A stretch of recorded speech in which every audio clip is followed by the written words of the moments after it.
what I do. People that are being mean or yelling and stuff or just upset, I just go wow, wow, wow, wow, wow, like a little kid. Sometimes they get the message, but usually they don't.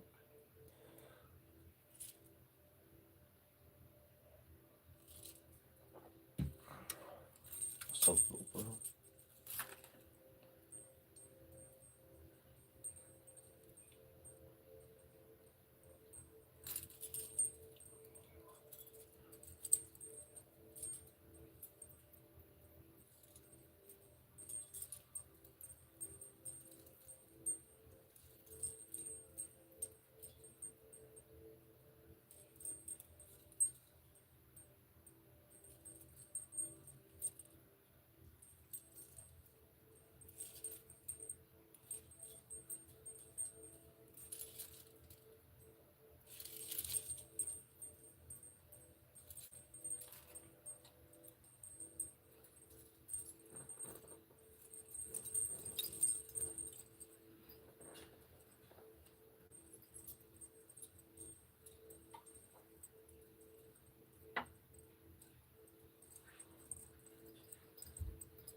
It's interesting because I got legitimate like wands here,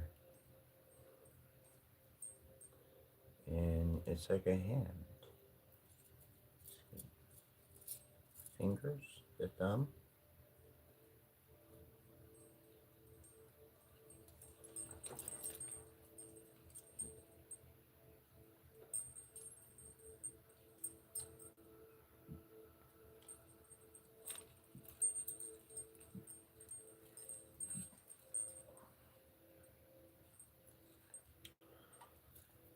I made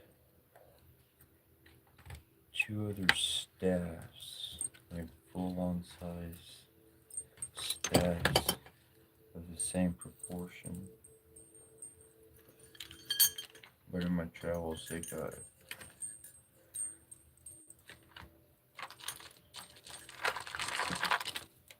didn't make it.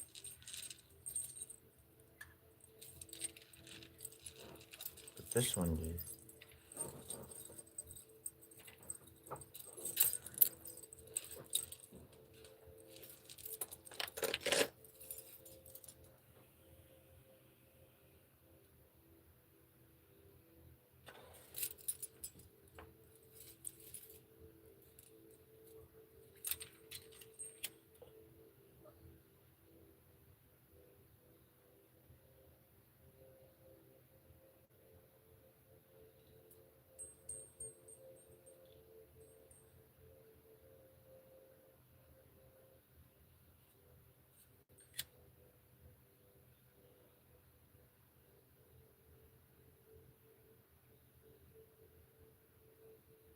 I've always been able to deal with an answer. I've always been able to comprehend something going on.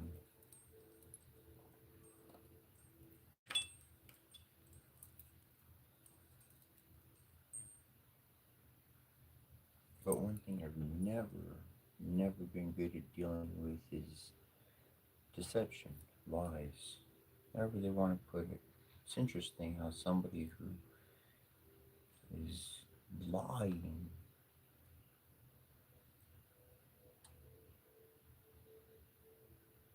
will get very specific on saying, well, I wasn't lying. Just not telling you all the information.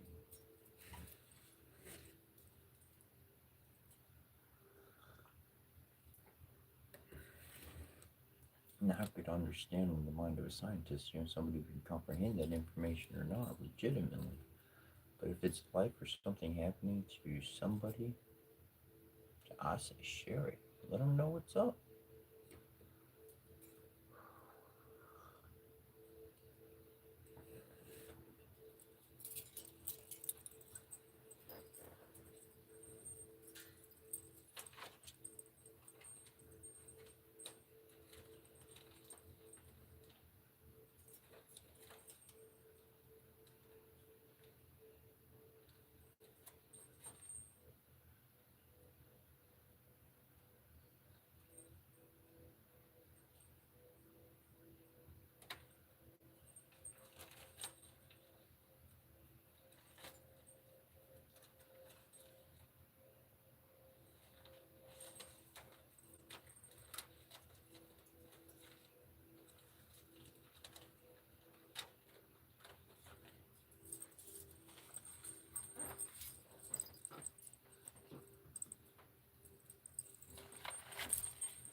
Inspiration. Inspiration is going to keep you motivated to keep you moving forward, and moving forward is what people generally are going to lack doing. Whether it be a lack of direction, lack of ideas.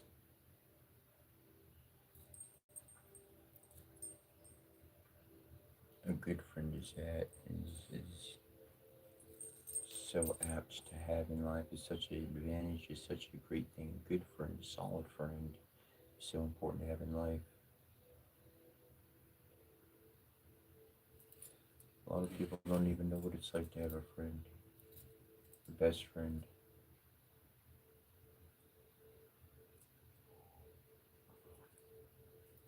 I've known somebody like that. The only reason I could fathom why they didn't have a best friend was because they were always doing what they did. And what they did was words and actions not lining up. Ultimately, one thing I know is I change things up. I change things up all the time. I'm changing.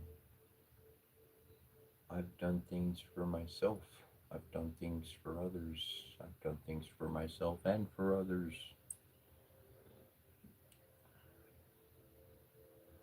Yesterday we were talking about quitting things in different capacities, and I made a comment. If you're gonna quit, you gotta do that for yourself. You can't do that for anybody else. It ain't gonna work like that. You ain't gonna have real success. And that is very truthful. But on another hand of things, which I didn't mention, I've quit for someone else and I've quit for myself. Neither one's too long lasting. I mean, I quit something I do not like, that's for sure. But that which I enjoy, well, I'm going to take a break from it, so I may use the word quit in a moment, but I did not mean inevitably. I'm quite sure to the day I pass on, I will not deny a good cup of coffee, some weed, or some tobacco. I'm sure those three things. I will not pass those substances up if they come my way.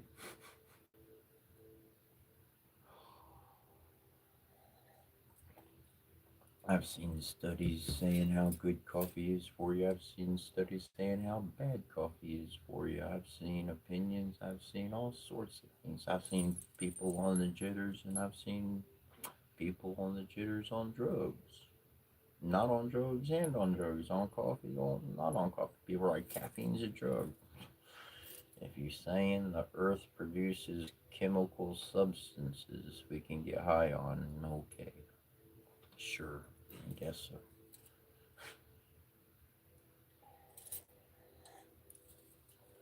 But when I think of drugs, I think of like people in a lab coat putting stuff together.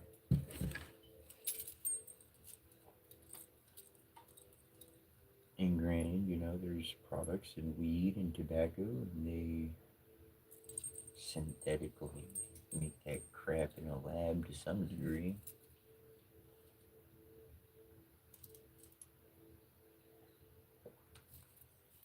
Technicals are where you can get lost. It's easy to hold a value and to apply it to generally everything that one may come around. But when you start getting to the minutiae of it, what it comes down to is a person's preference. Long end of all of it, it comes down to the person's preference. And each person's preference, to me, that's a value.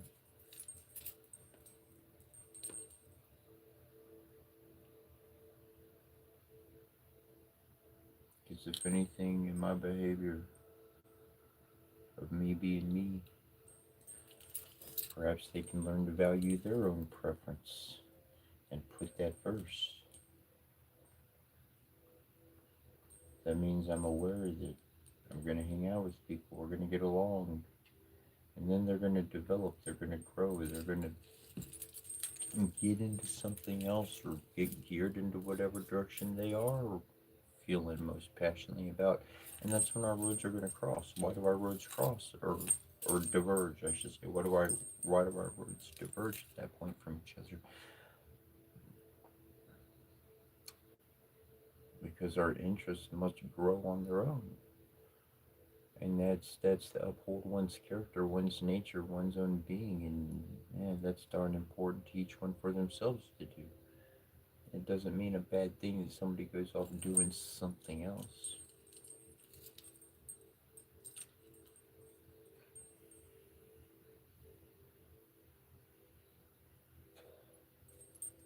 Very right, Joanna.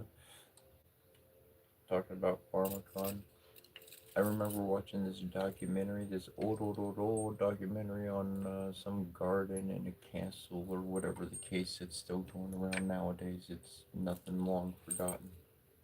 And they had every flower and herb and all the poisonous ones. And I remember a comment she said, dependent upon dosage or quantity or the amount, it will be a cure or it'll be the end of someone's life. It could be that easy. Oops. And they were really trying back then. They were really trying, and yeah, yeah. Amount's important. Too much, too little, cure to poison. That's there was a concept. There was a documentary I saw on Alexander the Great, and there was a bit of a debate or argument or case put forth in which Alexander the Great was sick with something and kept ordering more of the cure. And as he got more of the cure, well, that substance was just as well fatal as much as it could be a cure. So, might have done that by accident. We can get too much of a good thing.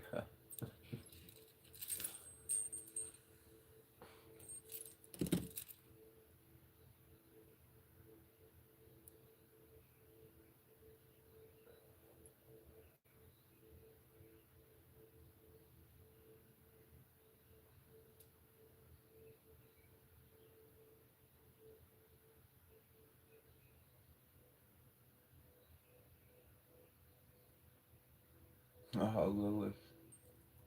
Lilith Eve. Thanks. Yeah, I've done some traveling in my time, in my days. That's for sure. That's for sure. That's funny. Somebody put, "What's your pets?" I took a walk to the store yesterday, and I had my bells. I got a brass bell, and I've got a copper bell, decent size. I'm not gonna play them at the moment. Maybe in an hour or so. But I've decided to put them on yesterday and go for a walk. And the reality is that, like, I haven't really kind of put those bells on and gone for a walk in the neighborhood that I am.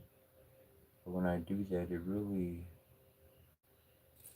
gathers the spirits. Like, if there is wandering spirits, they can not only see me, but they got a direct line. They got a beeline to me. And it's interesting how the animals react and respond. They'll stick around way longer. There's a squirrel, and like I was walking by, and the bells are dong dong dong dong. You know, they're loud enough.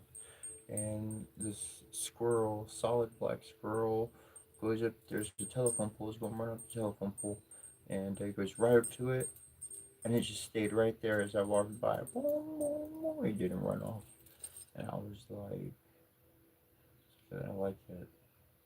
I wouldn't call them pets. I got lots of friends out in nature, that's for sure. Birds. There's the couple of I wanna say they were seagulls, but I could be wrong. I'm not great at identification of birds, but there were two large white birds, and we are near a body of water, and they flew, and I thought, they're just flying on their path. Nah, man. As soon as they passed me, they fucking 90-degree turn the other way, maybe 60 to 75 degrees, but they made an obvious corner turn and fucking went a solid different direction, literally. That was those kind of things.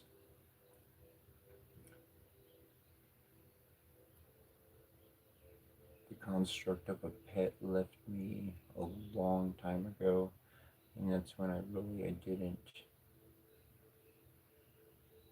I was on the road. I didn't have a solid place. I didn't have a place that could provide like a good home. I mean, what happens if I'm traveling or whatever the case? I've seen other people take on animals upon their kind of journey when they're not making it too good, and I don't even want to share the stories about that. I made the decision to not follow other people's patterns. Because again, I don't see them as a pet. I see them as a friend. I see them as a family member. Shoot, one of them I saw as my own son. For all that I've lost and everything, because I never had a son. I had daughters, but I didn't have a son. So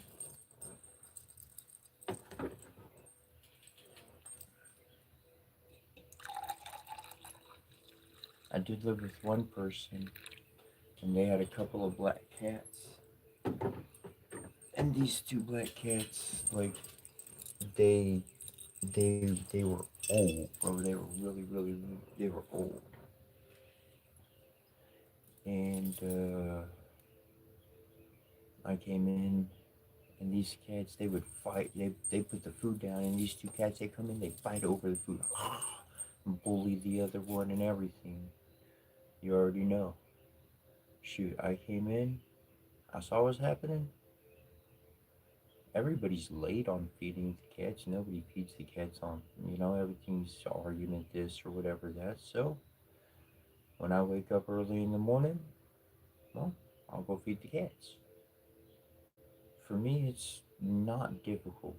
Either you be nice and you get to eat, or you be mean and you don't get to eat. Pretty fucking simple. So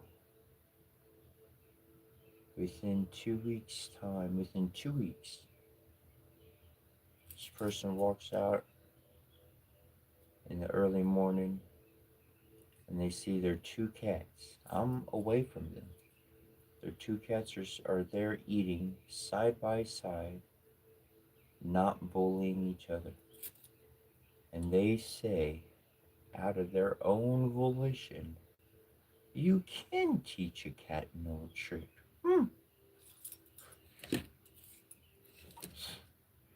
Life just needs attention, and it will go in the correct direction. Without attention, everybody's fighting for the plenty that will never stop flowing.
So what I'm gonna read next, the papers I've got pulled out. One is a blessing to the Divine Mother, then the Divine Father, then the Divine Child, and then you.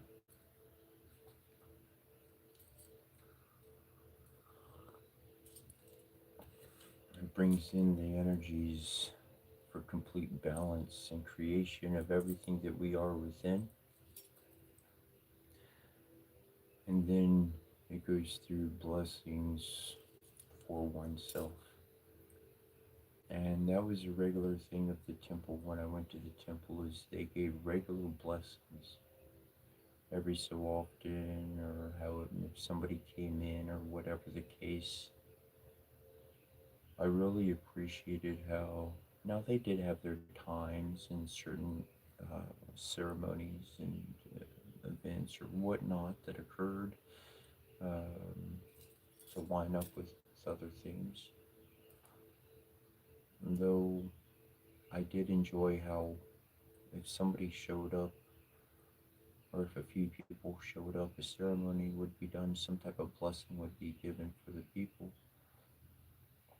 And in a massive sense, like presence, that is the biggest blessing we could give to each other is just simply presence.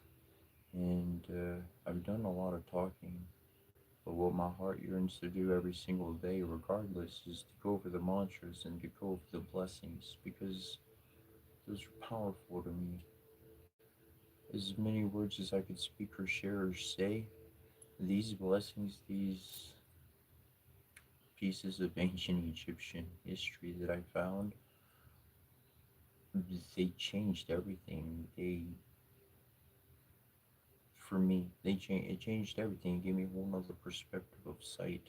It opened up other worlds to me. It opened up the Hindu world and the Norse world and all the other stuff.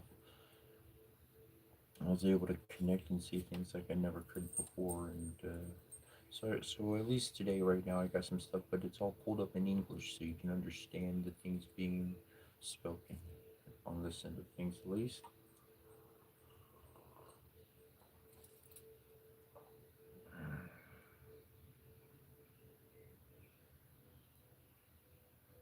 What's up, differently created and Steven and Forsaken?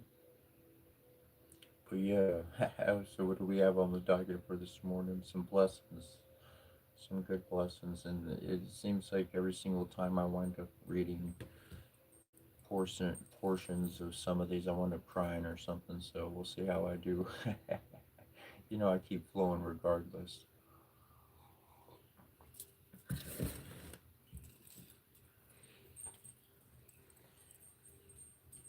But for all of those, before these blessings are spoken, I'm kind of shooting the breeze for a moment, but there was one time, I've shared it before, but there was one time I hit and I was emotionally lower than low. I was not doing good. And I was crying full on tears, raging tears, just heavy tears. And I started laughing. I started laughing like nobody's business. Like a madman. One would have seen, if they would have seen it, they would have thought. But I was laughing because I realized that emotional pain was truly the greatest thing they could cause me throughout my life and throughout my history. To properly look at it, my life is not ended. Whether I was homeless, whether I was destitute, whether I had a job, whether I didn't have a job, whether I knew people, whether I didn't know people, whether it didn't matter what the circumstance was, I have survived. And so if I look at my past, then my past is a pretty good indicator of what I will survive in the future. So I can stop worrying about that survival part because at the core, we worry about our survival. And isn't it? It is the condition of things, but isn't it something to go trade paper for edible sustenance? You don't get to eat. We feed animals more freely than we feed humans. I saw this video. I say, could you imagine an animal having to pay for their food? They actually have animals paying for their food.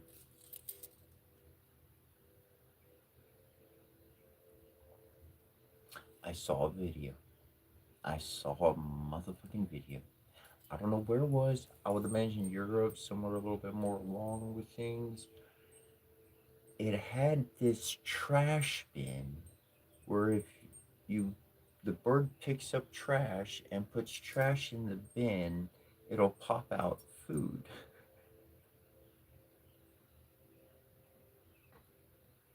So they turned him into a worker, and the birds are doing this because they're freaking smart. We're not alone. We're not alone, and animals are way more than pets. They're way more than a pet.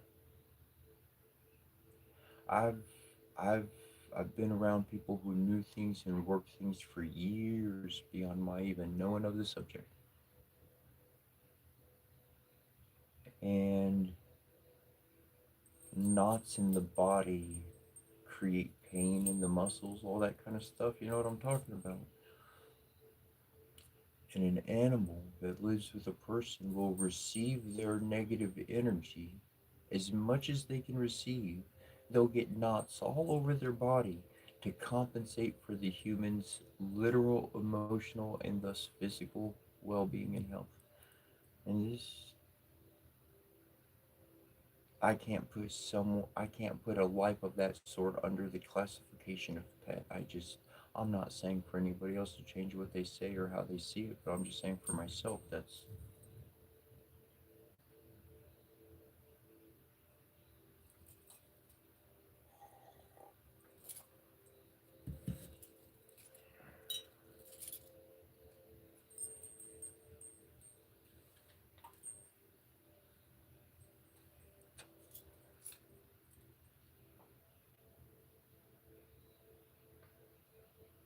7:30 or 5:30 here. I saw Joanna put 7:30. It'd be 5:33 technically where I am.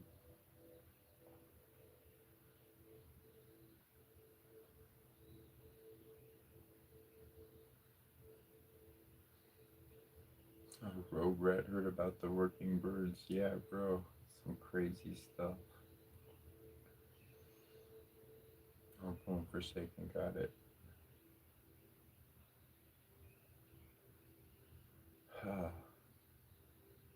Is it a full? Oh, it's a full moon tomorrow. Okay, thanks. I was feeling it. I was gonna check the moon phase, and like I got my mantras out and stuff. Well, like my mantras are over right there. Yeah, I was feeding it. I was, I was feeding it.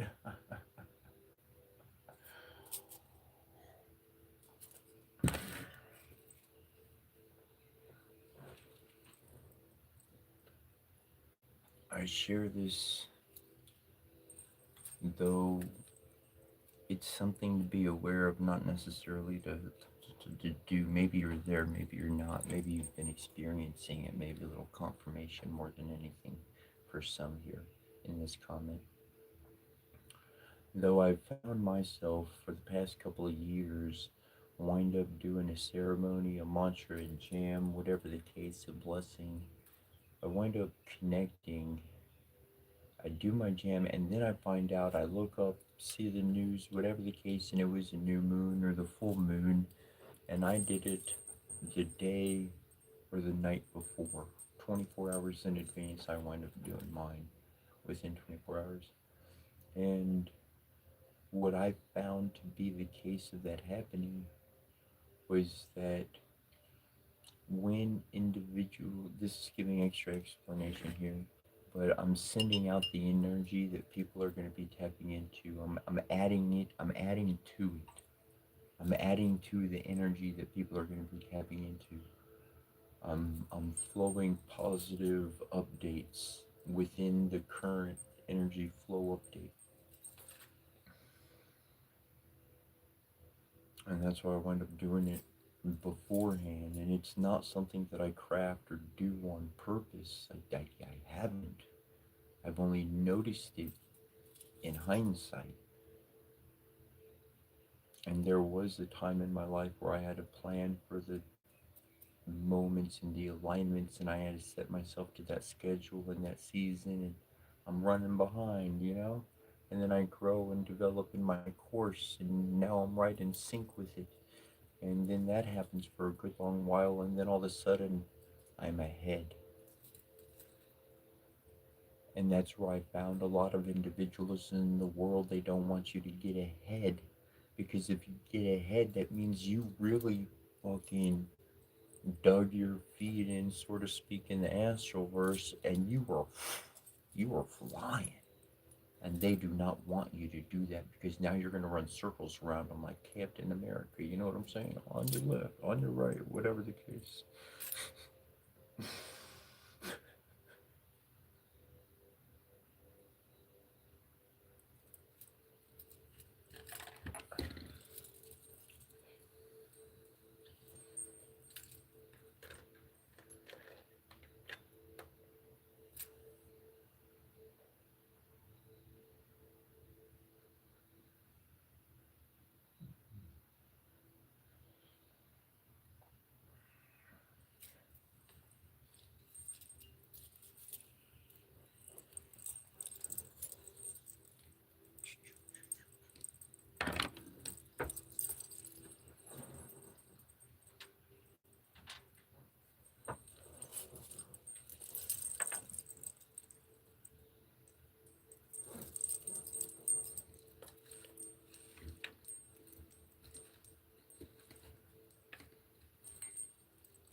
So if you really want to chime in for this,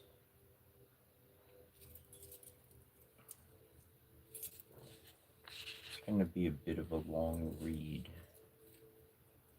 Um, so if you'd like to chime in for this jam, all you got to do essentially is close your eyes. That's it.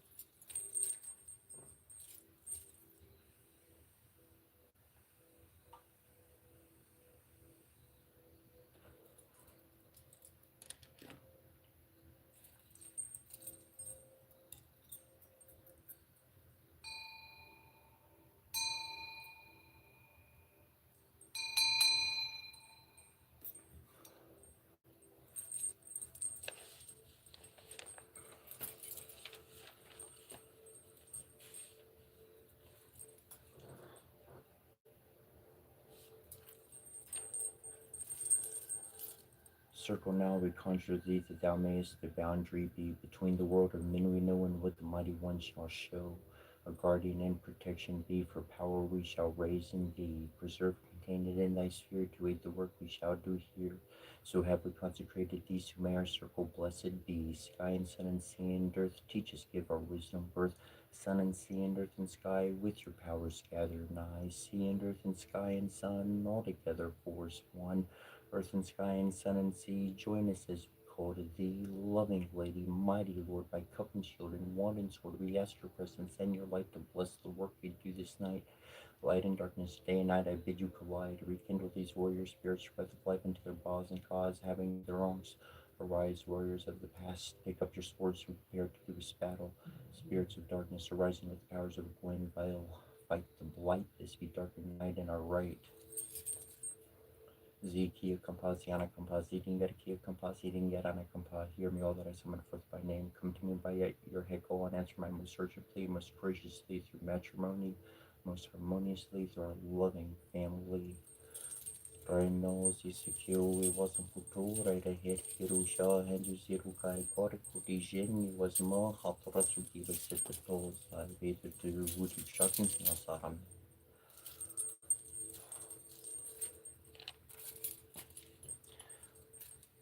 We beheld a great wonder in heaven, a woman clothed with the sun, with the moon at her feet, and on her head was a diadem of the 12 stars.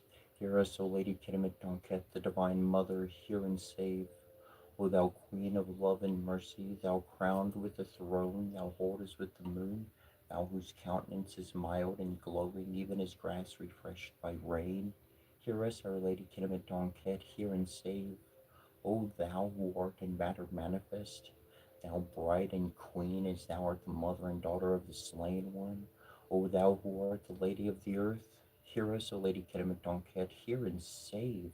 O thou lady of the amber skin, lady of love and of victory, bright gate of glory through the darkening skies, O crowned with the light and life and love, hear us, Our Lady, hear and save by thy sacred flower, the lotus of eternal life and beauty, by thy love and mercy, by thy wrath and vengeance, by our desire toward thee, by all the magical names of old, hear us, O Lady, hear and save. Open thy bosom to thy children, stretch forth thy arms and strain us to thy breasts. Let our lips touch thy lips ineffable. Hear us, O Lady Kinamin Tonket, hear and save. Lift up thy voice to aid us in this critical hour. Lift up thy voice most musical. Cry aloud, O Queen and Mother, to save us from that we fear most. We invoke thee most graciously to initiate our soul. The whirling of our dance, may it be a spell and a link with thy great light, so that in the darkest hour the light may arise in us and bring us to thine own glory and incorruptibility. Kinematonket are we, and from our life are fed all showers and suns, all moons that wax and wane, all stars and streams, the living and the dead, the mystery of pleasure and of pain. We are the mother, we the speaking sea, we are the earth and its fertility. Life, death, love, hatred, light, darkness, return to me, to me. Kinemit Onket am I, and to my beauty draw. All glories of the multiverse bow down, the blossom of the mountain and the dawn. Fruits blush and women are creation's crowned. I am the priest, the sacrifice, the shrine. We are the love and life of the divine. Life, death, love, hatred, light, darkness are surely ours, or ours. Kenemet Onket are we, the love and light of Geb and Gaia, the wealth of kisses, the delight of tears, the balm pleasure never come to birth, the endless infinite desire of years. We are the shrine at which thy long desire devoured thee with intolerable fire. We were sung music, passion, death upon thy lyre, thy lyre. We are the grail and we the glory now. We are the flame and fueler of thy breath. We are the star of Hikubateara upon thy brow. We are thy queen enraptured and possessed. High do these sweet rivers welcome to the sea, ocean of love that shall encompass thee. Life, death, love, hatred, light, darkness, return to us, to us. Here, Lady Kidmet Donket, and receive our prayer. Thee we love most intensely, invoke most graciously. Hail to thee, sole mother of our Ankh. We are Kidmet Donket, the divine mother, mistress of the whole land. We were instructed by Tahuti and gave mankind their laws and invented the writings of the nations in order that not all should write with the same letters. We ordained what no one can alter. We are the eldest daughter of Geb and Akkad. We are the wife and sister of the king Alsad. We are she who rises in the dog star. We are she who is called the Netaret of women. We are she who separated heaven from earth. We have pointed out the paths to the star. We have invented seamanship. We have brought together men and women. We have ordained that the elders shall be beloved by the children. With our brother Alsar, we made an end of cannibalism. We have instructed mankind in the mysteries. We have taught reverence of the divine statues. We have established the temple precincts. We have overthrown the dominion of the tyrants. We have caused men to love women. We have made justice more powerful than silver and gold. We have caused truth to be considered beautiful. Come unto us and pledge unto us your loyalties as we pledge ours unto you. O Mother Kinamet, great art thou in thy splendor, mighty is thy name, and thy love has no bounds. Thou art Kinamet, who art all that ever was, and all that there is to be, for no mortal man hath ever unveiled thee. In all thy grace thou hast brought forth the Son, the fruit that was born forth for the redemption of man. O all set, Iset, Kerametonket. Graciously hear our cry unto thee. We mourn for thy blessings on us this day, every day, to nourish, to aid, and to fill the emptiness within that only you, our beloved Mother, can satiate. Unto thee do we pledge our solemn oath of dedication, and for the power and glory of the unknown Father, the unknowable one, to witness our devotion to thee. For as we now receive thee into our hearts, we ask that you never leave us in times of trial, in joy, unto death, and even into the next life.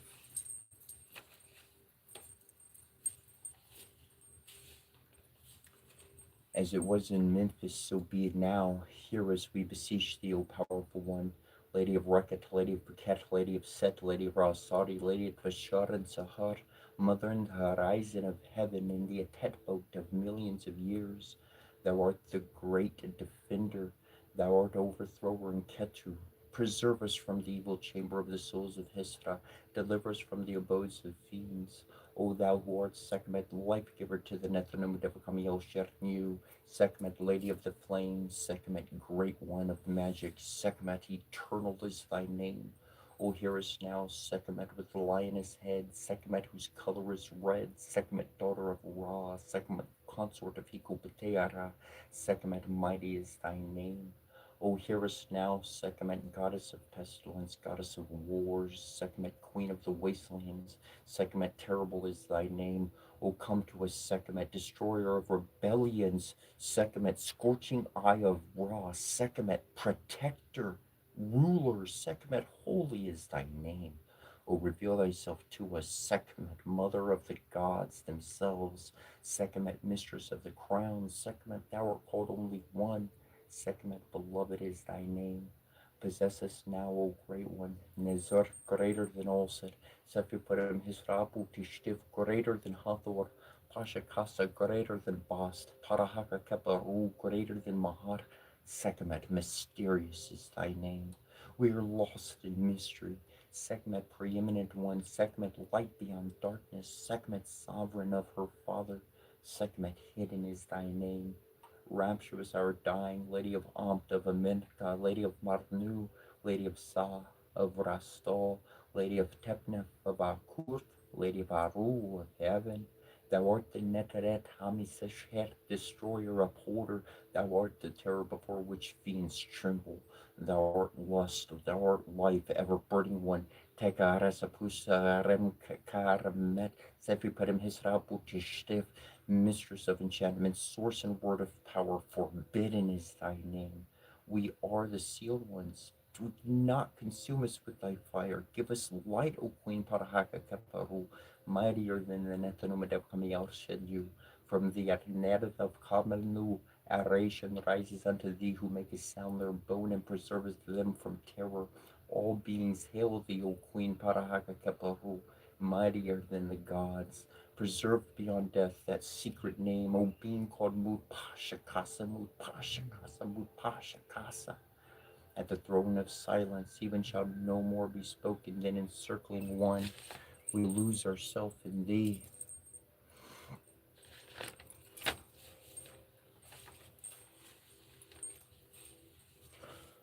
Homage to you, Hikupatera, and hail to the gods who came forth from thy members. O Hikupatera Sasatem, hearer of prayer, thou art the great I and thyself whom we call forth. Thou art a shrine ever open, thine ears ever merciful unto those that are oppressed. O thou living flame, ending the veil of darkness, illuminated as Ra passing through the Amduat. O King of the Nethanomedev Kameelshin, you Neb of the great throne, Hikupatearatatinan, eldest of the originals, has created the framework of the multiverse. Active one who came forth active, Naluma, noble one who renews what already is, whose respect is great in the Anad. Greetings to you, exalted ancient one. O Tatenin, the Ka of all the living were created in the image of Hikupateara, all formed in thy thinking heart, and by thy tongue the fires of life burns in thine heart. Hiru was created from the thoughts of Hikupateara's heart, while Tahuti was formed by the words of Hikupateara's tongue. Hikupateara's heart guides the Arnad, while Hikupateara's tongue directs humans. Atumra had to labor to create the Arnad. Hikupatera had only to speak, and the Anada was created. Hikupatera called all the names of Shu and Tefnut, and the wind and the rain gave birth to the Arnad. Sight, hearing, and smell all report to the heart, for the heart is the source of all knowledge. The tongue speaks only what the heart thinks. Atumra thinks only the thoughts of Hikupatera, while the Atnad speaks only the words of Hikupatera. As thy heart grants the gift of life, O Tatanen, thy tongue organizes life's abundance. Hikupatera is the creator of all crafts and trades, for Sefiparam Hesrabu Tishkef is the great defender and beloved of Hikupatera. For Nefertum, protector of the two lands, and for all Nathanum Devkamiel Shendu of Memphis. O Nathanum Devkamiel Shern of the primeval mound, hail unto thee, great art thou, revered art thou, who made heaven after the conception of Omnarum's mind, who suspended the heavens by the elevation of the atmosphere. We are thy divine children of Hikupatera. As thy omens are before us, we follow thee. Thou hast led us to rest by thy side in the western heavens like all the mysterious gods of the Duat. We are associated with thy divine need and thy mysterious seat like Ardis, thy son, who is by thy side. Grant that we may eat the food of thy divine offerings of bread, incense, beer, shera, and wine.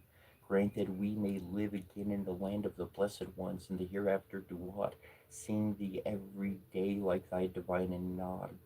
Give to us thy eyes and thy ears, O Lord, O Hikupateras Asatim, and hear our plea which we make before thee.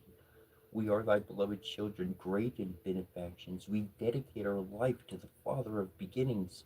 In your honor, we dedicate our living temple to you. Come forth, Hikupatera Sasatim. We invoke and evoke thee most graciously. O Hikupatera Sasatim Tartinin of millions millions of names. Hear our prayers and shine your mercy on our sufferings. O Hikupatera in the Kamention, thee, Hikupatera Sasatim, we invoke and devote thee most graciously. Our hair is new, our face is raw, our eyes are nubet, our ears are abuat, our nose is kinshefs, our lips are sebek, our teeth are kippet, our neck is keremetonket, the Divine Mother. Our hands are kibenu, the neb of Thatu, our forearms are Nath, the Lady of Sais, our backbone is Sut, our privy member is Alsar, our reins are the Lord of Karaba, our breast is the breast of the awful and terrible one. Our belly and our backbone are Siket. Our buttocks are the eye of Hieru. Our fingers and leg bones are the living Warai. There is no member of our body which is not the member of some Nethanumid of Kamael Sheden. The four regions of Ra are the limits of Geb and Gaia. Tahuti shieldeth our body altogether, and we are Ra every day.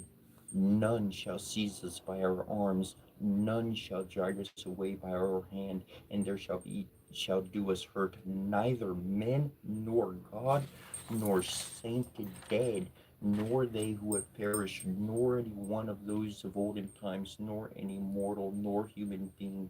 We come forth in advance, and our name is unknown. We are yesterday, and our name is seer of millions of years. Our ears that hear, O eyes that see, O hands that bless, graciously receive our offering. O Father, Mother, and we give you our heart, our hands, our breath, and our ka. We give you our names, and we receive yours in return. Our heart is your shrine, O Father, Mother, Hikupatearatatanen. We give you our sorrow and we receive your power in return. We become your own flesh. You become the Lord of our life. May your life become our life. O Hikupatearatatanen of light, may your light be our light. O Hikupateara of mercy, may your compassion liberate us. Giver of life to all creation, such does the Ankh flow forth. We who came forth from your body, we are Hikupatera Tatanen, O Hikupatera of life, light and mercy, hear our prayer.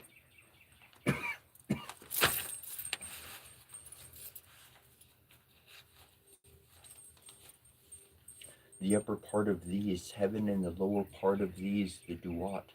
The winds come forth from thy nostrils, the celestial water from thy mouth, and the staff of life proceeds from thy back, thou making the earth to bring forth fruit. Through you we seek to create every aspect of our life. Hikupatearataten and great Arnathanamdepkamioshian, who stretched out the heavens, the architect of all that is, the opener, the lord of the Jed, who maketh his disk of Ra to revolve in the body of Nut. Hikupatearasasatem, molder of the gods, of men, and of everything which is produced, maker of all lands and countries, and of the great green sea, Nunalum's name of Kiprata, bringer of Harpi from his source. May your creative ambience flow through our spheres. Let thy presence be known in our minds and in our hearts. High Supreme of the multiverse, there is nothing that has developed without you. Whose development is their development in the course of each day, proceeding from what the Father Mother has determined by the Jed and Ankh. We stand loyal and dedicated. Hail unto thee, Hikuptearatatin, and high Ernethanomadevkamioshen of Memphis, Master of Sukkot, who concealeth his form. Thee, we invoke and invoke thee most graciously. Hikuptearatatin, and moves within the wrappings of the forms of creation, who traverses the endless ages of eternity, being born through repetition of thyself. Thou drivest away the darkness by the beams of thine eyes. Thou ascendest into the zenith of heaven, and thou comest down even as thou hast risen. The roaring of thy voice is in the cloud, thy breath is on the mountain tops, and the waters on the inundation cover the lofty trees of every region. When thine eyes shine forth, we are illuminated. the Ancient One who has reached the limits of time, the immovable One who traverses every path, praise giving to Hikupatearatatanen, Lord of Mahad, sole God among the Anad, whom created cities, shrines, sanctuaries, perpetual offerings, O Hikupatearatatanen, beloved. Beloved as King of the two lands, that you may give life, prosperity, health, alertness, favor, and love.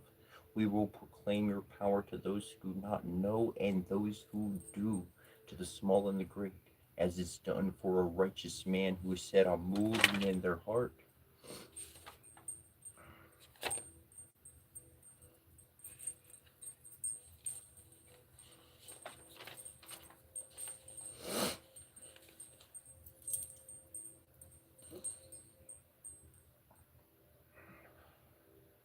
Hail to you, Kepara, even Kepara, who is the creator of the Netherlands of Kamielshen.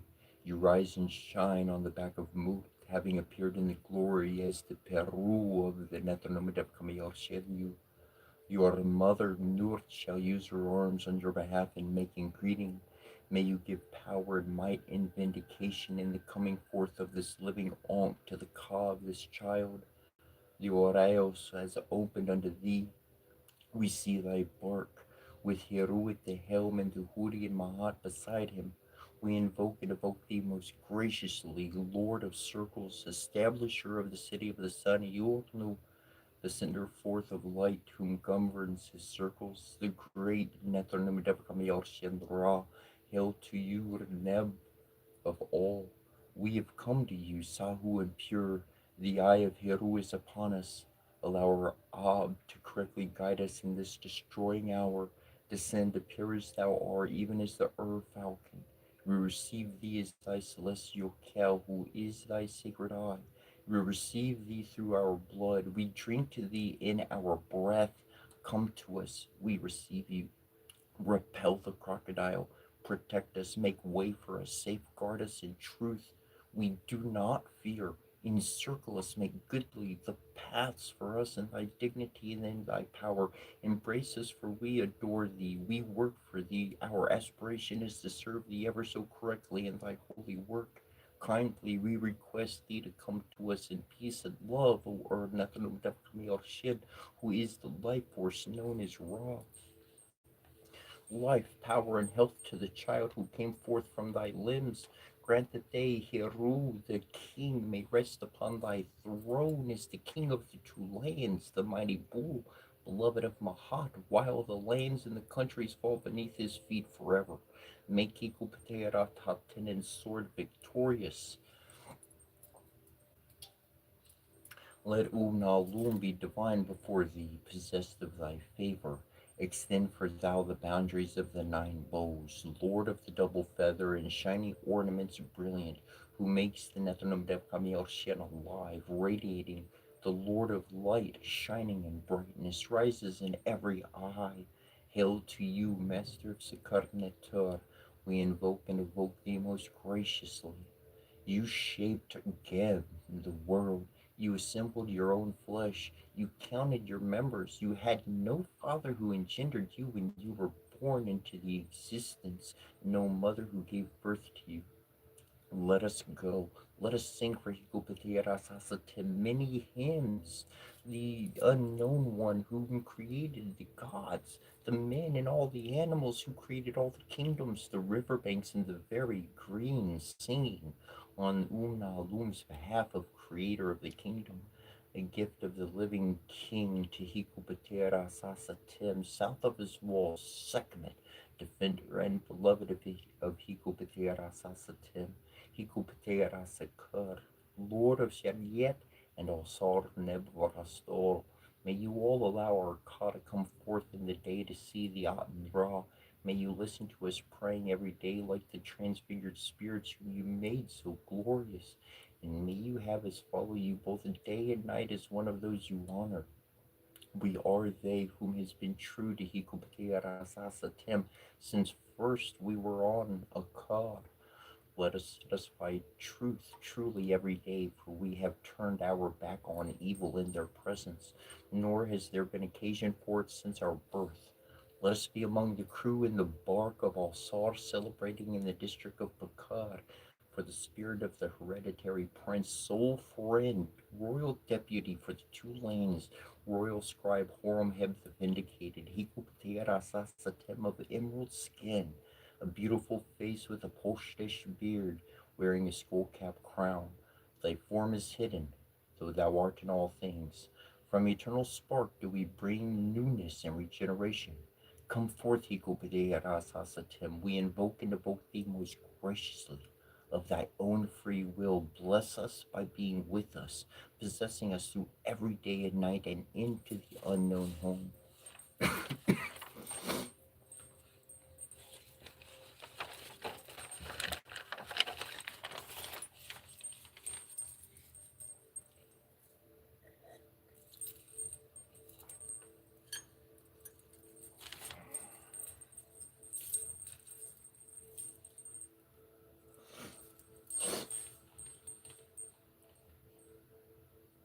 Green God, who lives in eternity, foremost of all Netru in their cause, hidden of form in all the temples, whose countenance is venerated, great one contained in the sanctuary of Sekhem, chief of the Jarfu in Yorlu, whose name is commemorated in Maharati, hidden soul, Lord of Karert, holy one in white wall, soul of Ra, of his very body, who is exalted on this day, who is Lord of the great house in Kemnu, Great One, Lord of Mahadi, I have come to behold your beauty.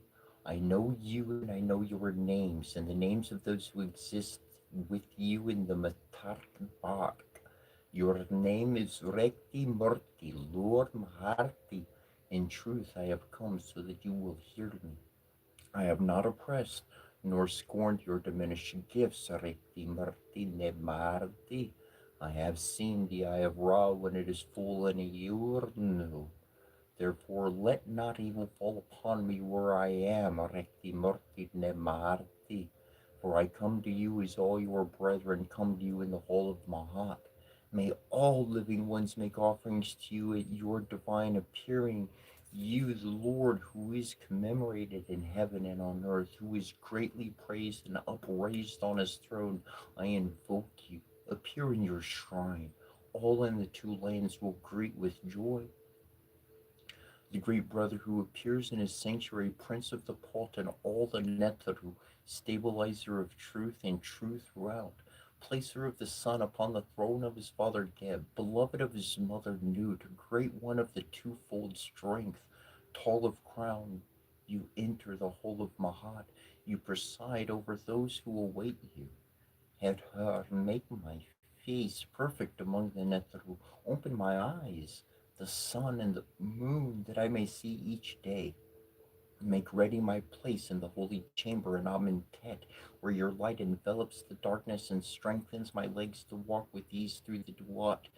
Great Lady of 7 times, make me perfect as rise to all men and women, as you go forth unceasingly in the bark of eternity. O you straight plummet of the scales, repulsor of all evil, your appearing is divine, your words sound. Relate to me that which is forgotten, enter the duat and report the hour. Divine scribe who changes turmoil to peace, expounder of divine words, I call upon your wisdom and sound judgment. Enter this chamber, make safe the bow of my bark that goes forth into the sacred regions. Azurti neb of the net recorder of divine words in Hesur, neb of Mahat and Ori, judge of the two combatant, Nantanumid of Shin in Parab, Lady of the House of Fire, Great One at the altar of offerings, you refresh every creator with your breath.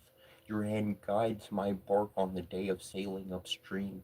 Extend your arm, Lady of the Blessed and Amentet. Hear me, hidden one. Take pleasure in the gifts you are offered. Awaken in peace, O Lady whose breath is fragrant, to whom all offer libations. Alight your wings among the living the Hirushims who appear in their shrine. The door of the divine house are opened. I greet the appearance of the two eyes.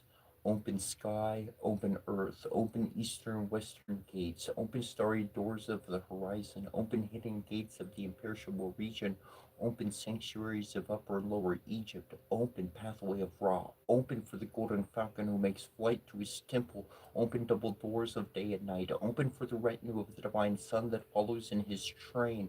Hail to you, Geb, who strides forth from Yornu, Orba Geb, chief of all divine beings. You are Neb of the earth to its utmost limit. You possess the strength of the Pult. Behold, you are as every divinity.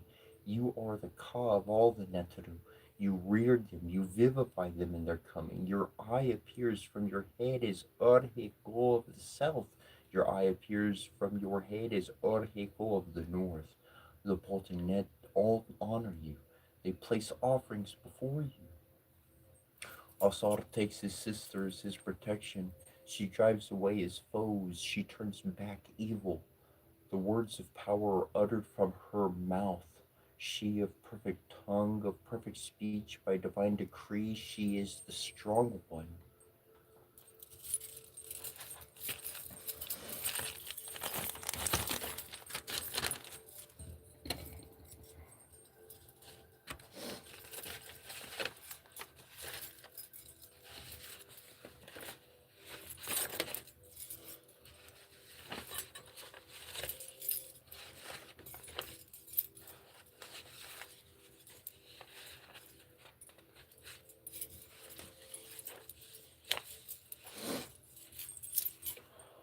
Sasakam Sahu, Sasakam Sahu, Sasakam Sahu, Om Hung Chum, Om Hung Chum, Om Hung Chum, Gong Tong, Gong Tong, Gong Tong, Gostro, Ostro, Ostro, Gong Klim So, Gong Gong Gring Grung, Gong Gong Gisor, Gong Gisor, Ong Yang, Gong Yang, Ong Krim, Ong Krim, Ong Hung Chum, Ong Hung Chum.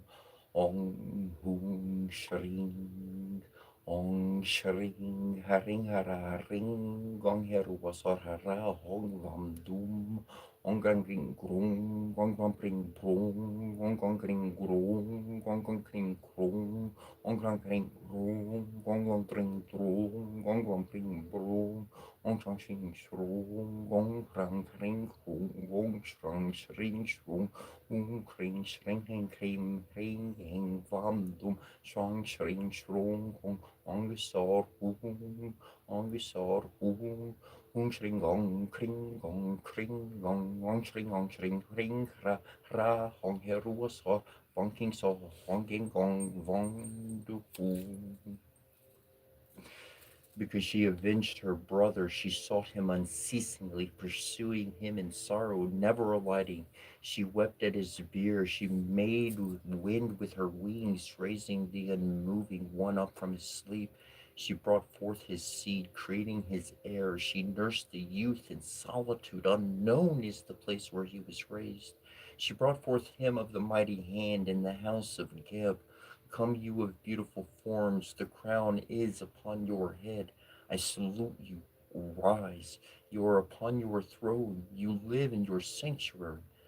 The words of magic are uttered forth from your mouth.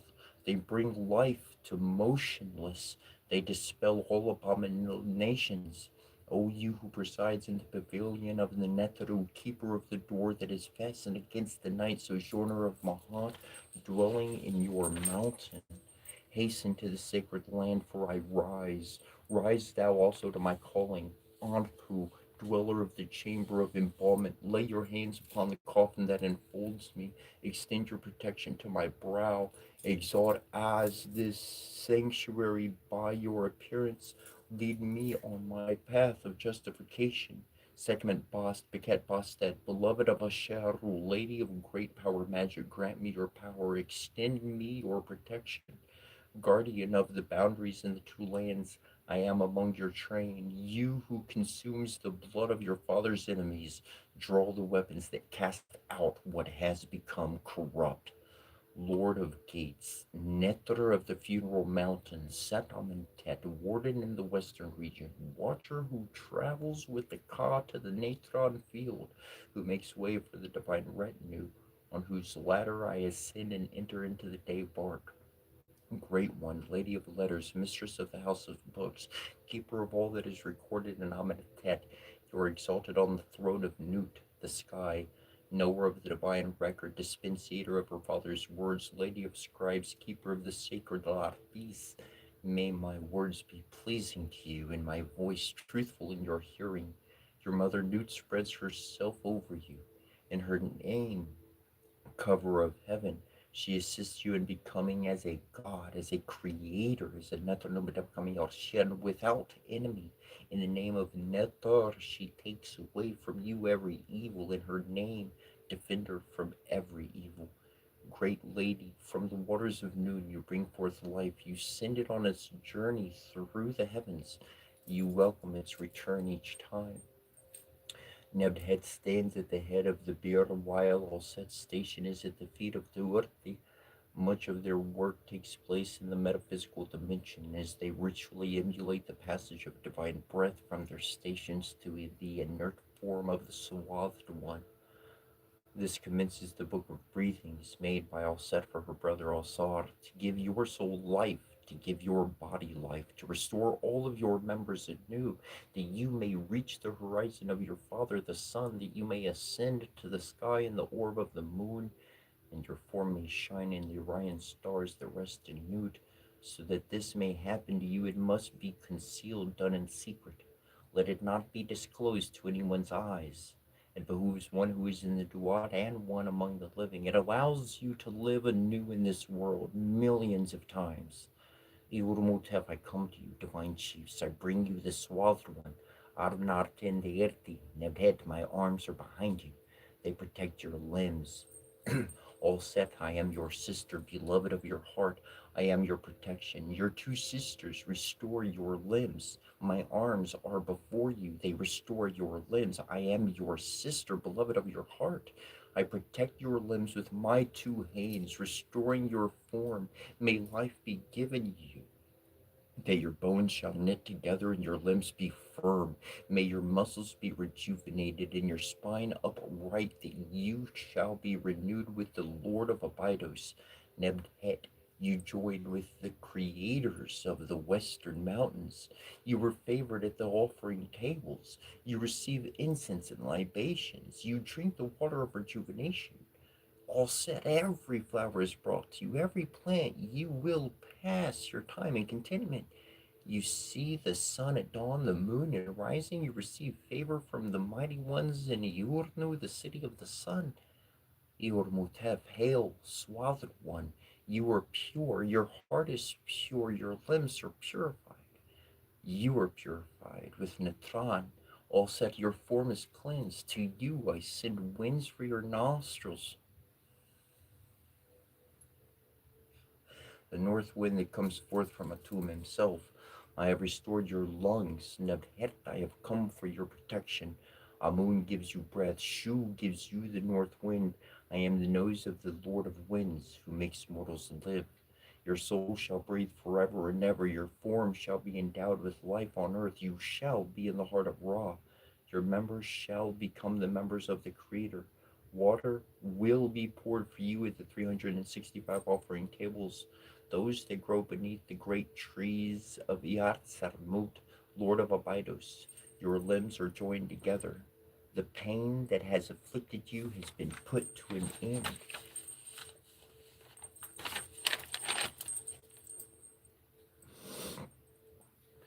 Katie, hail Atum, grant to me the sweet breath from your nostrils. Hail Nut, grant to me the water and air that dwell within you. I live, I smell the air. You have received the spell of respirations, that you may breathe with your soul in the lower heaven, that you may make any transformations at will, like unto the inhabitants of the west. Your soul may go wherever it desires, living on earth forever and ever. Said to him, I offer pure things, giving the beer of truth, giving the divine food of everlastingness to the ancestral spirits in the sacred land. Bride Sheptiu, homage to you, Hit Hurri and Arnu. Your crown is of brilliant gold, your brow is electrum. When you shine, all rejoice in your light. all living beings, and every creator. Come, mistress of the Netheru, make your face gracious to me on this day. Spirits of the eastern sky, creators who rule the western shores, all who rejoice at the sight of the golden one, who love to see her beauty risen, tell her that we rejoice at her coming, that our hands are open to her, that we invoke her. Satim Her, Lady of the Sycamore, receive this offering on the day of your appearing, and from it may we be rewarded by your goodness. We are illumined by the light that comes forth from your crown. We are rejuvenated by the rays of your decking stars. Bride consort, we follow in your pathway into the light land of Marnu, to the abode of generations wherein we were born. Come in peace, beautiful one. I have come to you with a heart of love. May your life be devoted to the honor of your beloved. I am he who will arouse you with endless music every day at every hour, to your call wherever it may be. May you be at peace with these sounds. May you go forth in happiness. May you rejoice in gladness with Hiru, your consort who loves you. Shartiu Kenar had her, Lady of the Living, dweller in the heavenly bark, golden one eye of Ra who is upon his brow, beautiful face in the bark of a million years, grant the seed of peace for this right and true act, for the favored ones before you. I am the coiled one, the divine eye. I come to the august beings, beloved ones. Life is yours in very great peace. Satyam, bride consort, the revered goddess protects your limbs. Seed is within you to make that which is becoming. I am protection behind him. I am protection behind her. Uab, hail to you who comes forth from the womb. Your mother Nur gives you birth. Sernu Nefertem, thou great lotus who dwells at Marnu, may you awaken beauty. Hemnetar, child of the morning who ascends in the lotus flower, beautiful one, you appear in the light land. You illumine the two lands with your rays. We are joined by your beauty. Uab, welcome in peace. Sernu, welcome in peace. Hemnetar is the primal being who brought forth the primal ones. Mahat appears on your forehead. Your mother Nut protects you each day. Initiate, I am the plant that comes forth from Nut. My mother is Nut. I am the pure lotus who rises to the creator of light. I exist as the breath of Ra. Himnetar, you primeval ones, take to yourselves this lotus who came into being in the beginning, who drives away the storm, though knows it not.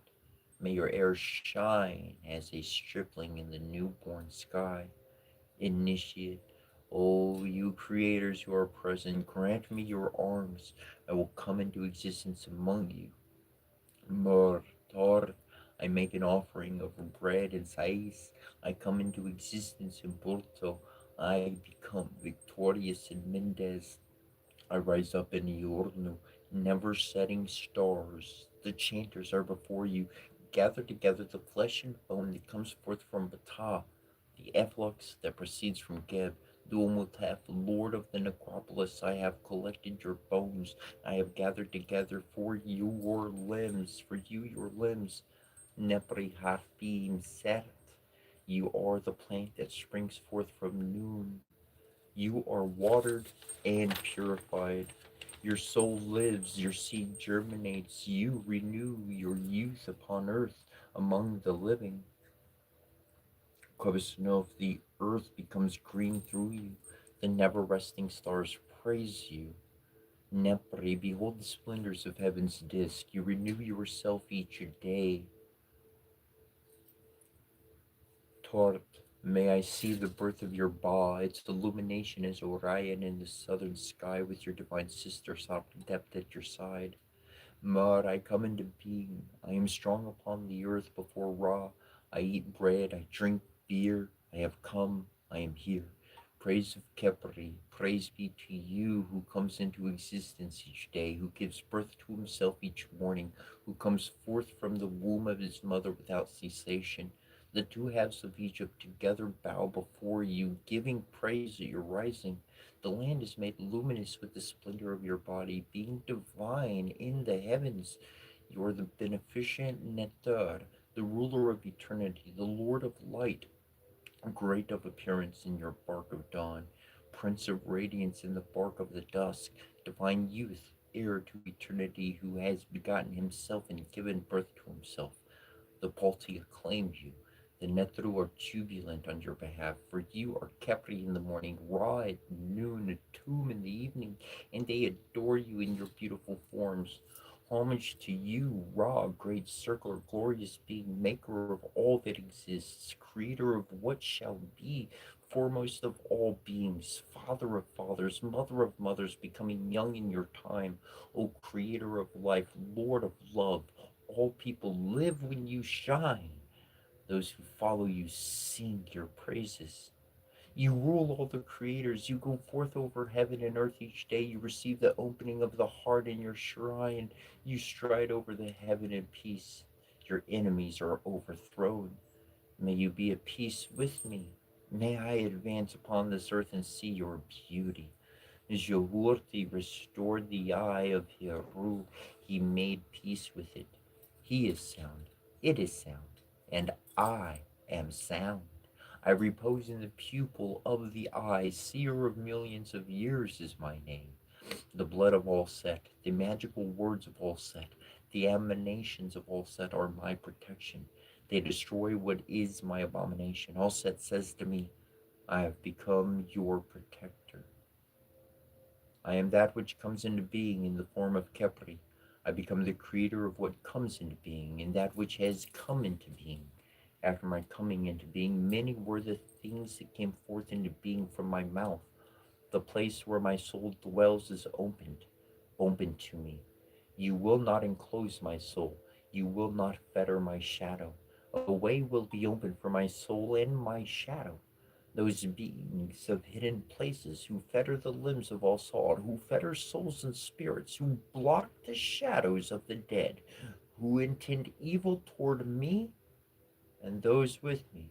May they not do evil to me or my brethren. May their paths turn away from all of us. You will open a way for us. Hiru, I have not forgotten the night of the flood, the hour of turmoil. For this segment Bast brings him who was rebellious to me. Jehudi protects me, for I have overthrown my enemy. I am Harakarte, the triumphant one. My inheritance is mine. You will not exist, nor will your soul. You will not exist, nor will your body. You will not exist, nor will your flesh. You will not exist, nor will your bones. You will not exist, nor will your very power, your Hekal. You will not exist, and the place where you are will not exist. Set is annihilated. My enemy is fallen. He who was hostile to me is dismembered.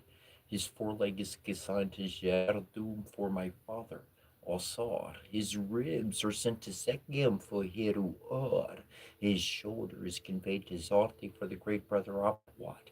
His thigh is given to Kertlum and Arabu, so that the followers of the creators will increase.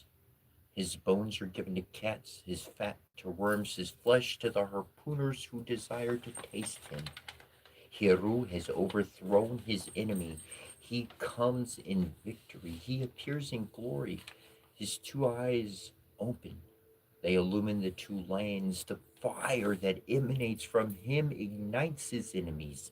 Hiru makes powerless the ones whose hearts are against him. He makes an end of those who trespass against him. The enemy, he is bound by the two hands of a god, so that he shall not have his hands or feet. He is chained to one place while Ra inflicts his punishment upon him. I have stabbed at the heart of Set. The fiend has fallen. His name will not be among the living. My enemies are overthrown. Samareth, I come to you, divine chiefs, mighty ones in heaven, in the two lands, the shadow world of the sky. I bring you one justified, that you may grant him, her, to be with you each day. Second Ankh, I come to you, Lord of Rastal, those who follow Heru in the western land in the field of offerings. I bring you the justified one, that you may grant to him, to her, to be with you each day. Samadef, you are pure. Your Ka is pure. Your soul is pure, and your power is pure. You will give life for millions of years. Second Ankh, your soul is pure among the creators. You rise up. Your essence is in heaven. Your body is on earth. Samadef, may your soul not be restrained. May your shadow not be restrained. That which was separated is now restored.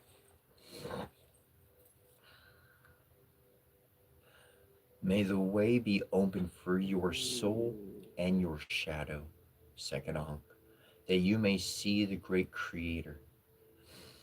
Recipient, I honor you, Lady of Radiance Sapdet, at the head of the great house of light and darkness. I am the woman who lights the abyss. The darkness is doubly lighted. I have overthrown those who destroy. I have compassion for those in the darkness. I stand upright those who are prostrate, for those who are ashamed, for those who are despondent. Recipient, there is no falsehood within me. I have come to you. I am pure. Give to me my mouth that I may speak with it. Second Ankh, may your mouth be opened. May your mouth be unlocked. May you rise in the horizon of heaven on the high mount of noon. Dumatef, that which was loosened is now made firm. I have bound together your head and your limbs.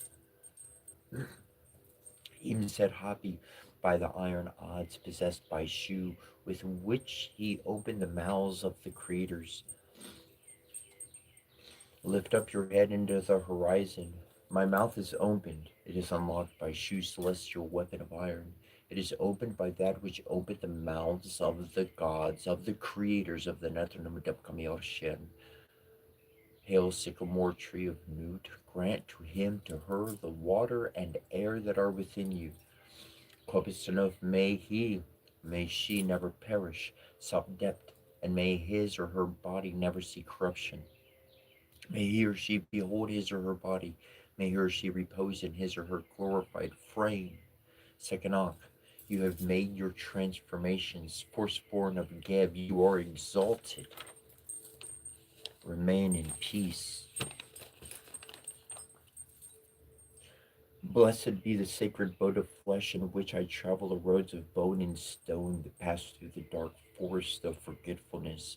Blessed be the ancient restlessness that drives the blood to rise in me from that ancient well of memory. Blessed be my body and my blood, which form the temple of the ancestors and the vessel of that sacred blood of life. I am one with the voices in my blood, for they carry the heritage of eternity.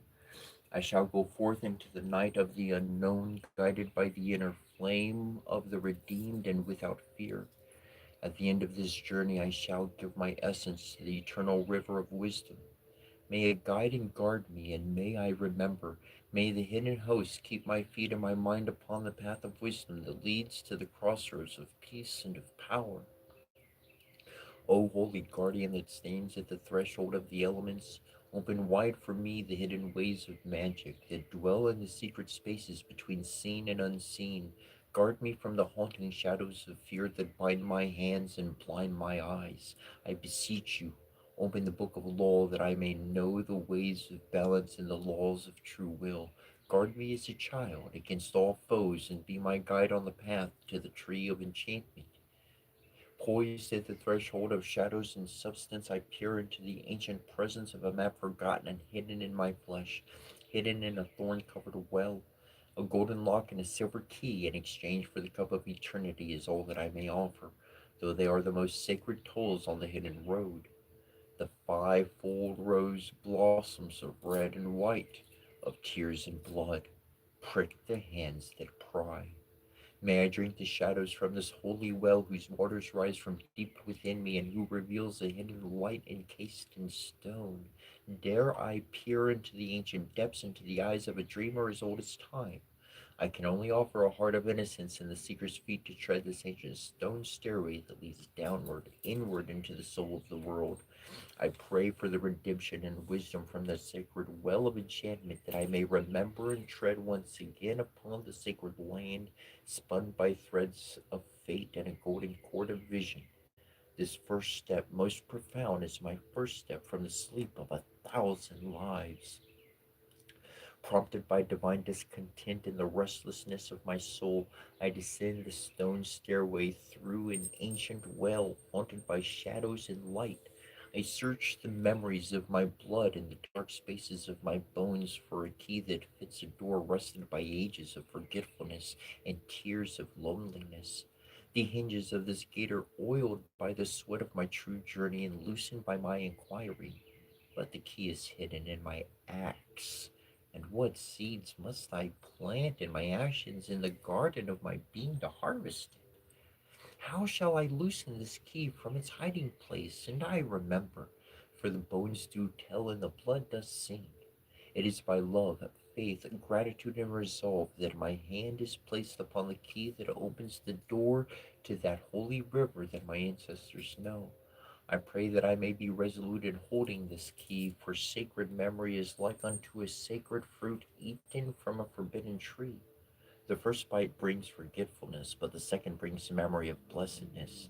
Strengthen my resolve, I pray thee, O guardian of the gate, that I may find and use this key, and like the second bite, be awakened to the soul of the world.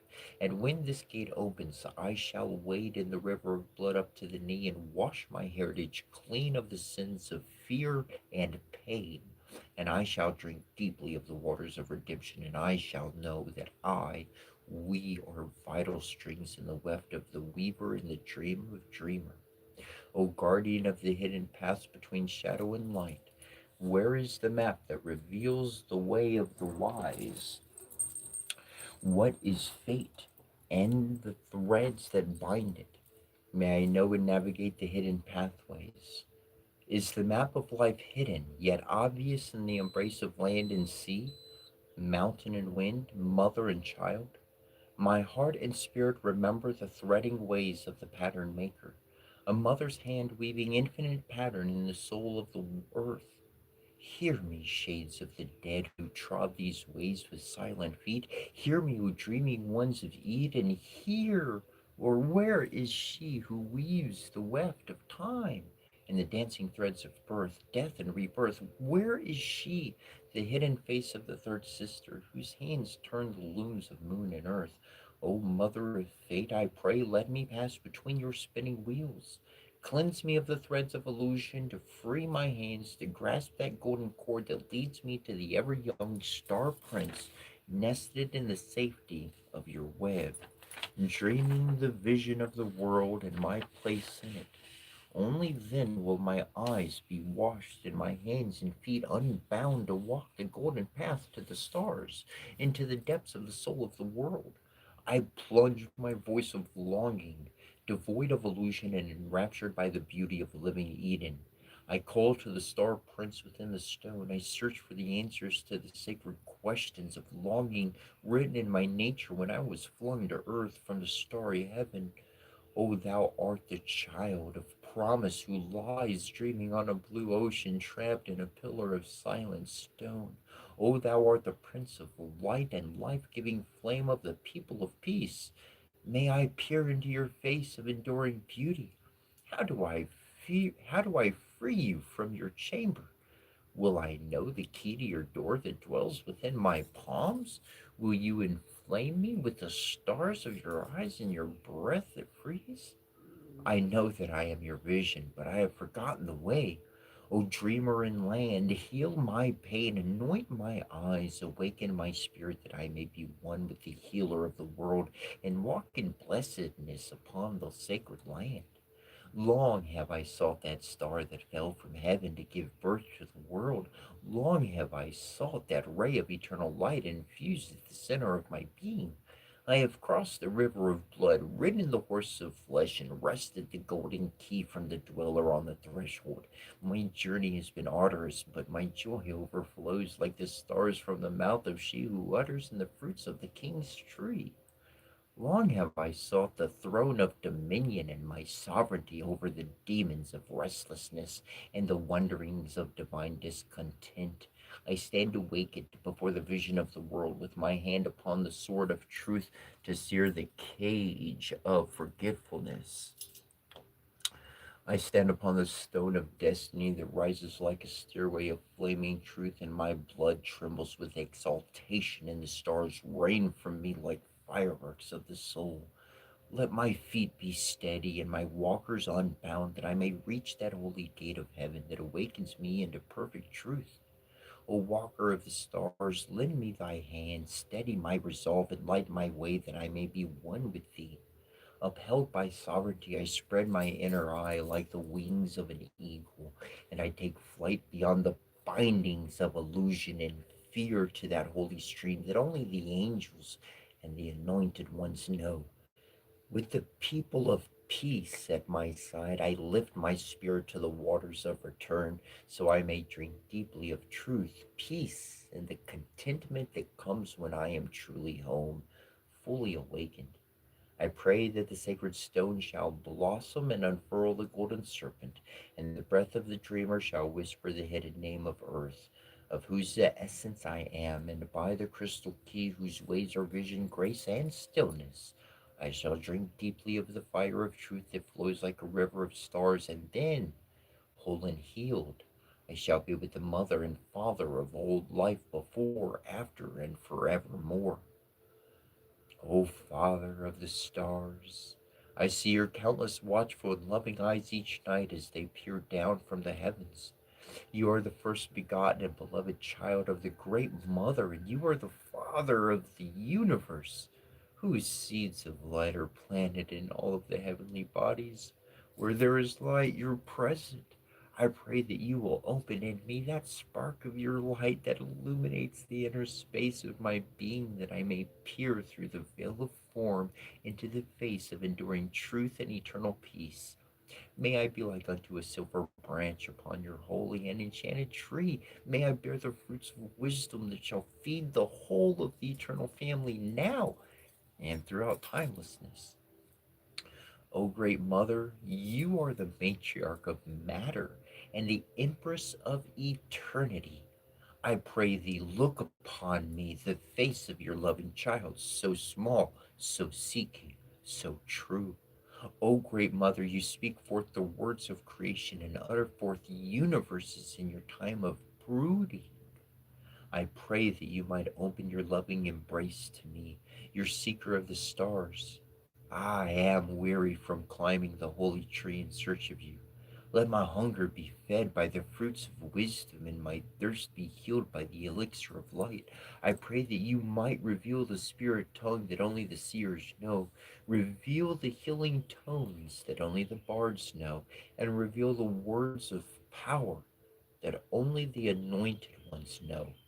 I stand upon the sacred stone, washed in blood and stars, and I feel your presence above me, beneath me, before me, behind me, to my left and to my right, as I sit in the center of your crossroads, speaking forth the name you gave to me when you lit the stars of the sky and set them on their holy course.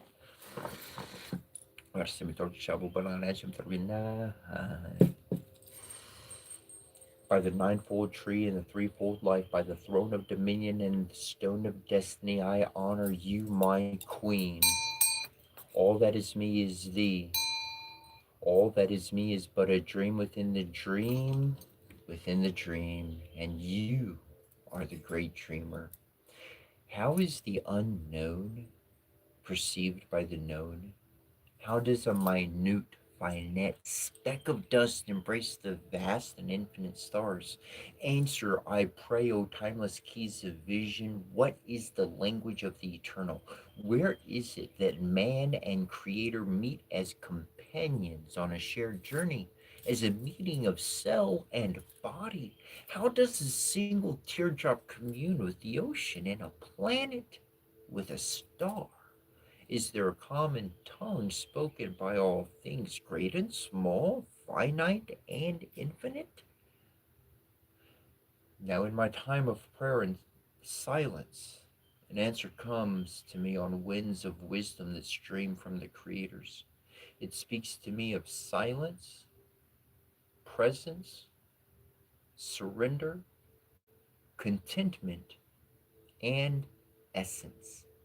For these are the secret codes in the spirit tongue, hidden at the heart of all things, shared through the longing of seekers, breathed through the hidden space that divides and unites in a pool of life with many ripples.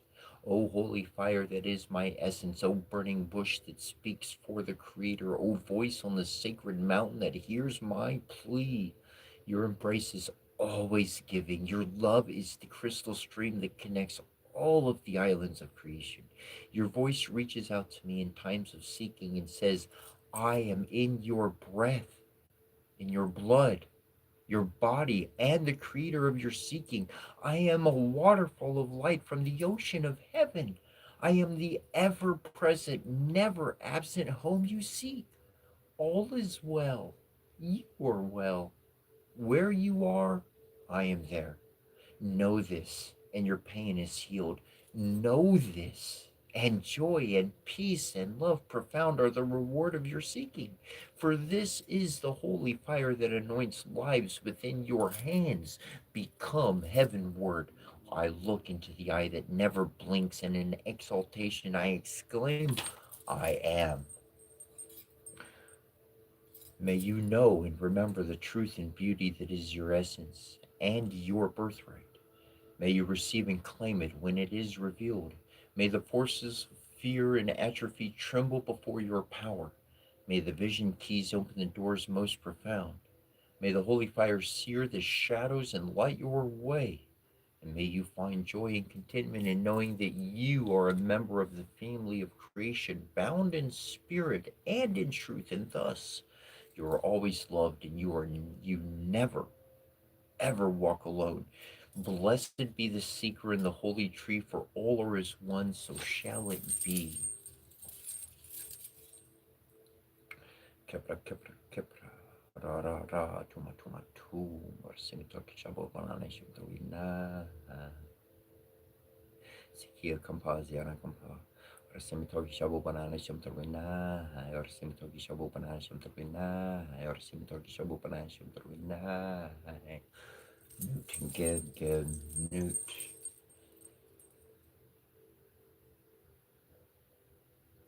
Abradabra, abradabra, abradabra.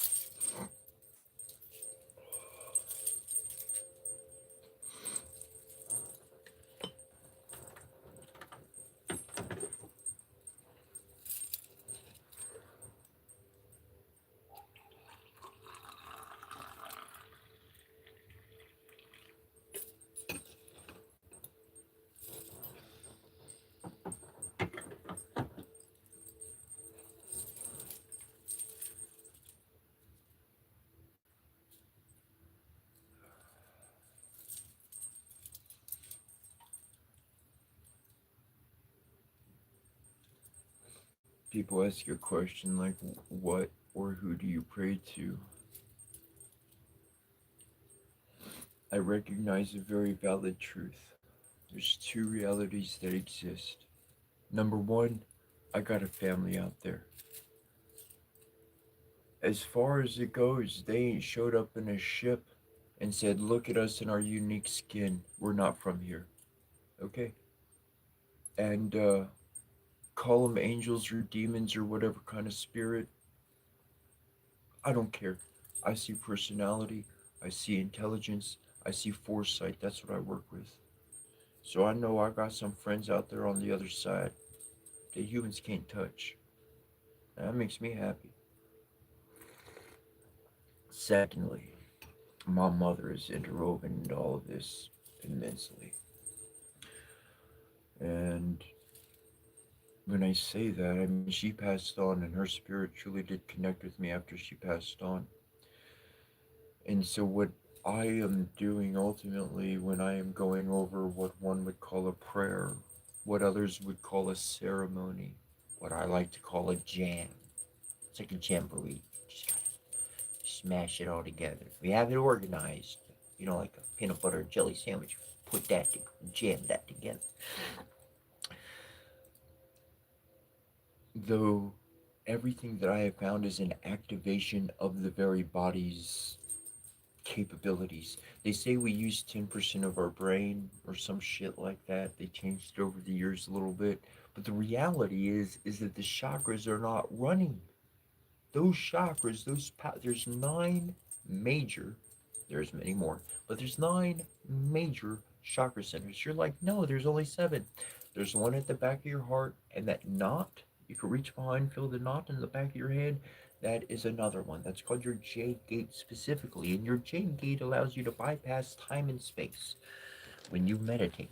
Not your physical body, not this one, another version of it, but that's a whole nother topic.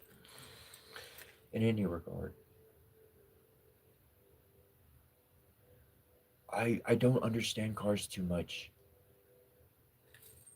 And I'm watching a video and the dude's like, that's 8 cylinders, that's 12 cylinders, whatever. And I'm relating, obviously, there's a cylinder coming out like the engine, and it's got fucking 6 of them on this side, so that's 12 of them, whatever. Fucking, I don't, it's a part of the engine thing. It works. Yeah, I love it. It's cool. And, but if they had 12 cylinders and only four were firing, that car ain't gonna do what it's supposed to in that race. It lost. It was not fully engaged. It was not, the power wasn't running. It wasn't doing what it could. And so these words that I read, well, and I've got more in ancient languages that I prefer to read. I like reading these in English because they give an insight to what I'm doing. What I read in English was like, it's like going to, it's not a buffet, but they're going to serve you courses, okay? And then, boom, you had the whole meal at the end. You're like, ooh, this is nice. When I read the ancient languages from beginning to end and I don't touch the English verbiage, that's like we in the kitchen dicing shit up. Like, bro, go get me this out the freezer real quick. Ta ta ta ta ta ta ta. Yo, I need this. Ta ta ta ta ta. We're gonna put that and that. We're gonna wrap that together. Pop that in the oven for a little bit. Like, gonna work on something else. Gets very intricate and very detailed, but it's essentially, if you were present for what I read today, everything else I've got information I read over for literally an hour and 40 minutes in other languages, in Sanskrit, in Kemetic and ancient Egyptian, in different Indian Hindu languages, um, Latin and more, ancient Chinese and Japanese and all the sorts. Um, I haven't been doing that live, but that's where my heart's been the whole time. And I've wanted to connect, and I've wanted to answer questions and make it really personable. Let's get to know each other.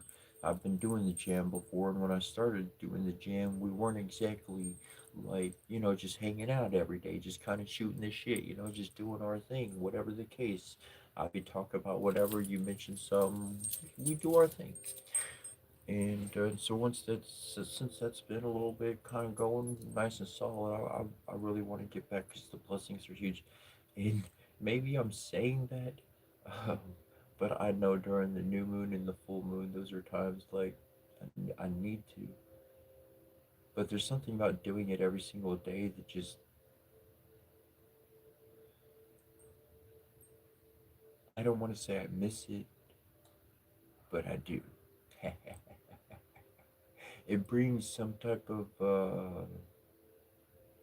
it brings true miracles into existence. But I've wanted to connect with people's sensible minds, their cognitive minds, our common tongue. I wanted to connect there before getting into the deeper languages, into the deeper jam. Like I said, people could call it ritual or ceremony, a puja, abhishekam, uh, different names for different. I like to call it a jam. I always got water present. There's dirt present too. There's a candle.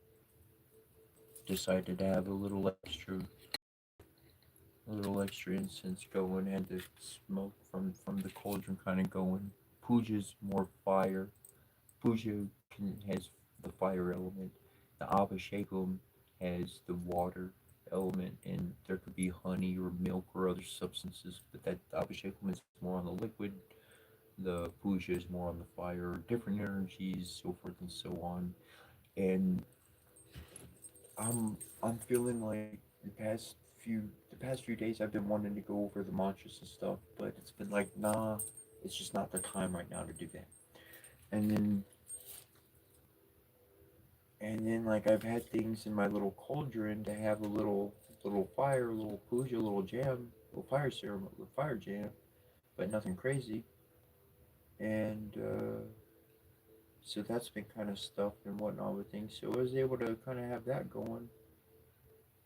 And then last night, yesterday, I was towards the evening. I was watching a documentary, and they were talking about pujas and stuff, and I was like, it's not every day you see a fucking Western documentary with Western people. I'm not being. I'm just saying, talking freely about pujas and discussing pujas, and I'm like, that's cool. So this morning, popping it all out, getting the stuff out. I already had the papers together. Is what I wanted to do, and like the little fire thing in the puja, the fire element was like present there and fresh in the mind. And then talking about the full moon is tomorrow, and I'm like, oh, yep, I'm right on time. It's time to get to acting, working, doing the jamming. But that's what I find. That's what I find is the most funnest thing, because these words of power, they're like, it is magic. People were asking yesterday, do you do magic? Do you do magic? Do some magic, man. You keep coming back. And we started today. That was a real jam today. If you were present for that, starting tomorrow. You might notice things today, but especially starting tomorrow after a good night's rest, you'll notice some changes and shifts for the positive and for the better. Nothing you have to fight against. Just, oh wow, that's working out in my favor. Cool. Because what we literally did was true ET contact. Okay, plain and simple. It's true ET contact. That's what these ancient languages do. That's what the telepathy and all this. We're meant to contact our brethren, but we're supposed to let them know we're ready for them to show up. You know, humanity's together. We're collected. We understand. We can move forward with a better society that's not killing itself.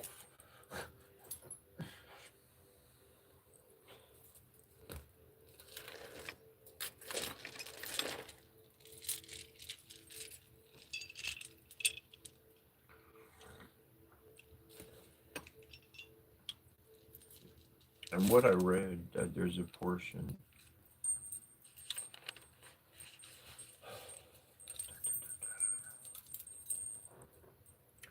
And so, literally, it creates manifestation by going over the ceremony, the jam, once a day. It literally changes things in the real world. And for you to be part of it, you personally to be part of the jam, just even present, whether you close your eyes or not, your soul is. It's like mom and dad are looking at your soul and seeing all the things that are messed up. They don't care about telling you right or wrong. They want to clear out all the obstacles. They want to clear out all the threats. They're like, my child's being harmed. Fuck. Let me put a seal on him. Boom, boom, boom. It ain't nothing physical necessarily that you gotta do, but just be you. And people are not going to have the advantage that they once had on you anymore. This is my gift. This is my ability. I'm their kiddo, and I can be like, yo, mom and dad, these my friends. Can you take a look at them? Can you help them out? And they're like, okay. And your life gets better. Not because you joined something, not because you're wearing a t shirt or bought some membership. Not that there is, but that would be cool. Set your t shirt. Maybe I should do that. But no sleeves. Ain't gonna be no sleeves on my. If I'm selling shirts, no sleeves. They sleeveless. But they take a look and they want to protect, they want to guard. This is the difference. If you stayed and listened to these words, this is the difference between what I found true God, true divinity, true creator vibes here. When I read other books, I'll just leave it in that category rather than be specific. You already know. When I read other books, they talk about judgment.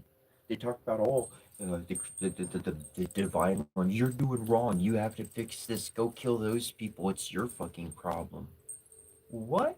Every darn time, just about. He brings up, whoa, Jacob, Israel, whatever. Yo, kill your kiddo.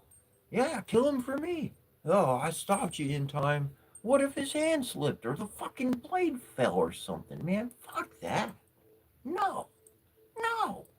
That's not divinity. That's human. A human would make you fucking put a knife up to your child's throat. That's what a human would do. But when I read divine things, I read about come protect us. You hear our prayers. You're beautiful. You're brilliant. Thank you for our blessings. You receive our sorrows and you give us your power in return. You hear our cries and you actually take our problems into your own possession. You give us your power, and we conquer shit in front of us without even trying. That's miraculous. That's divine. That's creator. A man, they put a gun in your hand and say, go fight on the front lines. We may be fighting a war, but it ain't got nothing to do with physical fighting. It ain't got nothing to do with that. It has to do with the removal of the physical force, that physical aggressive aspect of our species, of our humanity. That's what we got to etch out.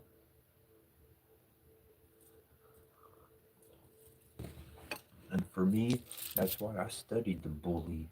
I put it in the category of the bully. You could say this word, that word, you could say a bunch of words for bad people. I just call them a bully. And I studied the bully and how they tore apart my family from the inside out.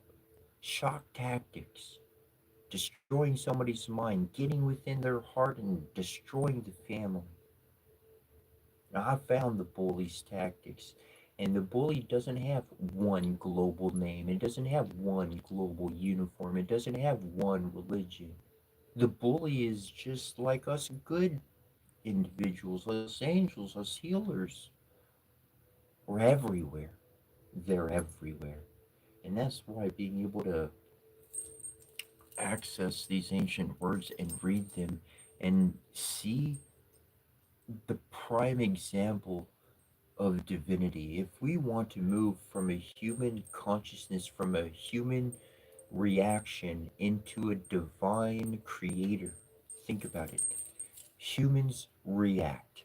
The effect, we are the cause. Fight or flight, we are the effect. Divine, we are the creator. We are now the cause. We are no longer the effect of things. We move into becoming the causality of things.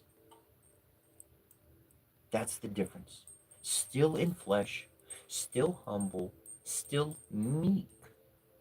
For the meek shall inherit the world. For the meek will not be fighting. They will not be amongst turmoil. Turmoil, fighting, that sort of bolsterous pride, that has no future. That future doesn't, that future is failure. And so many of us are aware of this.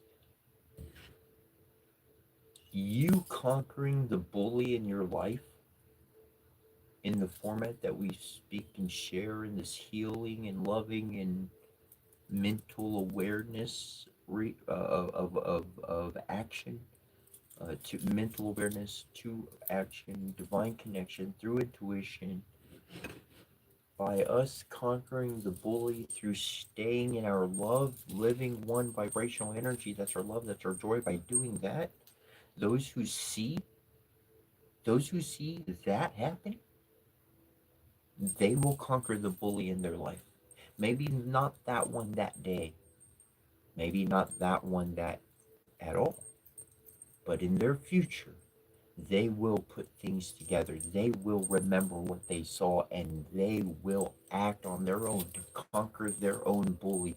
And for each one that gets conquered, that bully, that human who's acting like an animal out of impulsive instinct, I want, I need, so I control, and all that, starts going away. It starts having less of an influence.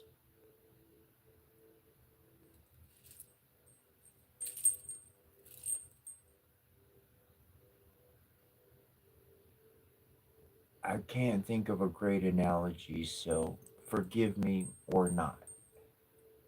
But you know, if you got a huge amount of water and there's a little contaminant that gets in and it's caught very soon, you know what?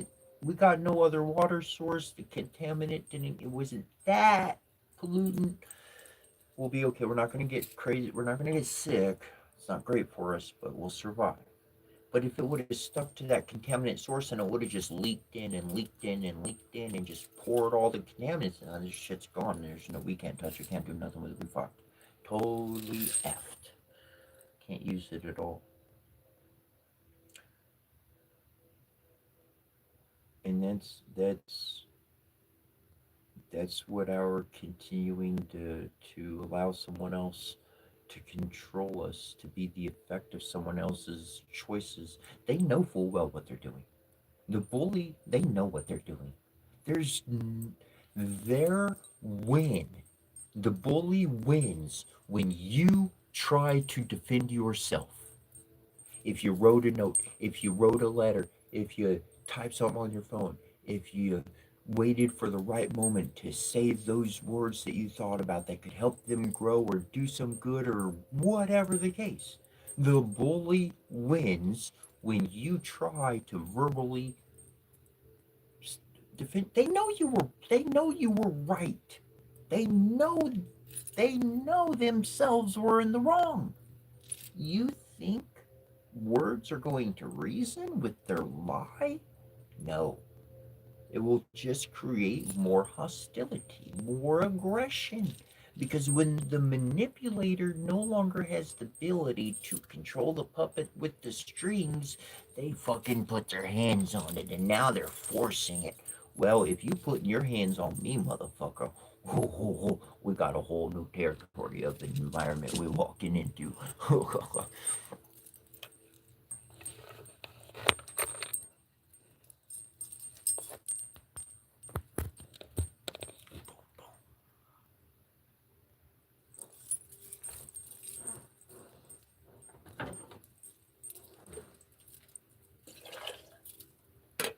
But that's not something I really, it's not something I worry about.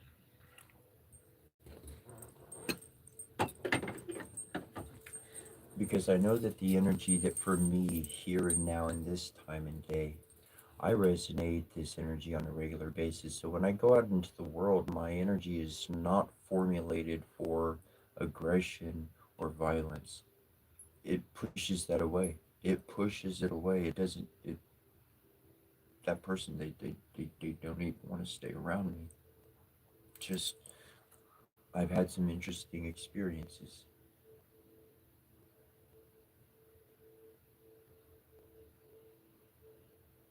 The divine spirits are our ET brethren. And the more that we pay attention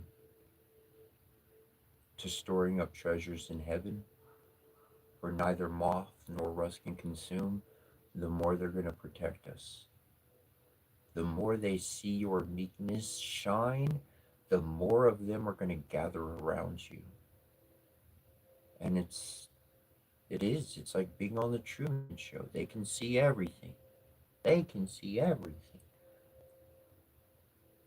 Some things they need us to look up close at. They need us to look at the minutia. They need us in the kitchen dicing up the fruit and really seeing what's going on.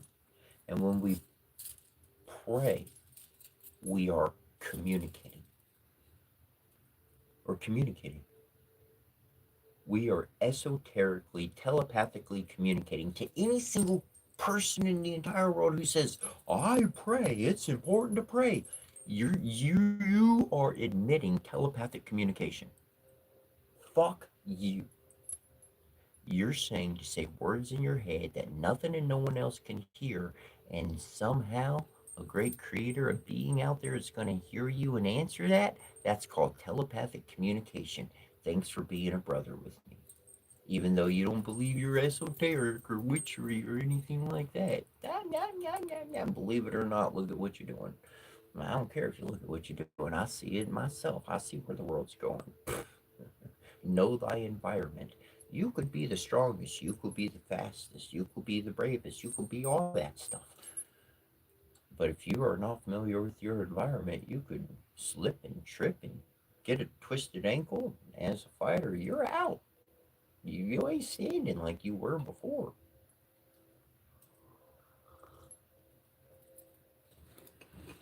I was watching this one movie, and these two alien beings, that were having a fight. And then one alien being like rips his arm open and fucking pulls out this thing, bah, nails the other dude.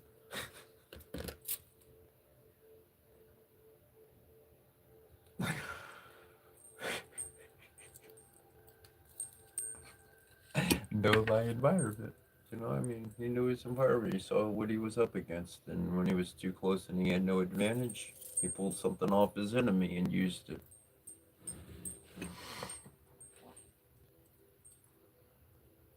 There ain't nothing pretty about a fight, whether it be physical, spiritual, emotional, there's nothing pretty about it. It's dog dirty and ugly.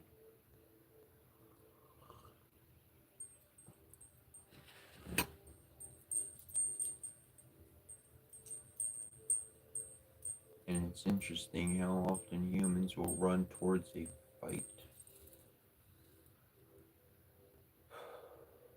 to encourage you to start it. I used to be that way. Before the age of 5, I remember seeing a whole big old fight happening in front of me. It was like this huge freaking circle, this huge, the whole fucking playground was full of kids fucking swinging on each other. Man, I saw that happen. Boom, I beeline it and started swinging and everything. Let's get in on it. That was before my spirit came into my body. My soul jumped alive. Something. Something. But I could understand just because I'm not that way. I can still understand. That's why it's important to remember where we came from. Because if you can remember where you came from, then you remember what you were like as a little whippersnapper. Now you can remember back to those days. You will understand people because there's a lot of individuals who physically aged but did not grow up. They like to say they're an adult, but they're a little delusional. I got an acronym for adult. Now, the word telic, TELIC, essentially is just another word for a human. It's it's technical, but telic translates to human most basically. It gets technical. Anyways, any, we're talking about adult, any delusional, unabated, laboring telic. They're delusional. They're working towards shit that ain't gonna build nothing. Yeah, it sounds like an adult.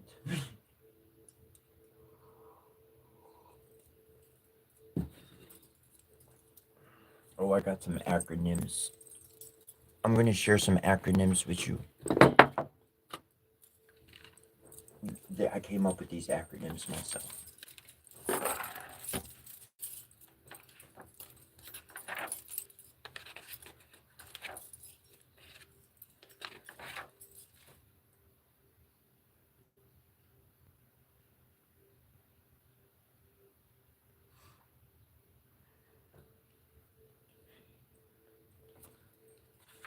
Like, I even took the word destroy, and it's deliver everyone safely, thereupon righteous omnipotence yourself. Things like that. Changing others, hate. I got an acronym for hate, HATE, and it goes into healing all the endeared, because we have the power, literally, the power and the ability to change how our brain works. We have an initial cognitive response that we can engage. We're aware the society accepts these same words but with different definitions. Okay, I get it. But I can still choose to change my thinking, because I see things that are ineffectual. I see things that are proving not good results. So by changing the literal words themselves, my whole brain starts to perceive reality differently. In the midst of destruction, I see the fact that the self needs to save. If I see destruction happening, then savior mode kicks in.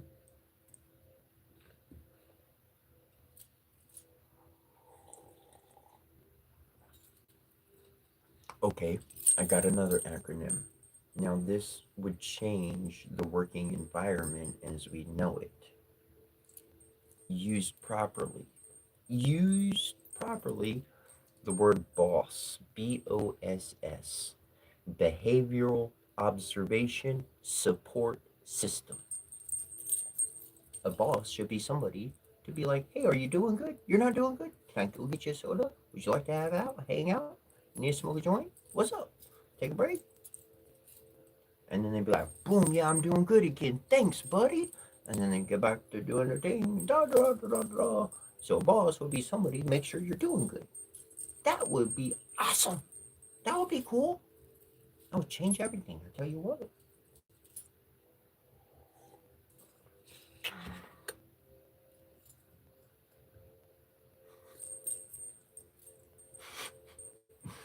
Okay. Okay, I got two that I want to share, but they're it's all positive. It's positive. Okay, so I got one for man, MAN for man. Mastering absolute necessity. That's what a man does. Absolute necessity. They master whatever is required so they can get the absolute mastering absolute necessity. Okay, then we have woman. Gotta change that one up, right? Without omission, manipulating absolute necessity. The ability to fine tune it, the ability to really kind of shift it, and so one can acquire, one can adjust through communication. Yeah. Everything else is it starts getting the words need to be explained a little bit more. But like, there's okay, I'll read one more, at least at least one more. Tree, tree, trackless reconnaissance, electromagnetic endlessly. I'll leave it at that one. But trees, man, they it's amazing how much they communicate and how much we communicate with them. We feel their vibrations and pick them up, how much they can actually balance out our energy. Like that go hug a tree thing. That's some real stuff, man. The balance of the energy of the body, the dissipation of energy into the root system, completely dissipating it, like it's not just getting stopped up at one point in a cord. We think of a tube, and stuff is going through the tube, and if too much stuff goes through, it gets blocked up. I think about a tree's root systems and hanging around next to a tree, and I see energy being able to flow completely out through all the roots and just dissipate equally, just to where it doesn't harm anything, nothing's choked up. I started learning more about trees.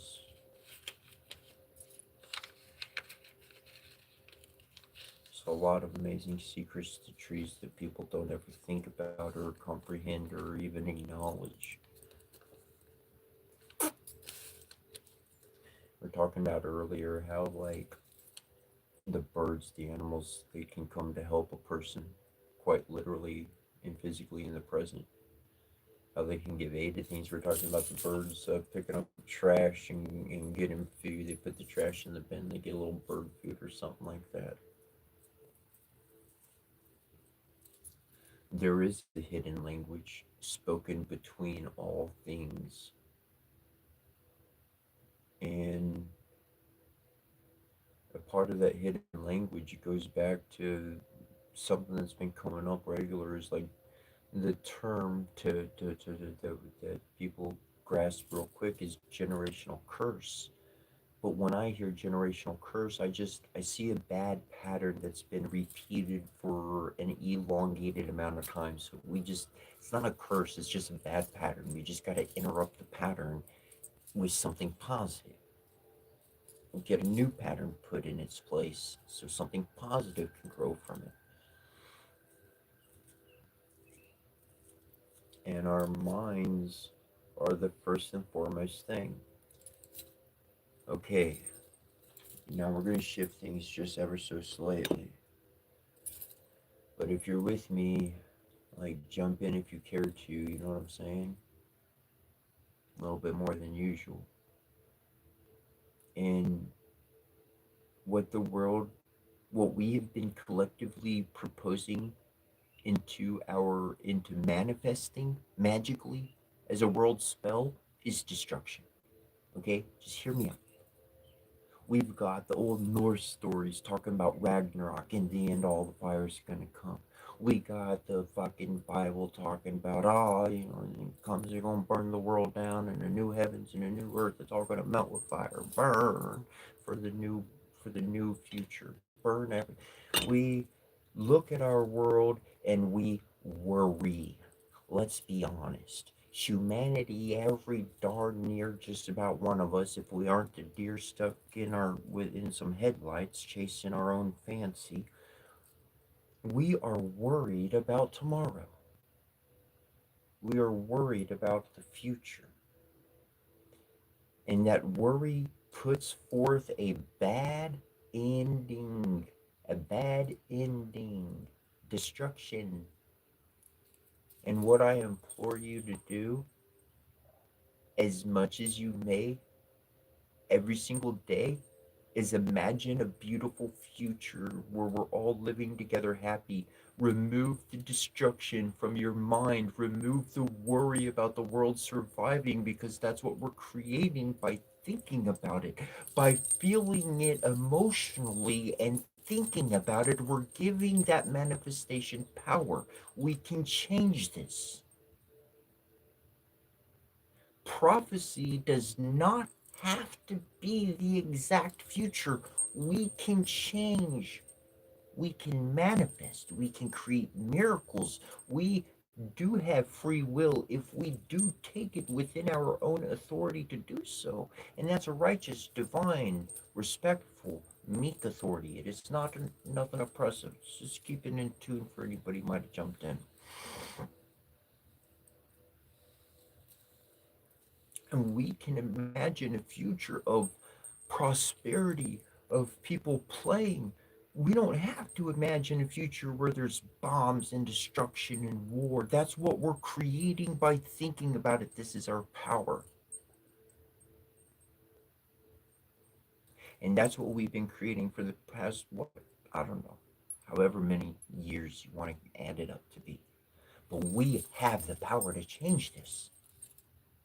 It's our emotion and it is our thoughts, our dreams of the future. We manifest that By taking control into our own hands, it means that we choose to create, we choose to think about something better and more prosperous.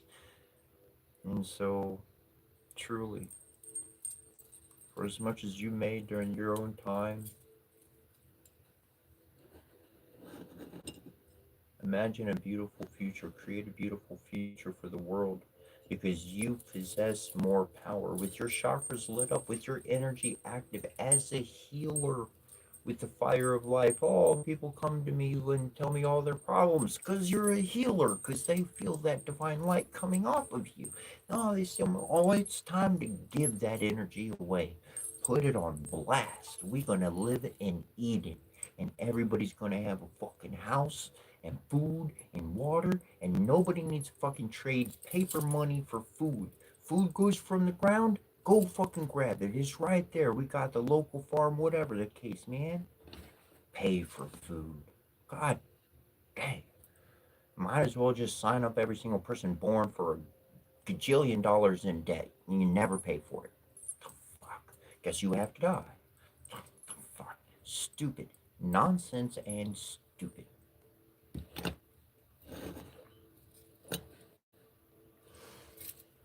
But we have the choice. We have the choice to change our future, to share enlightened energy, positive energy, a positive future.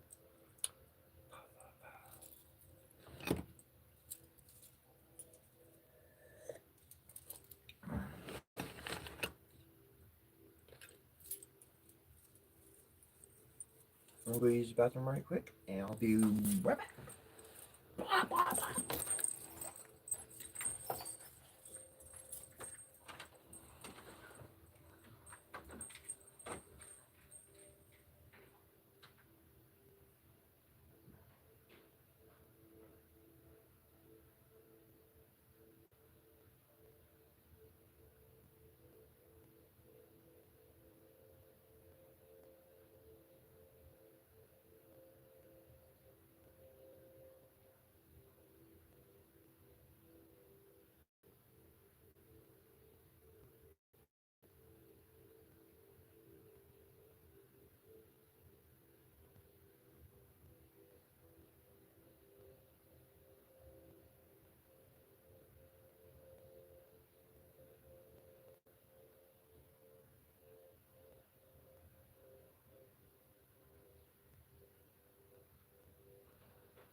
I just want to say thanks to everybody in the chat comments. Thanks, fam.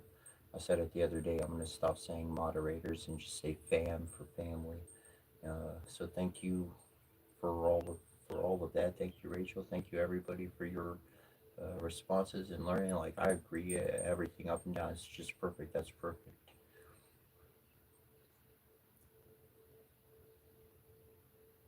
And see, that's a big thing I see as an advantage is that like at a school or at a system or a business or something like that, they set it up so that there's only a small group that's smart at the top, and so then you have like thousands or hundreds or however many people, and they're stopped from advancing because only those at the top are essentially like holding the keys. And in my idea, to create something beautiful and growing and developing, like every single person gets to be the teacher. Every single person gets to know all the stuff. And then when somebody new comes in, they're surrounded by an entire group of independent teachers, like independent free thinkers who like and so all the teachers can come to the one student rather than rather than a bunch of students going to one teacher. You see the difference? Many students going to one teacher. There's a plug of there's a plug. There's a limit to how much can actually be communicated and given and helped for each student. But if there's a group of teachers to one student, every single student, every single young one, they're going to grow up super fast. They're going to learn. They're going to be a teacher super fast. And as a teacher, at least for us, for myself, I consider myself an exploring teacher. And so as I explore, I learn, I discover things I did not know, and thus I learn. And as much as I learn, I also teach. And thus I'm learning and teaching all the time. Just because one has an ability to share or direct doesn't mean that it's the end all be all. They should stop. The growth of life, the tree of life, it continues to grow and produce things we've never seen, fruit that never existed before,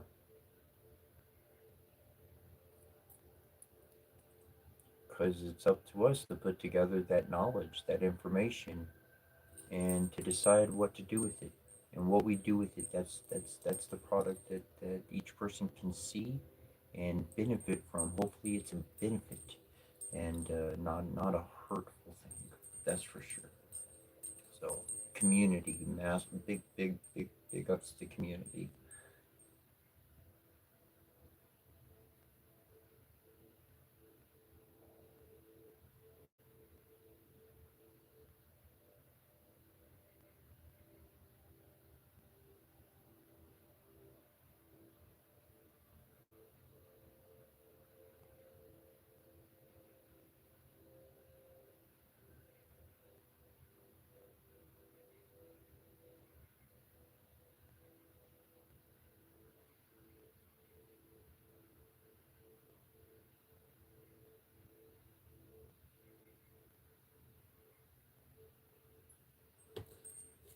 And in on a whole another spectrum and platform of things,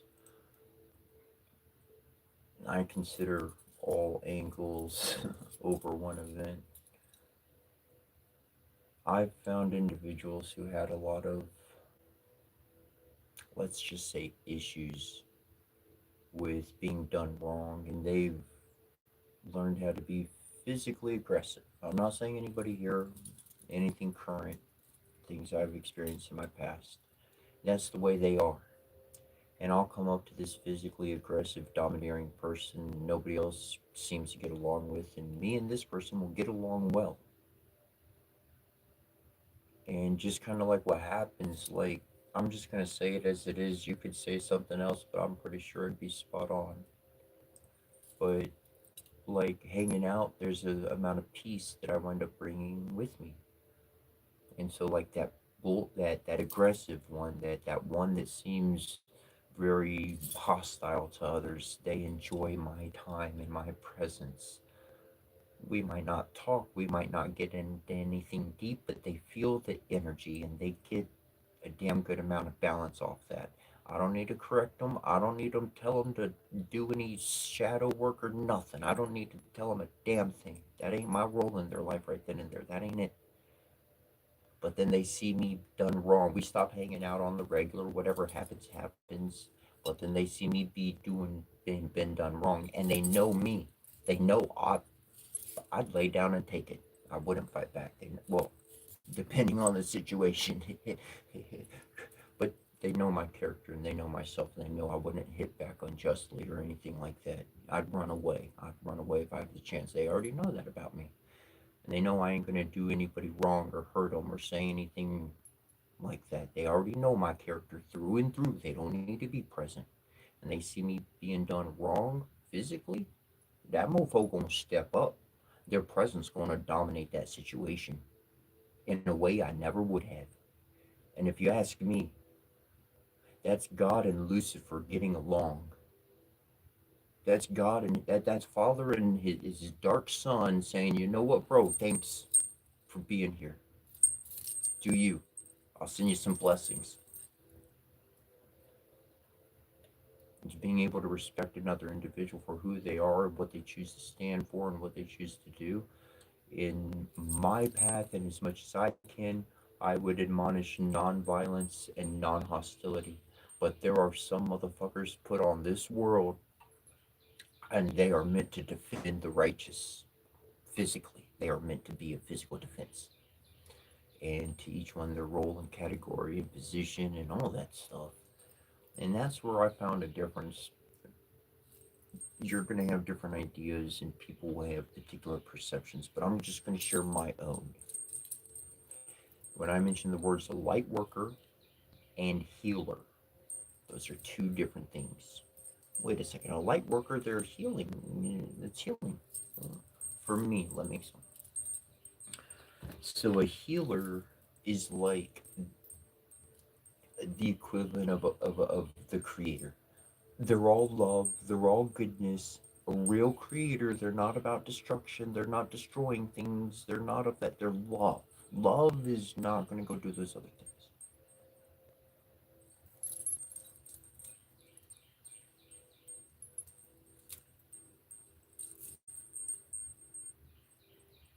So then someone else is created, there's another portion. The quantum effect. What exists here, there will be its opposite over here, and they'll be connected. What happens here affects this one there. And to be able to honor everybody and their gift and who they are or whatever particular portion of their journey is, that's a huge part of reality. And that's why I tend to respect people's nature and encourage them to be their best selves, whoever their hearts truly is. We save each other in all sorts of ways, and we don't even know about it. People do good deeds for us that will never come up and ask for acknowledgement. And this is love. This is the power of love. This is the ability to heal the world, and not only heal the world, but to create a positive future. Because I tell you, it is in your very power, in your essence, to create a beautiful future for all of us. We can create miracles, and miracles do not require money. Miracles do not require any type of financial stability. Miracles require heart and truth and belief and a whole bunch of love. That's all you need. And you focus upon whatever it is you focus on, and you will change it because you're paying attention to it. Realities we think of and we create, people experience in one form or another. The ripple effect, the butterfly effect, it is constantly hitting each other, bouncing off over and over and over and over and over, and there's so many disharmonious ripples going on. And we can replace those with positive energy markers, positive memories. And that's what you are capable of.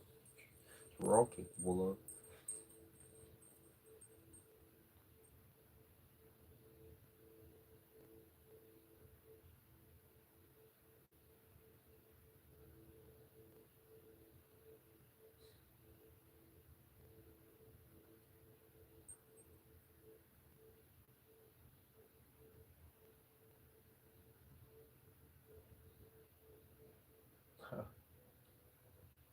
I totally visualized your the cat in the basin there. It's not normally every day one notices a cat playing in the water.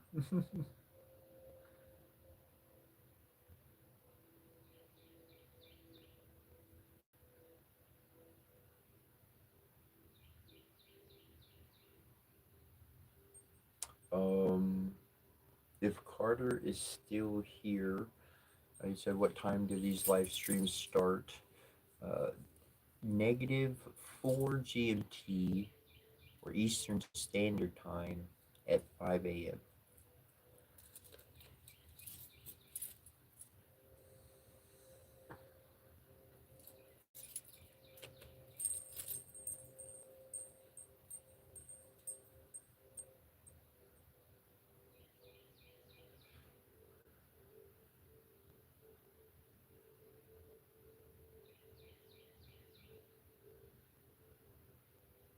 I don't know what I said, but James Walden said, "Is that why I woke up cursing evil to burn in hell?" Yeah, yeah, that lines up with a bunch. I'm getting like a little. I'm not getting goosebumps, but I'm feeling a resonance when I said that right now. Ooh, yeah, that's coming up from the ankles up. From yeah, yeah, yeah. Fucking. Mm-hmm. Send that one through. Chink chink. Give you a bell on that one.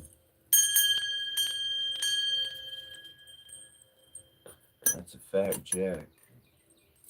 Send out the positive view of what our world could be. I imagine with the technology that we have, humanity all together, hidden, secret, and known, the technology we have, we could. You know how the Hanging Gardens was like one of the wonders of the world? We could turn the entire earth into a hanging garden. One huge garden. Could you imagine if the soil around us was like a garden everywhere?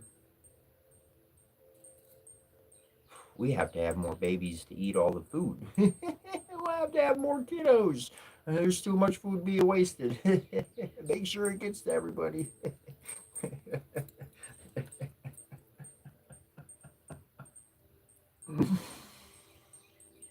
The abundance that we could have on this planet would be just heavenly.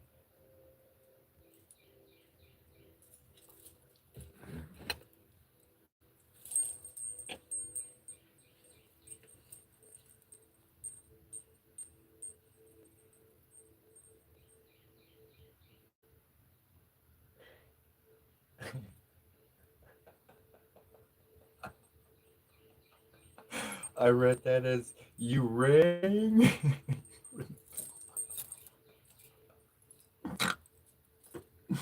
Yeah, I did.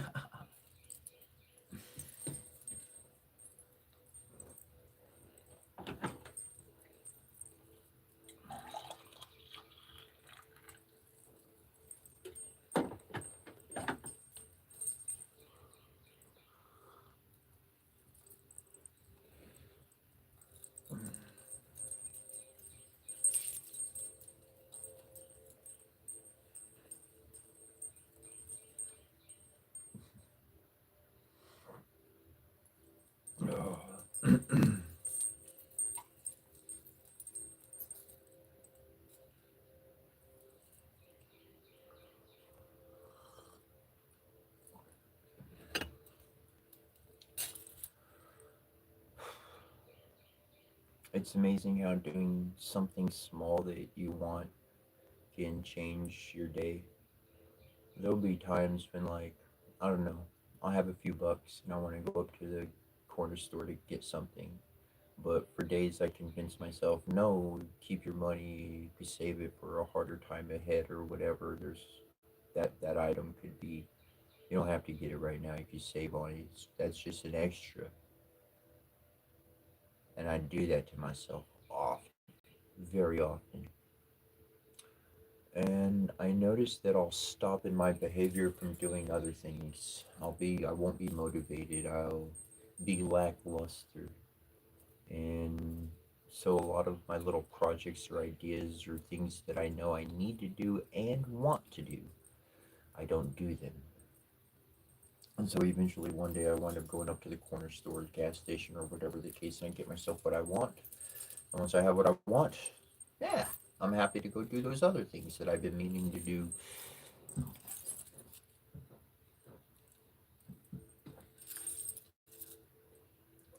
Learning to reward the self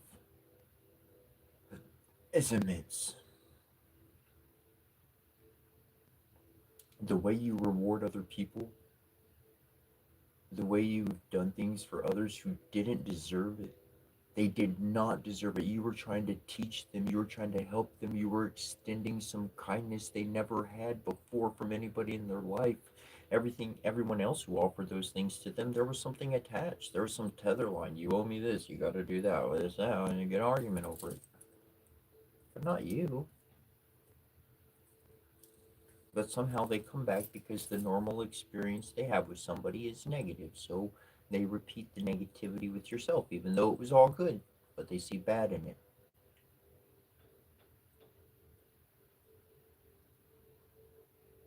The good that you literally give, start getting yourself those treats. Start giving yourself those little rewards.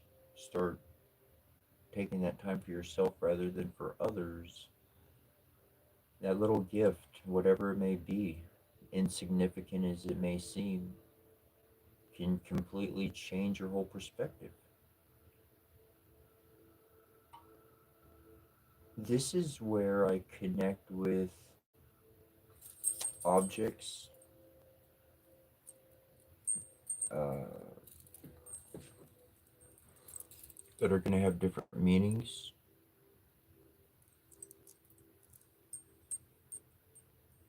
This one's an ohm symbol, technically, if you could see it or not.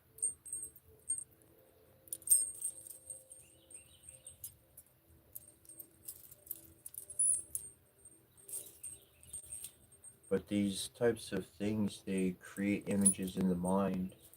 They create reinforcements of the self. And sometimes one of these little images, one of these trinkets, dare we call it a talisman, that we desire or want, that seems insignificant, it changes our life. It changes the motivation because now our mind is actually processing that.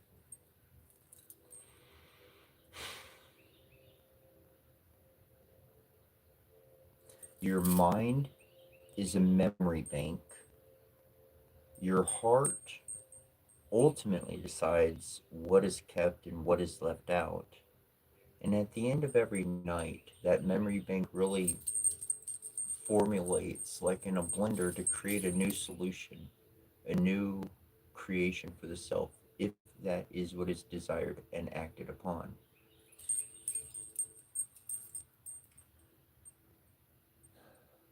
What we put into our mind and what fits into our foundation of what we know to be true, honest, and good, the symbols, the colors, the words, the interactions, the vibration frequencies from other people that we're around, how people are dealing with us. This all goes into what we're creating for ourselves tomorrow. It's one big magical recipe of how to create tomorrow. And we've been on a particular path for a long time of living and working and house and job and this and that. And that has redundantly created a particular future that is not hospitable to humanity. And that's why those of us who can unplug from the system, we are in the world, but we are not of it.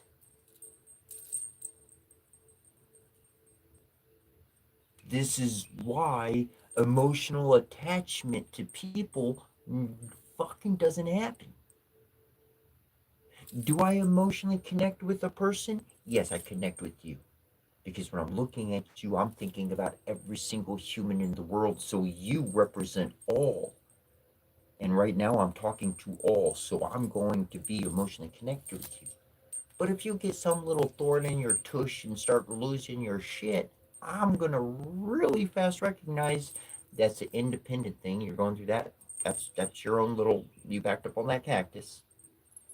I know you let out a lot of I'm not going to take that personal. That's I'm gonna detach in that moment because I know that was a personal thing. You know? Connected yet connected within the world, yet not of it. I'm not a creation. I am not an effect of my environment. I am the cause of my environment. We came to this world to create a new earth. The aliens arrived. They showed up and they didn't land in ships. They were born from the wombs of women. That's how we poured it in. Every single walking portal on this world, we poured it in. Our consciousness, our soul, came to Earth to do something, to change it for the better. Earth said, yo, humanity's going down. We need help. There was an SOS system that went out. What SOS system? Don't you remember that satellite that went out with that disc? They put all that stuff? That was heard. That was seen.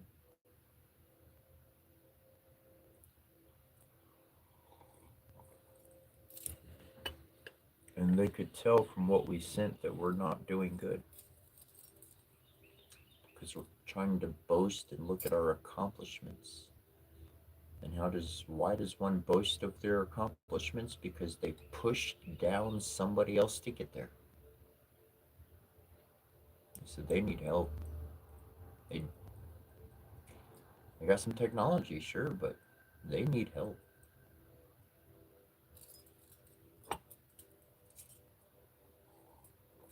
How you view yourself is what you will become. And you can be anything you want. You can be a creator in the flesh.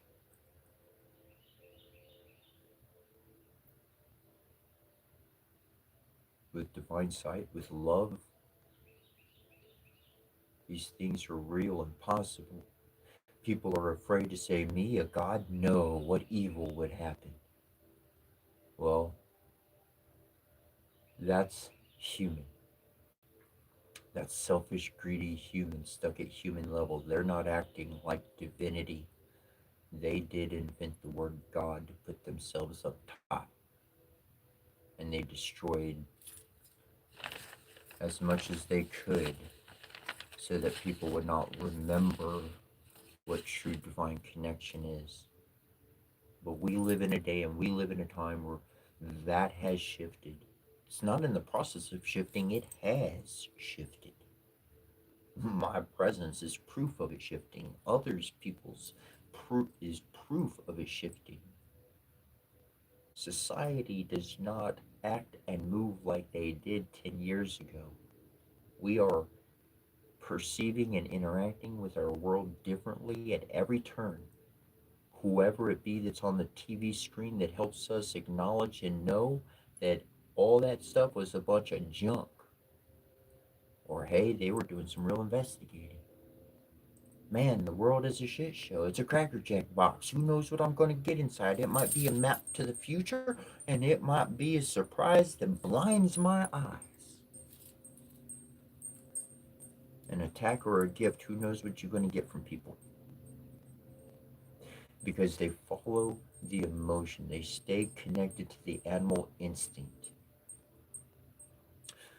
We are growing and we are developing, and the longer you can hold on to living one vibrational energy, that's your love, that's your joy, that's who you are, protector, defender, whatever, your love and maintaining that vibration is a Jed pillar. It is a pillar of stability that the world needs.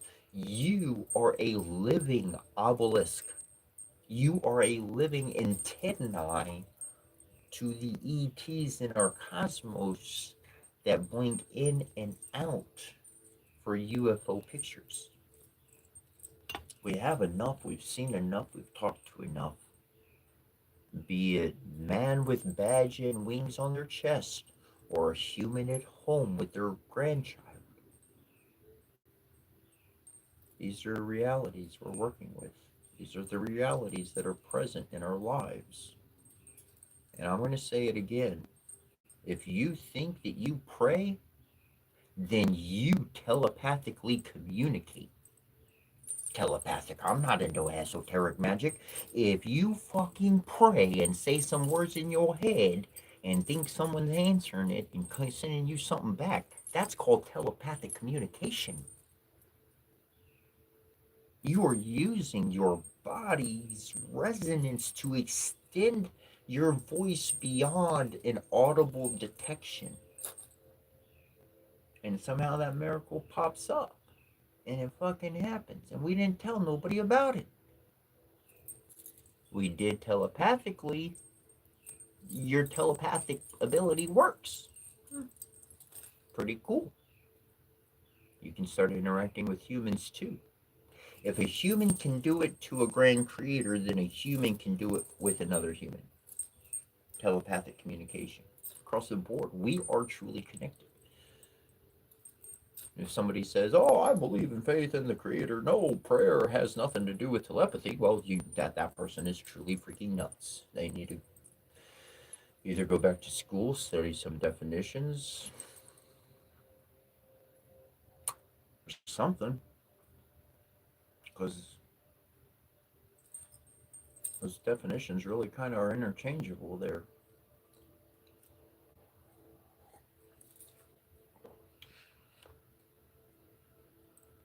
I can't afford to care about people's reactions or viewpoints. My mother, living in the world that she did in the days that she did with two boys, she could not worry about the reactions of other people. She had to bust her ass to put food on the table and a roof over our heads. That's what she did.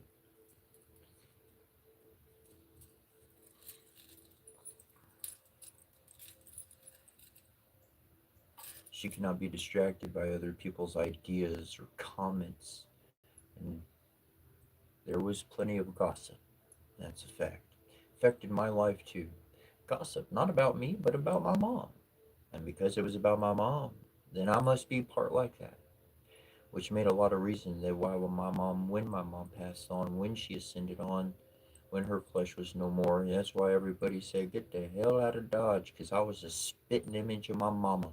And my mama, nobody could win on her. Nobody could get the wool. They could laugh at her, they could poke at her, but they couldn't get the win over her.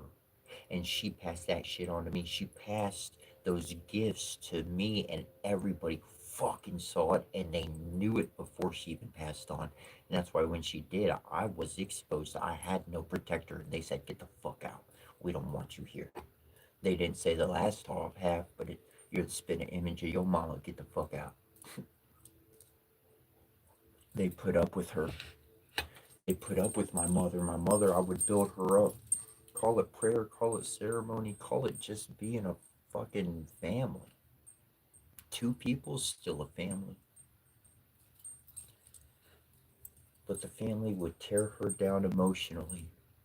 She would go in, share, be happy, positive, and they would tear her down. And I said, "Mom, let's go home."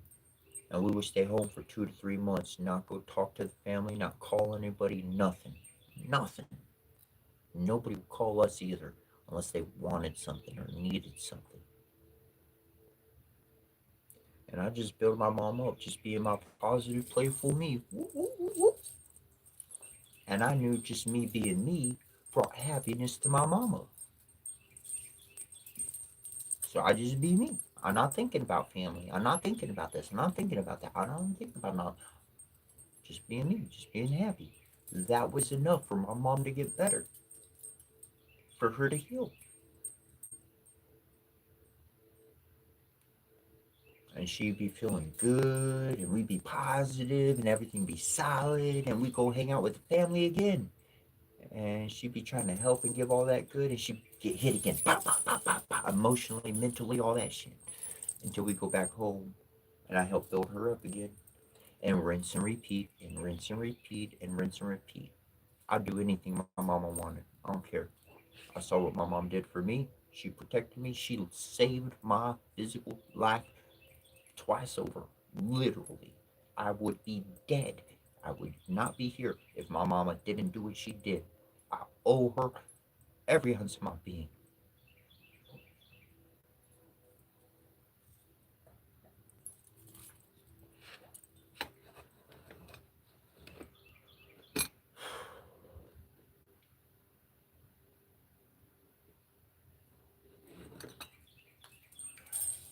And that's why she will live every day I live.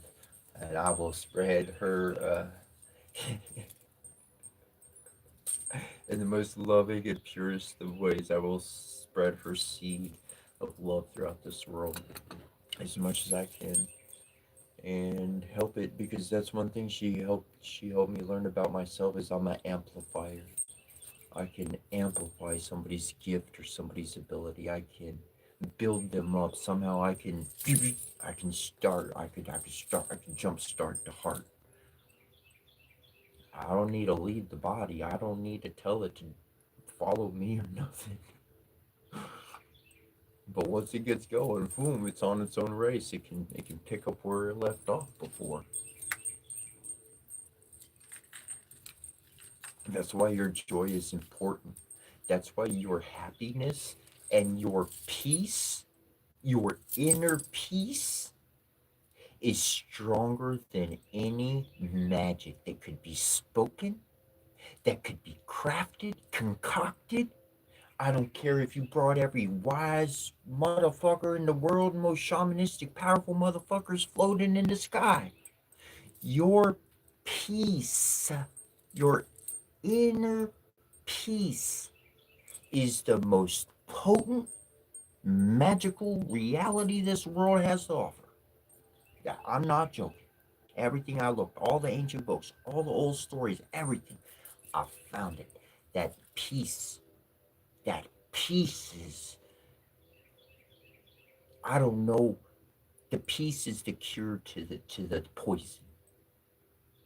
The poison creates aggression and distress and worry, but the peace eradicates it. It displaces the virus, the poison. It displaces that energy to where it doesn't have a foundation to exist. That's why your peace, your inner peace, following your heart, getting yourself a little knickknack, getting yourself whatever. Oh, you shouldn't smoke. Oh, you shouldn't do this. Oh, that's bad for you. Do what makes you happy. What's going to bring you inner peace, fucking do it. Because it will destroy the anger, the pestilence, the ugliness that's out there. It will not have, it can't grow in that soil. That soil is our energy that we're putting into a regular basis, being that stable pillar of energy, not trying to fucking get followers or shit or be some person, but just radiating that energy. That's going to allow other people to cleanse their own energy. It's going to allow them to find their own peace of stability. And in peace, we can find harmony. Harmony. Harmony is, well, a bunch of sounds go click, click, click, clack, clack, clack. That's just a bunch of sounds. You start getting some harmony. We got a band. We got a we can start making a fucking we can build a song on harmony. We could get something really flowing with some harmony.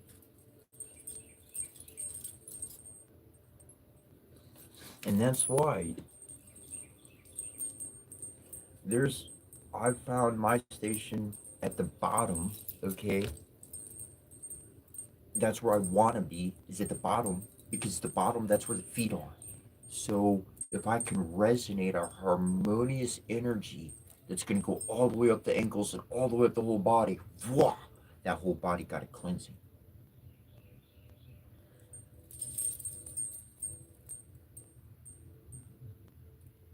I know I'm not, if there was some big company or something, and you gotta like insurance this and this, that, and workers this, blah, blah, I can't do all that. That's not me. That's not me. I can't, it's not. Maybe I could grow to do that. Maybe that's not me yet. If I wanted to be, I don't want to be that. It's not me. I know how to do what I do. I know how to resonate the energy I resonate. I'm not the dictator. I'm not the dictatorial person. I'm not that dude. Somebody else can have that role. Somebody else can distribute or what the. That's not me. If anything, I'm an emotional support system.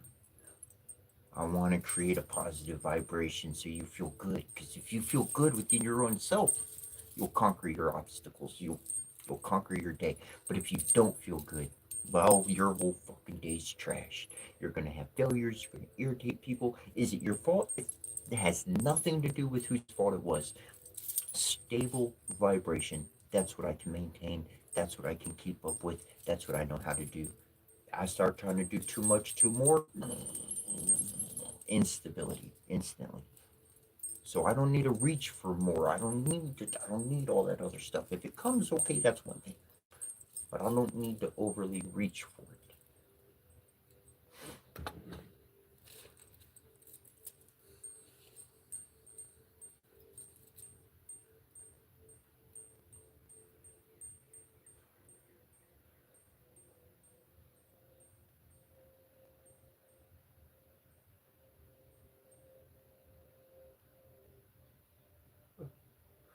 Thanks, Rachel.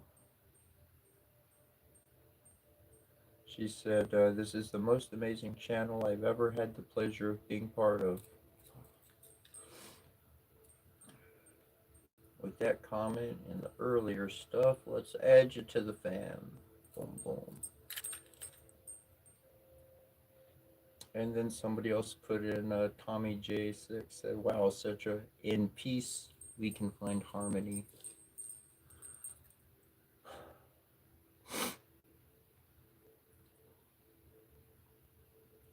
When I'm in a home and there's negative energy, whether it be jealousy or anything, if there's negative energy, then I have to constantly protect.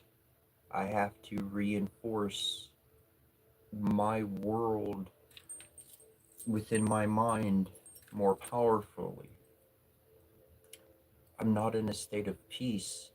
I'm constantly being attacked by a negative energy. I'm not saying the person, their vibration is detrimental, so I have to focus on protection. No peace, no growth. I have to take my peace and I have to focus that into my own defense. And that's why for years I have sought a home, I've sought a residence, I've sought people to be around where it's peaceful. You could not like, you could whatever, you don't have to be my best friend, but just where there's some peace, because if there's peace in the environment, oh, I don't have to fucking work on protection. And if I don't have to put all my chakras in gear for protection, I can create. I can create the power I can put towards creation if I don't have to fucking spend it on protection. If it's not, if I'm not, if with the peace, progress, harmony, development, growth, everything is prosperous. A flower, a seed, a plant growing in its stable environment has growth. But if it's violent, if it's oppressive, if there's no peace, if there's then there's no harmony, the seed is not going to grow. Even if it matured to being a green sprout, the weather's going to destroy it.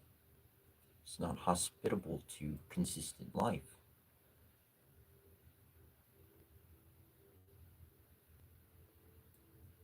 And that's why your peace is the most powerful magical spell in the world. We don't have to have everybody super smart. Yeah, you can learn. Crack open some books, get into astronomy, start learning some science, astrophy, astrophy. I forget the words, but there's all sorts of words talking about like when you start working with the stars and planets and when it's closer on its revolution around versus when it's further away on its revolution around. Astrophy, astrology. God, I can't remember the name, but there's two. I think they end with G.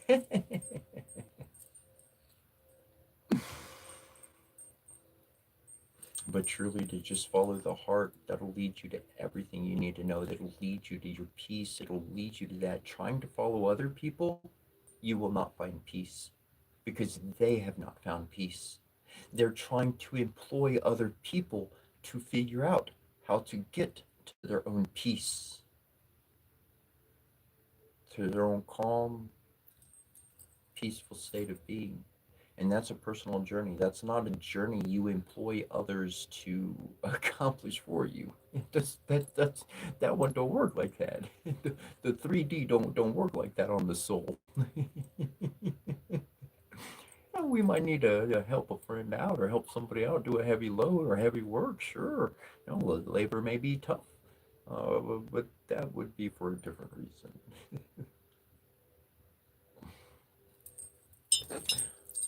I'm going to take a little commercial break without commercials, or I got to figure out something for a commercial or something. For the next 60 seconds, maybe a countdown timer or something. Anyways, I'll be right back and we'll keep jamming as we have it.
Very welcome, Rachel.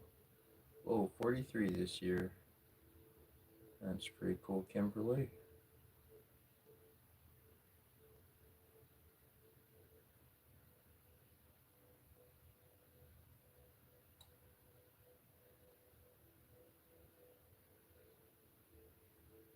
And that's really, I mean, I love coffee.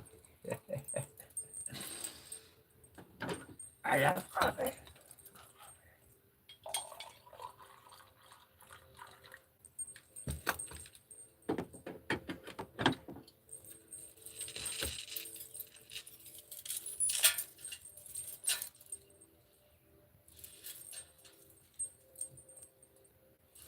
But that's like mentioning a polymath, someone who has extensive knowledge in multiple fields.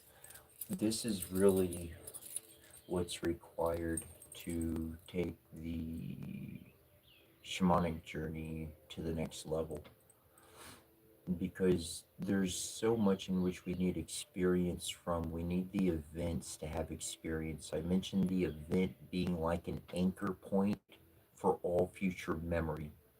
Without an event, let's start here. If you go to school, you start reading a book in a subject about something you've never done, you have no anchor, you have no event to tie those memories to. So the memories are just floating. The information is just floating, but it has nothing to hold on to. That's why it's so hard to force foreign information into long term memory. So we get the experience. This is the shamanic path. You get the experience firsthand. You're familiar with it.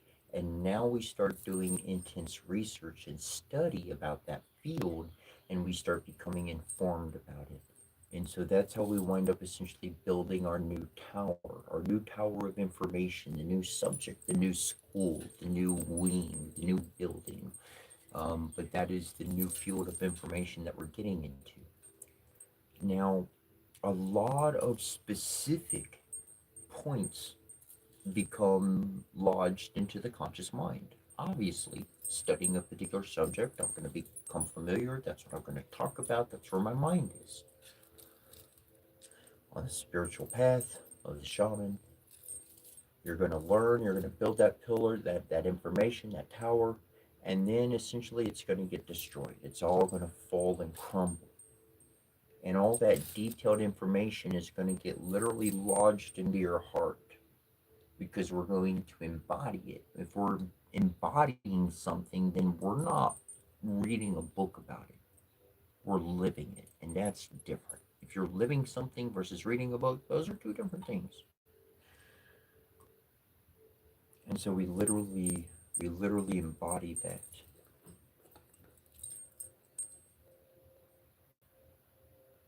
And so then we have multiple subjects literally. And by the time we make our journey, we find ourselves talking about those other things. And now we can actually start talking freely about all these different subjects, not just with information of knowledge, but information coupled with actual practical experience. And thus, a solution is born, a solution is shared, a remedy to the repetitive Groundhog Day event. The solution comes in, and now we have a new future. The old past, the old cycle, the old ripple has now been replaced with something positive, with a positive event and the memory. Anyways, I'll leave it at that.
I'm coming back to you. I'm coming back to your comments, Kimberly.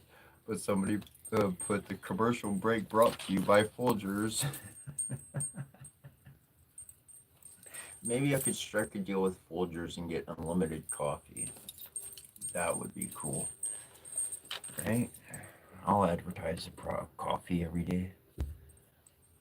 Maybe somebody else out there on the market has an awesome coffee they want to send me. I'll also sponsor your coffee every day if you give me coffee every day. That sounds like a good deal to me.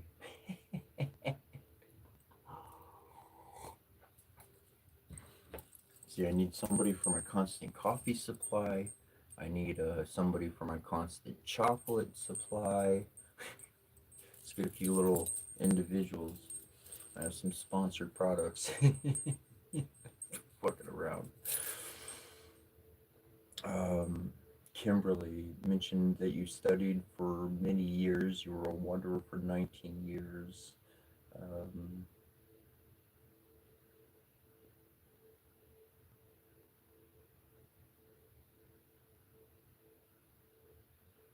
and so, depending on where you are in life, uh, if you found some stability, which something says you found some stability and all that.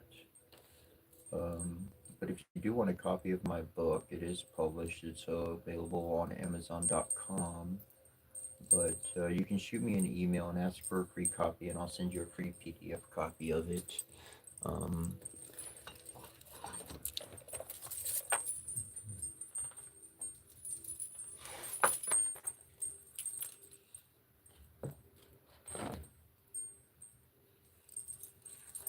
though, one thing, what I do want to share with you is what I learned on my journey is to essentially, when we're like, when we are truly in the phase of wandering, of truly just wandering, and we learn, we shift, and we learn during that wandering, we learn intensely different subjects, which is usually, at least for me, towards the tail end of the wandering is when I really got into the meat of different subjects, doing real history, cracking open some old books that nobody's contaminated with diluted thoughts or whatever the case. And And so, in that, I recognize this is my own process. I'm sharing what I went through. I'm not telling you what to do. I'm just sharing what I went through. And so, for the majority, for all of those years, I was in hermit mode, completely within myself, paying attention to this information I'm learning. It's not for other people. I'm making these advancements, and I'm aware I'm making these particular advancements that other people have not made. They've not made these things. They've not thought about these things. They've not done these things. So I can't put those responsibilities on them. I cannot have conversations with them because nothing positive can come from it except, yeah, interesting. That's about it. They can't even confirm my realities. They're not that. And so then after many years of that hermit mode of just intake, hard deed, and then towards the end, heavy intake of detailed information, there was a gestation period, and then there was the flip from hermit to solar. We're going on output. We're sending everything out. Nothing is a secret. Nothing is hidden. Everything we've learned, everything I've went through, everything I've developed, everything is shared. Share. I will say there's like 5% of information that the shaman and oracle and individual traveler, though that 5%, you'll get it on your own journey when you get there. That's for you. But other than that, 95% of everything I go through, receive, do, got to where I share it all. I share it. And that's not just a physical mannerism on a live. I was doing this through my ceremonies. I was doing this through, if you want to call it a prayer, a ceremony, a ritual, a jam. I like to call it a jam because I like to keep my stuff a little impersonable. Like just, you don't gotta get all super dressed up, bro. I might be dressed up or whatever, and I'm dressed up for both of us. No worries. And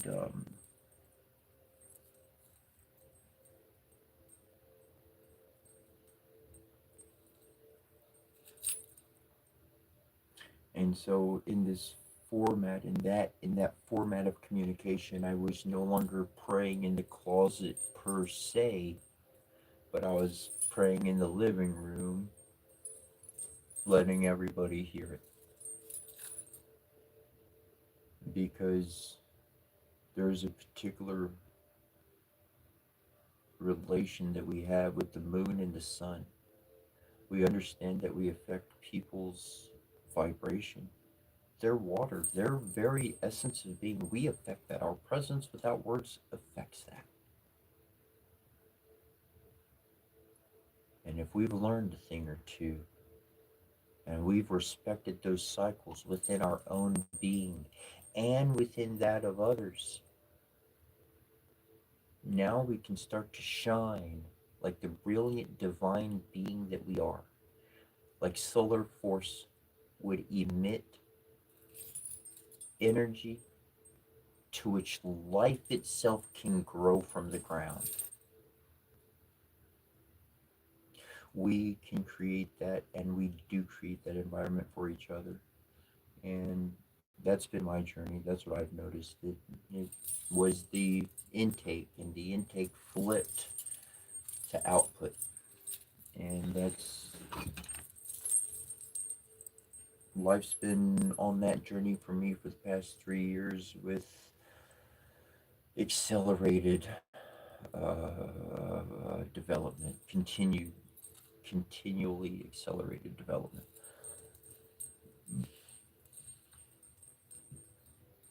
Ooh, excuse me.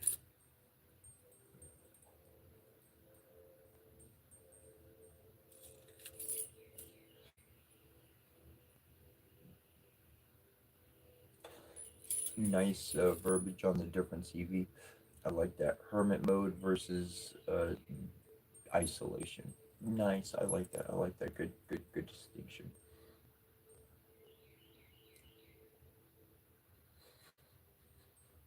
Random frog. Oh shit, it's my boy Captain Crunch. Yo, I got a bag of Captain Crunch. That's usually my go-to for cereal.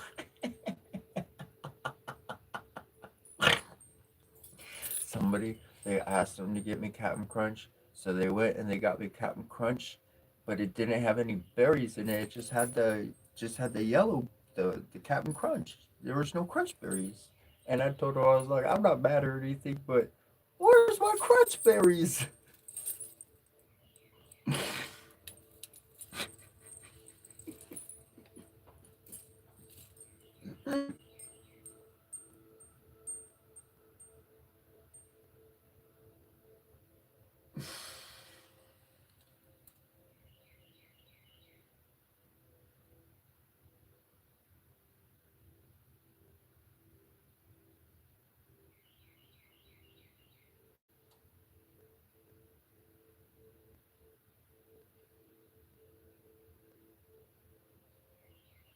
Oh, that's a great question.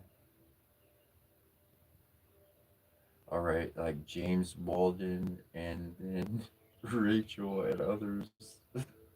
Okay, so we gotta find a coffee supplier and slap our label on it, and we won't make money selling coffee.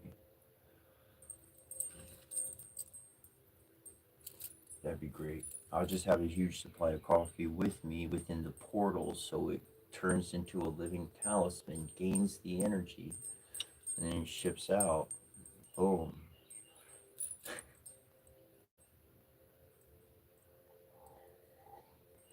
I'm telling you.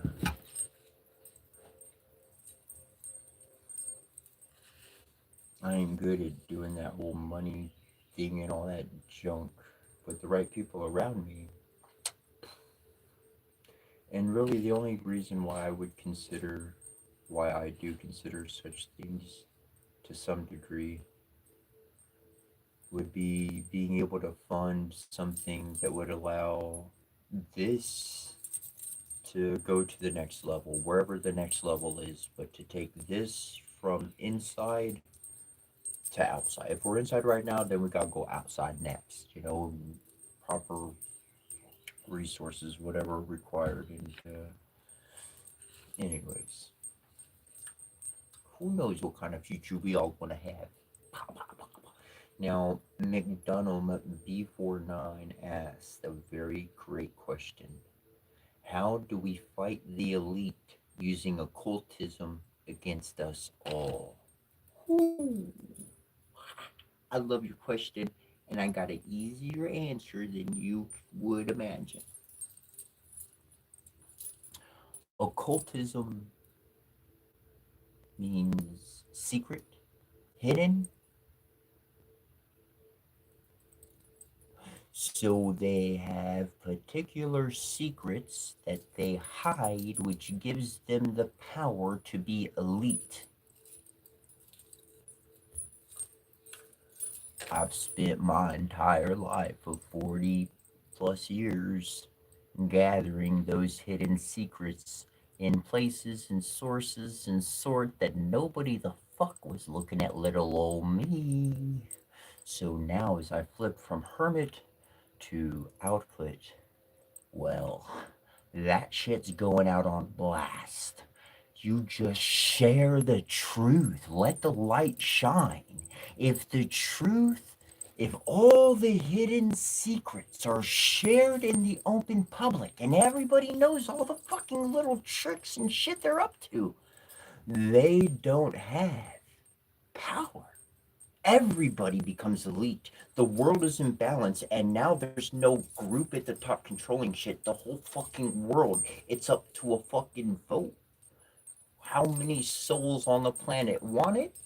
That's what's going to move forward. How many on the souls on the don't want it? Well, it don't got the support to move forward. Our world acts Mother Planet, living Geb, Gaia, and Earth.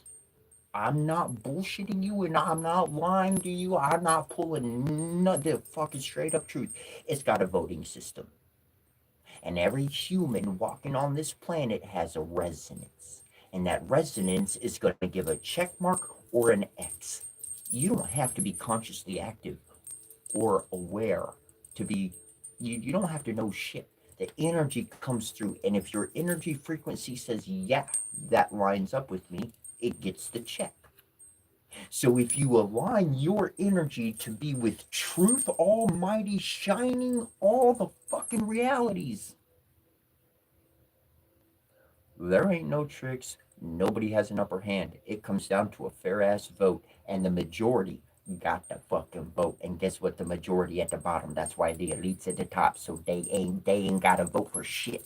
That's why they gotta spin all the magic motherfucking hidden secrets the way they do. And that's why when I went in search and found that shit for myself and got the fucking verifiable truth, I said, shit, let's wield this mug like fucking Arthur's sword. Shit.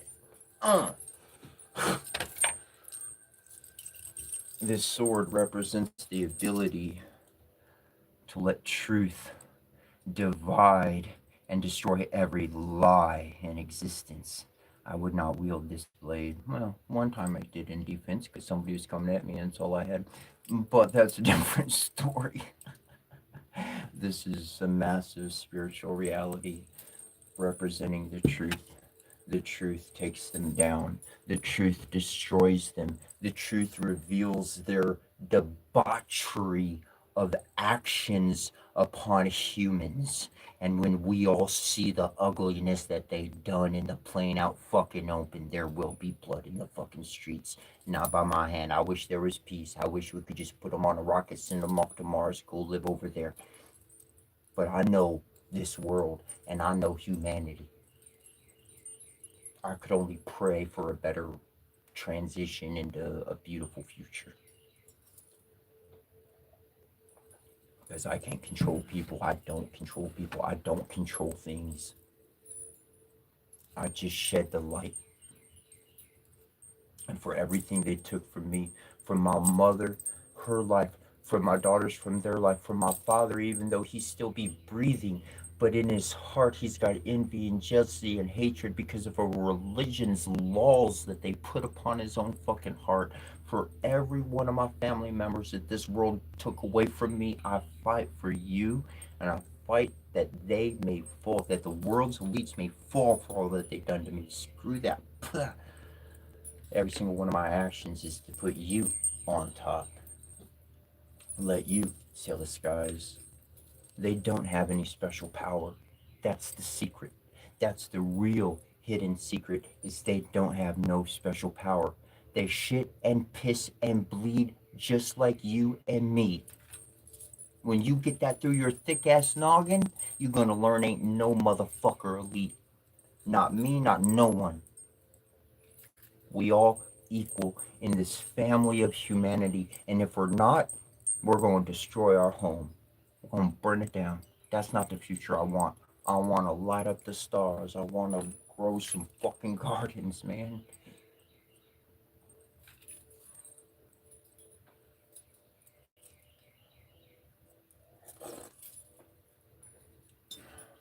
There's a way forward, and we don't exactly know it. We can only create the resonance from our own being, from our own essence, on a regular basis through stable, undeterred resonance, which forces our environment to change. It forces the birds to come around us. It forces people to be happy and nice. It forces people to not be a jerk because it's energy, not words. It's frequency. It's a broadcast system going out to every single life form. It's part of the secret hidden language of how the finite connects with the infinite, how a single drop of water communes with the ocean.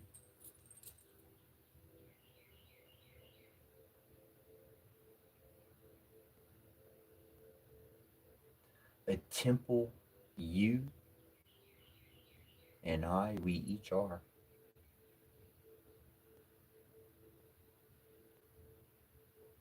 And your peace that you have, that you carry with you, that you choose to express in any environment.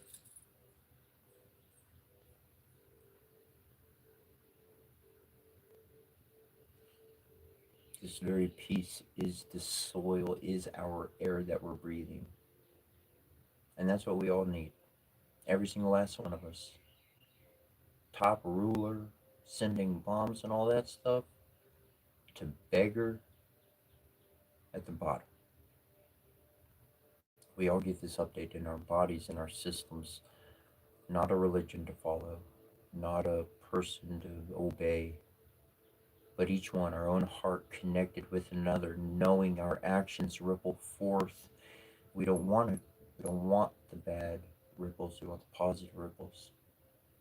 I said this before, and it's been said in Bambi plenty of times. If you ain't got something nice to say, don't say it at all.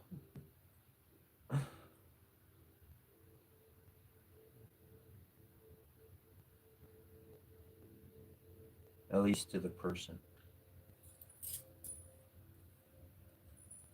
I've been in plenty of situations where I did not feel I did not have anything positive to say. I didn't say anything. I held my tongue. I did not let that sort of truth rip out. I kept that to myself.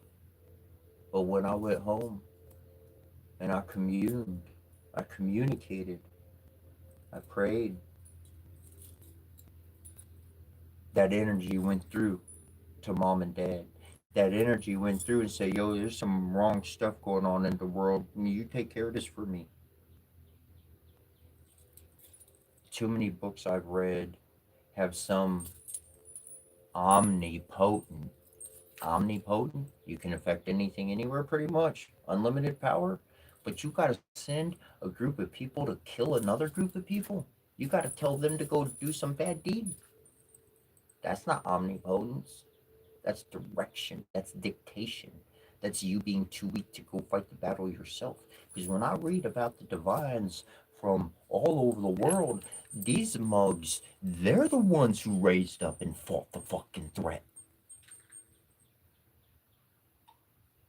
They're the ones who did that. They didn't send their people, their lovers, their bakers, their entertainers, their dancers. They didn't send their family. They they stood up against the threat. That's the difference between divine and human. A king and somebody wanting to be God.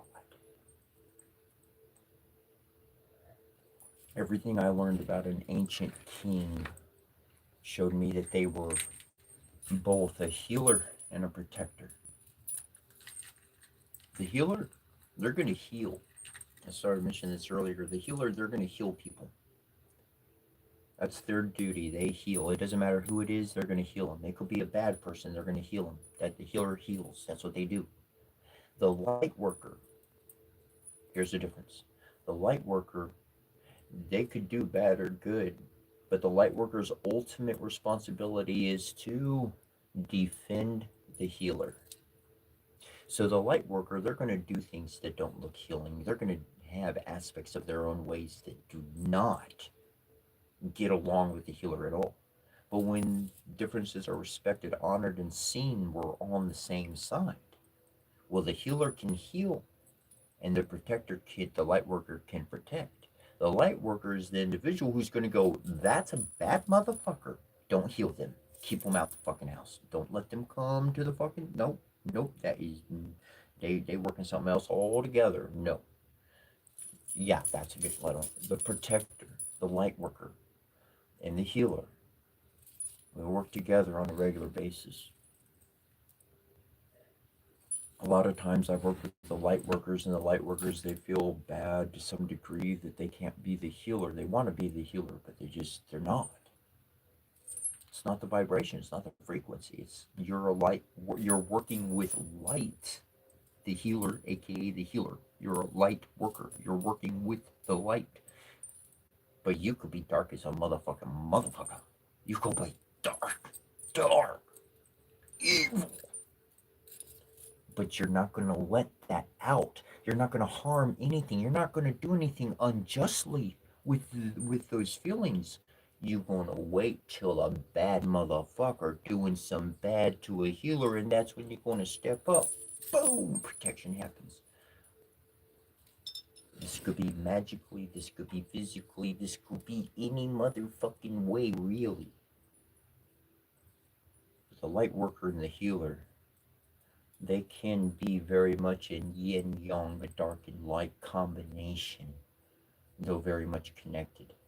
And that's why I admit again, respect. Respect trumps everything. Respect says, you know what, you can have your religion, you can honor your God. I don't care, whoever it is, praise be to him. That's groovy. I'm not doing any wrong to who I follow and what I'm up to. Good on for you. Let's good on for me. Go on for all. Prosper. But I know I think I look and I work differently. So I'm not going to do the alms or the whatever it is you do. I'm going to do my jam the way I do. And I'm going to respect your way of life. I'm going to respect your jam, your ceremony, your connect. I'm going to respect that. And by upholding those values, we can see a divine character. A divine character. Look, essentially, you've got over here would be like Ra, and over here would be like Set. So darkness and chaos, and divine righteousness and order. And they are both unitedly creating, they're not just crowning, they are creating a king. Dark and light, brothers working together. Completely fucking different. All the stories we read, well, not all of them, but the majority of stories we read is those two fighting against each other. But there's a legit mural of, that really exists, tapestry mural, whatever you want to call it, of what really exists. And there is light and dark. There is the two opposites working together to create a king, an individual who is what I would term Setra, Set, the chaos, and Ra, the light, order, chaos, dark, coming together, being taught in the activation of our chakras, of our energy centers, allowing us to balance and formulate and know how to work with both aspects of ourselves. Perhaps there is nobody to be the protector and defender, and that is why accepting the feminine self, which is going to nourish and appreciate something, and accepting the masculine self, the ability to stand up and protect what is being nourished by the feminine within the own with one body, whether you be masculine or feminine. To bring these two qualities out allows you to stand fiercely as that individual. But on the magical side of things, when we can focus on one mastery skill and somebody else is doing their particular craft, we can gain further ground. We can make further strides than we could single-handedly by ourselves. So it's all much more of coming together.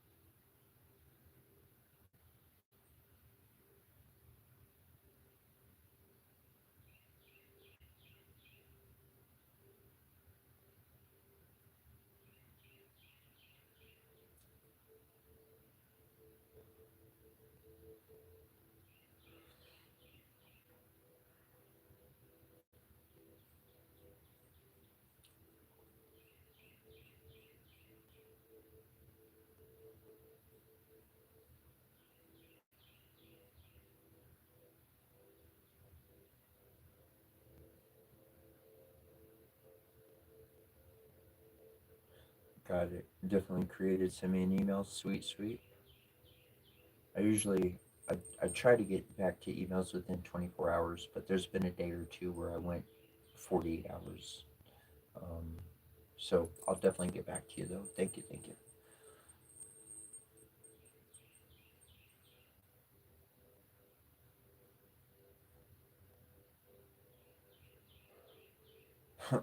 Rachel Bowskill. I'm happier in Europe, not in America, because I can say these words a lot easier, which I wouldn't say otherwise. My ex, I was with her for 8 years. She was 13 years older than me. Her name was Rachel. She would have been my, like, like common law marriage. You don't actually like get married for a real ceremony, but you live together so long you're considered married. We had that one, but before her, the woman I was married to and had two daughters with, she least to say they were both born in August. They were essentially both Virgo. Well, one was a little bit early, but Virgo seems to be a regular part of my ongoings. And then I had an interesting ceremonial wedding with the divine. I'm just going to leave it like that. There's a whole lot more words I'd like to share, but it was unique. And that happened in the month of August. And it was not something I created, set up, planned, or anything. It just happened. So that August, the Virgo and Capricorn is you bringing out importance to that. There's a lot of power in that. I still don't understand. But to have both my exes born in the month of August, that's that's some weird stuff. When I say weird, that's certainly aligning. There's a message there. There's some information to look at and understand. I still don't, anyways.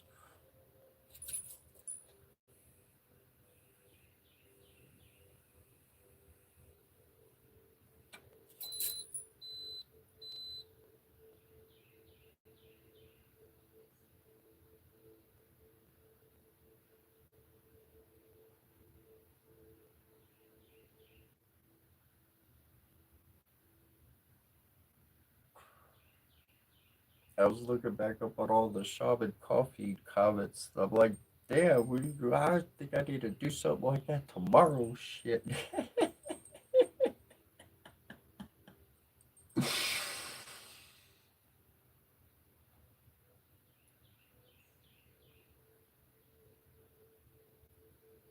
Oh, my daughter was born 2 weeks early and landed exactly on my mother's birthday. They're Capricorns. Definitely created. That's cool. I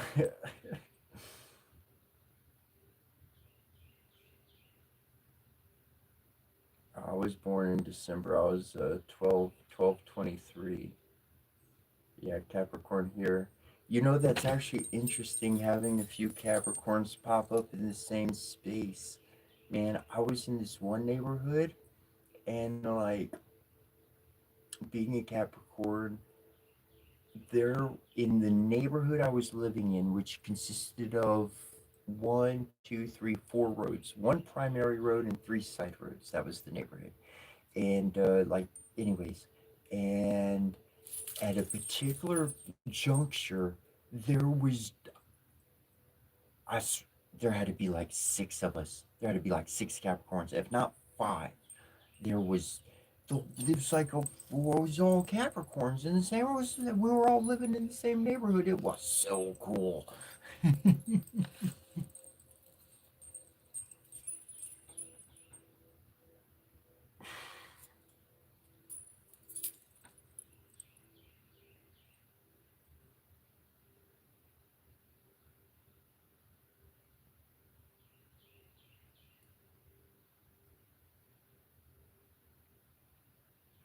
Virgo, Capricorn, and Taurus. I've connected with the Taurus energy, not like your person, but like I could see how Taurus and like Virgo like share that, and Capricorn. Yeah, and I find it funny it's mentioning because you mentioned how they're Earth signs, and the amount of people who have told me that I need to ground my energy, I'm like, you mother, like, I don't say it, but in my brain, I don't even finish the idea, but I'm like, you motherfucker, you don't realize how much I've actually physically dug into the earth with a fucking hammer, shovels, pickaxes, rock, stone, granite, dirt. I don't root, I don't give a oh my god.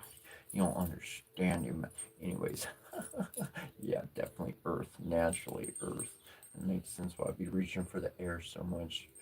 Trying to get off the darn ground. Oh, yes, most definitely. Union with the divine.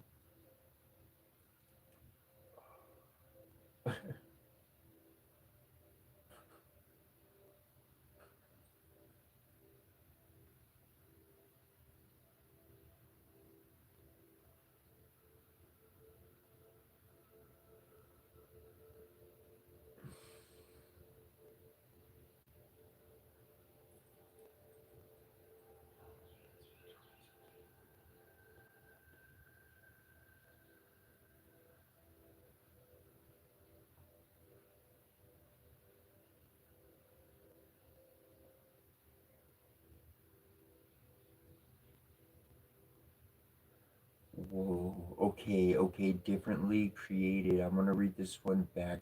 Major connection, major connection. It was a true blessing. I believe my mother guided the birth of my daughter. My daughter feels like a reincarnation of my mother, though it is an odd feeling like one is raising their own parent. The fact that you have the feeling means that you believe. Continue to believe. Continue to believe. This is fact. This is the reality. Um, Rachel mentioning we have things in common. Amazing. Okay, by living one vibrational energy, one will draw in individuals who share that one energy. We are electromagnetic beings. Scientific proof, reality. Electronically magnetic, we are. We don't need to be plugged into the wall. Anyways, so what I became aware of when I started reformulating the way my brain works, cognitively doing so, was that I said, okay, then I need to polarize my energy, my living one vibrational energy. I need to polarize my energy to that which is me. Again, living one vibrational energy is polarizing that one energy to myself over and over and over, identifying that no, that behavior is in effect to somebody else's decisions. That's how they look, that's how they feel, that's what they're trying to send to me.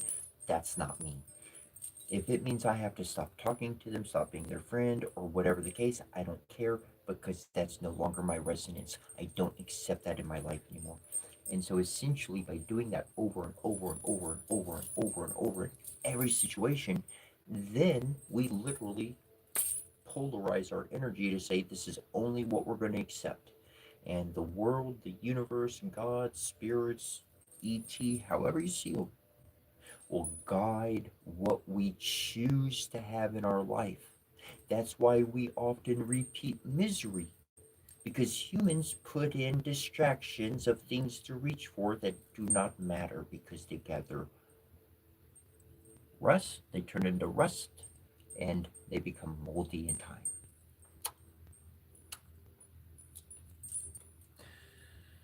So by doing so, that literally explanation of those things in common, because that's the vibration, that's the individuals who wind up coming into this channel setting energy, because I say channel or whatever, and as I've mentioned anyways, it's an energy. Regardless of the electronic device, it's an energy that you feel. And the energy is peace. Because peace is our greatest weapon against everything that exists. Peace is powerful.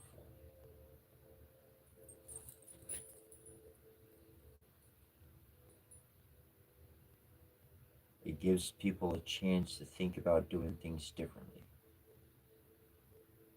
That opens a possibility to a different future. And that's what it's about. That's what life is about, is opening up possibilities. We roll the chances, we roll the cards, roll the dice of life. And for me, what I've been paying attention to is spirituality, miracles, everything, real world stuff, everything.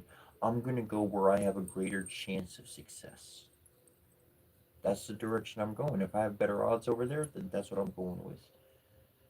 If my odds fall below a certain threshold, shit, I'll just back it out altogether. I'm not interested. I'm not going to do that. I know I'm likely going to have a win or a loss. It's going to hit me in the long run, which isn't going to serve anybody else. Let me just back out altogether. That's okay. I don't mind. People could think I'm a coward. They could think I'm this. They could think. I don't care what people think. What I know is everything to me. Because what I know, I don't care who it is. You can't remove my experience. And when you've got a book, such as a journal, something showing your history for yourself, not for others, for yourself. Shoot one little glance over at that item and all those pinned words, and you know every step you took got you from there to here, and it's going to get you where you're headed. Nobody else can make sense of that. Even if somebody opened that book, even if you reformulated it so somebody could read it well, they're still not going to understand you through and through, because of however many words we decide to write and pen. Well, if a picture is worth 1,000 words, and we see pictures all day long, there ain't enough. I was about to say there ain't enough paper, but digital space. Infinite digital space. What you talking about, Willis? uh, you could fuck with that.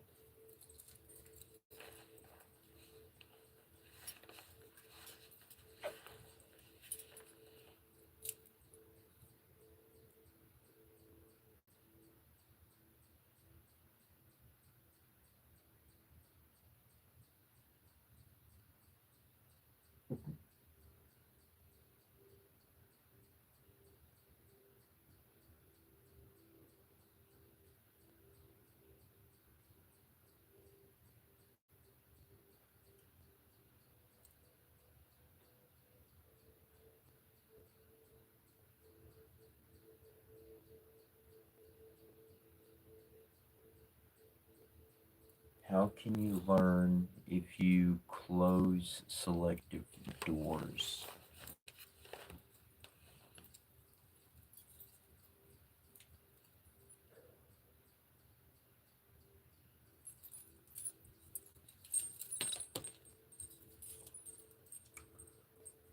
If I have my table as it is in front of me, which has pages, laptop, altar, stones, speakers, tarot, oracle cards,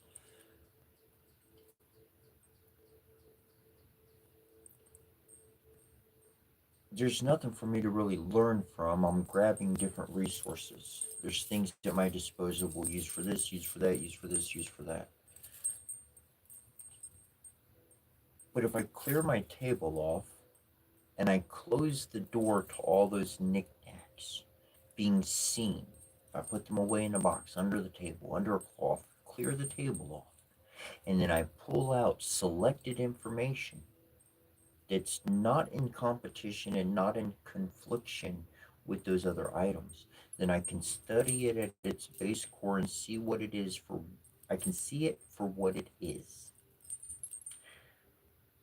Then I can bring those items back onto the table, and now that I know what it is at its core, now I can start applying it, mixing it, seeing how it fits with other things I had on the table. I can find its place appropriately. That'd be a direct answer for that one.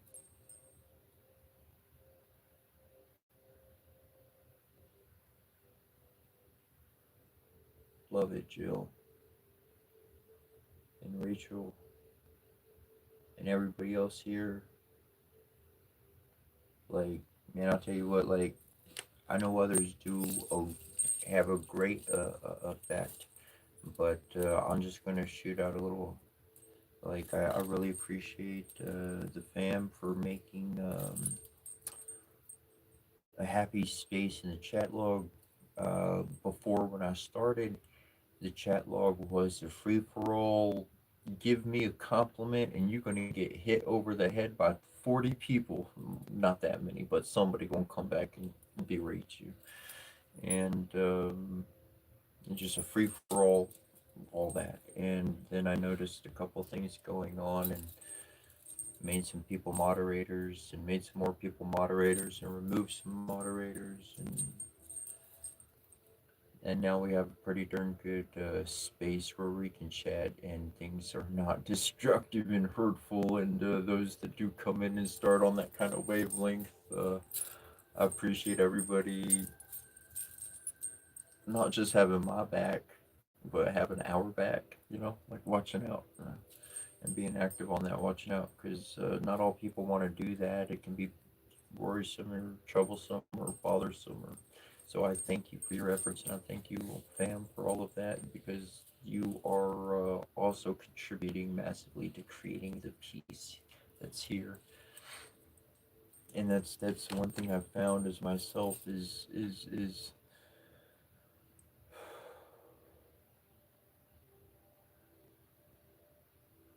finding what I'm good at,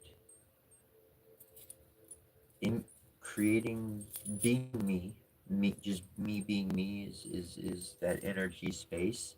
Me knowing what I'm good at allows me to jump in if I can give a hand to something, or stay away if what I do don't work with all that. So allows that kind of flow to happen. But I'm just like any other.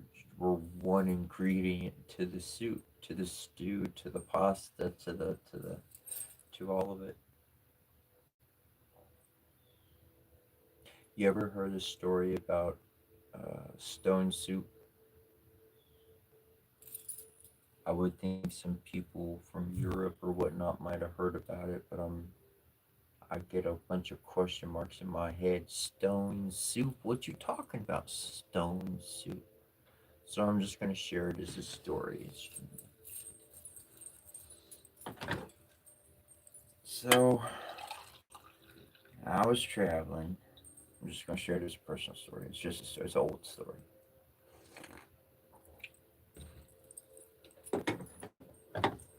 So I was traveling. I didn't have anything to eat, and I came up on somebody, and we started talking, and they invited me into their place, and I asked them if they had any food, and they said they had some food, but not much and not enough to share. And I asked them if they knew about how to make stone soup. They said stone soup. I don't know how to make stone soup. What you talking about? I said, oh, with my trusty stone here, we could make a whole thick soup that's gonna fill our bellies. And he said, I'm down. Let's he brought over his big old pot, filled it up with water.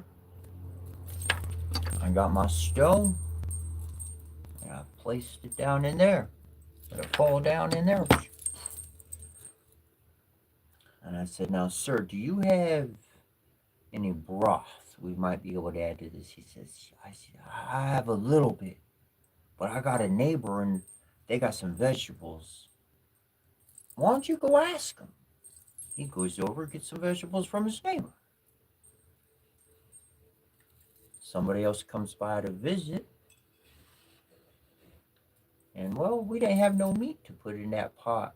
So we asked them if they had any meat. They say, yeah, I got a nice little roast, a nice little pot at home. I'll bring it right over. I'm interested in this stone soup. Sounds delicious. Person after person adds in their own ingredients to this soup. They all eat. They're all satisfied. They're all thankful. Stone soup. Who knew? Stone soup. And as everybody departed and fell asleep, I grabbed my stone, put it in my pocket, and with a full belly, continued on my way.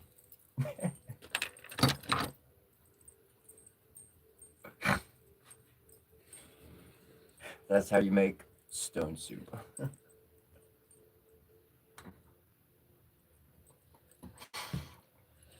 Sometimes you just gotta bring the idea. Sometimes you just gotta be there. We're just another ingredient to something that would have never happened and nothing that it would have never been created if our presence wasn't there. If we didn't recognize we're just part of it. Whether we're the rock that pulls it all together or one of the most yummy and filling ingredients.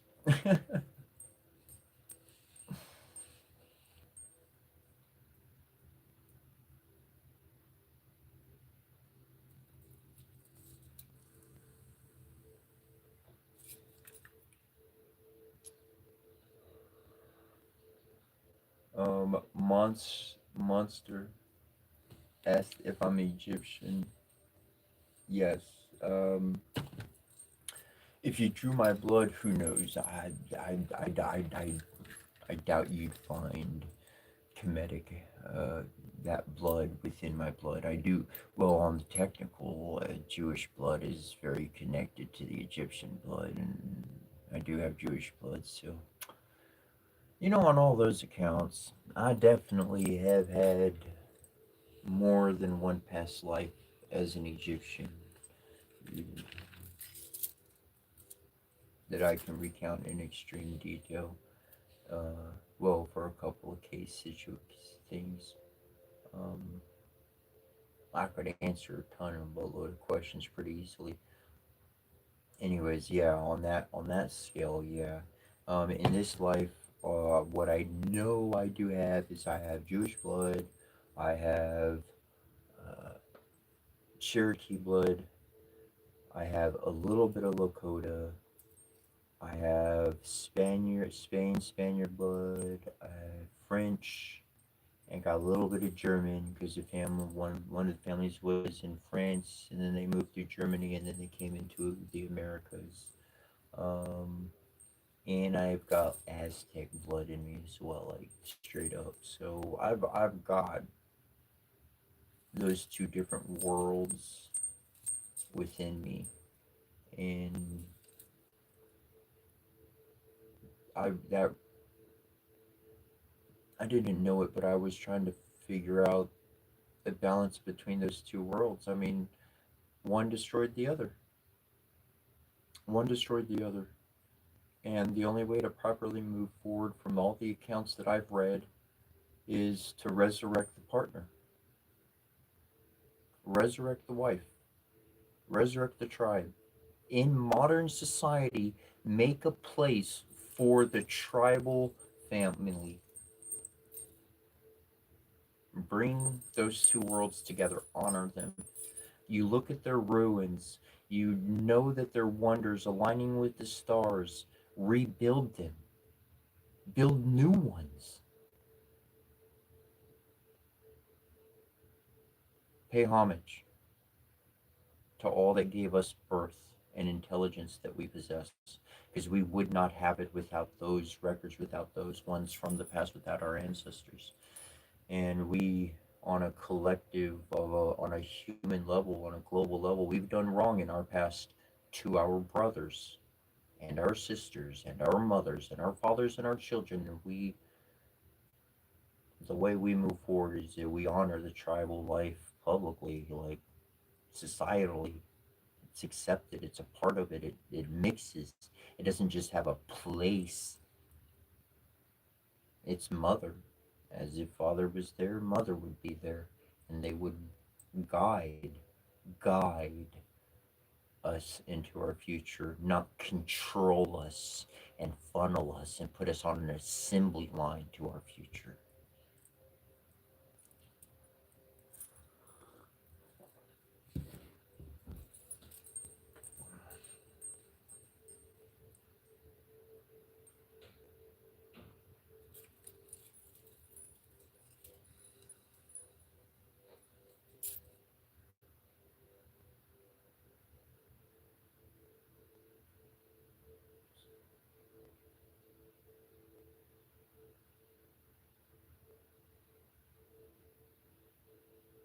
Yeah, the Nikki Smith, most definitely live every day.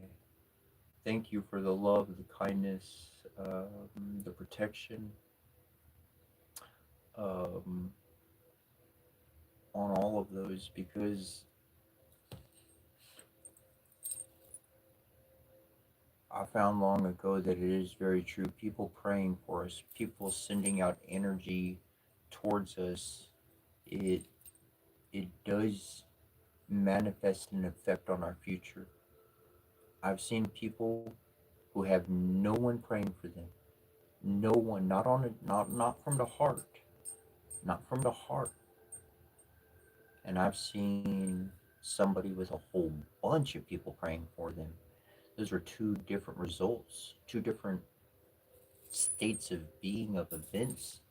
One had favor, luck, fortune, all of those things. Somehow things just worked out. And the other one, they had problems, they had setbacks, they got stuck.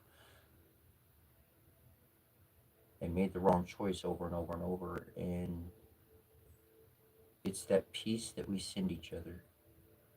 Because when we're calm, we can make a decision. We can think things through. We can say, ah, that's what I want to do, but that's not a good idea. But if we're not at peace, if we're in a hostile territory, then we cannot observe our elements around us. We cannot correctly do what we need to do.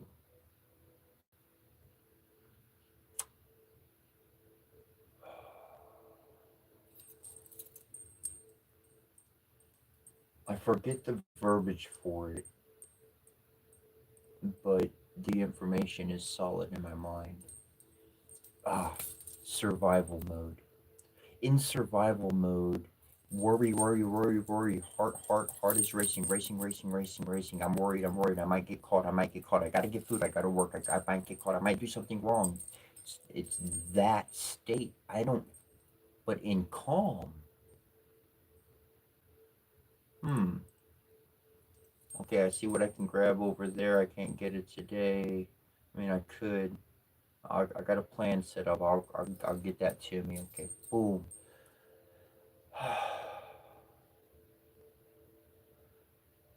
In a state of peace, you have obviously you have less heartbeats per minute. You can go look it up online, and it's true. Every single one of us is born with a particular amount of heartbeats, and once we use those heartbeats up, our life is over. That's why meditation, calm, peace, all of these things are so important, because they truly do extend your life.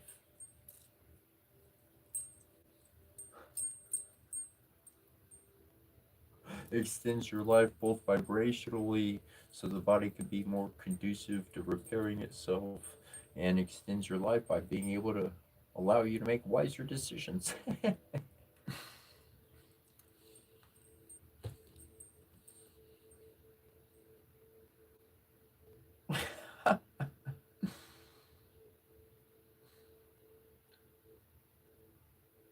So I'm constantly sending my energy out to the world, in a capacity in which, like, I have my energy that's never like running out. My cup is always full, and it's overfilling. And so the overfill is what I can freely send out constantly. I do daily without thinking. Every other way I do. I've been doing it for years.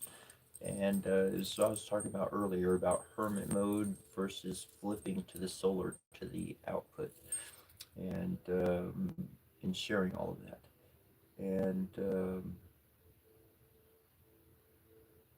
And so the energy that I have that's resonating is essentially like copied. It's the same resonance. I still have the energy with me, but that same resonance is also going out to the world. I'm very aware. I've been actively doing this purposefully for a while, and I've seen real world results firsthand. And so in the moment, I'm thinking about the love, the blessings, the peace, the protection. More so the protection that was mentioned in a few comments, and I see that coming around myself. Ooh, and then that's like And then there's a bigger version of it of protection, and that's going around like the whole world. Just copy the protection. I just made the micro go macro. That's all.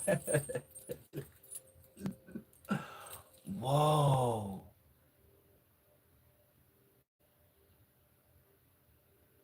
I'm naturally an amplifier. Okay, if you've got a gift or an ability without even trying, I'm going to amplify your ability. Your senses are going to be like, "Whoa," compared to me not being there. You'll have faster results if you know what you're doing. Anyways, manifestation stuff.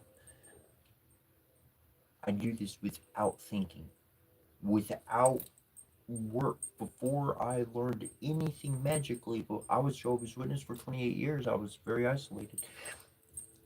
Before tarot, before any of it, this is something that I could do naturally.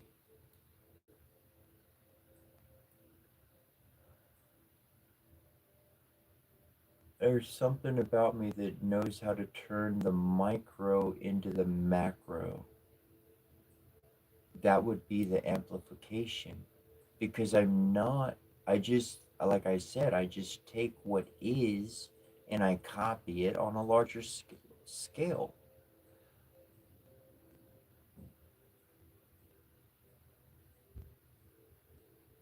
That's an investigation my soul is on now. I'm like, which book am I got a lot of books I could read through. Which book am I going? Do I need to look into today?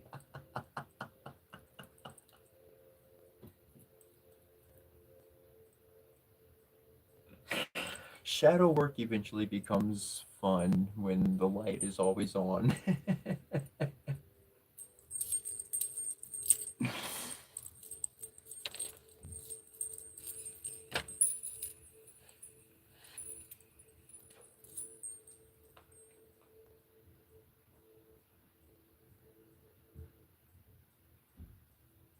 Thanks, James.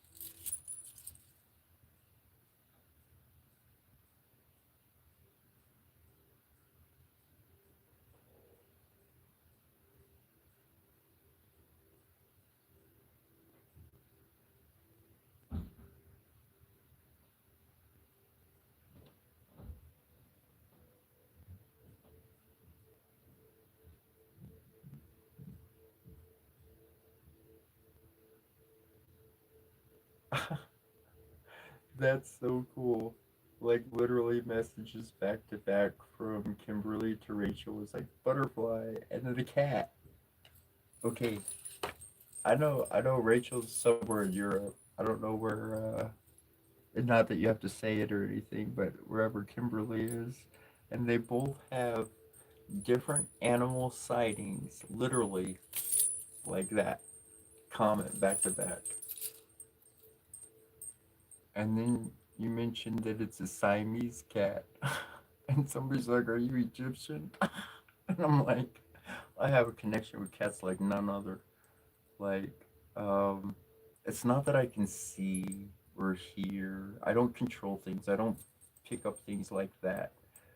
But it's more of a I'm connected to cats, so like energy can transfer, awareness can be accepted. This is why belief is powerful because if you believe it, then what you're feeling turns into the information. That's why it's important to know yourself, know thyself, because the feeling can create a different set of information that could populate if fear or something else is there. But if there's love and goodness, then that information can come through and the hairs raise up or this or what you notice and what you sense. And that is an advanced form of telepathic magical communication. Life interacting with life. We are using these electronic devices to be aware and within each other's space, yet our energy, our heart, our soul literally puts us in the same room.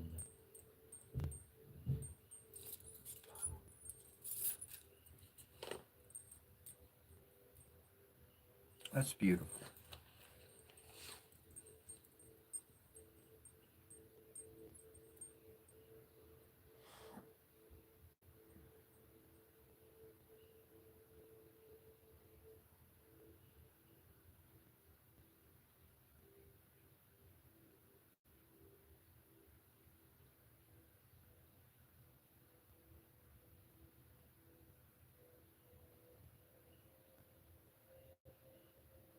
Ooh, I'm super wondering, Evie, but Cetra, you confirmed something for me just now, LOL.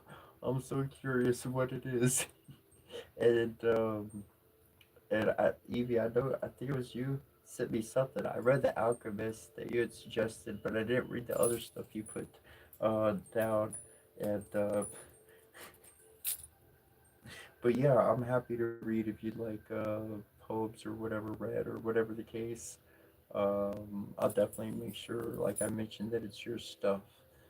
If I do, when I do, whatnot. Um,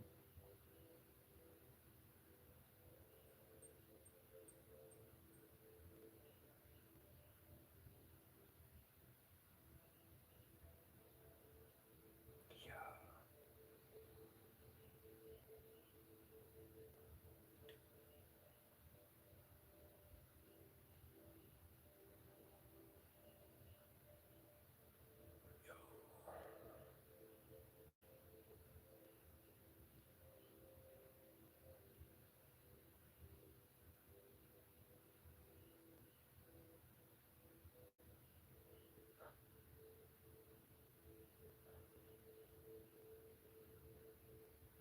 yeah, even the Siamese fur ball, and that's pretty awesome.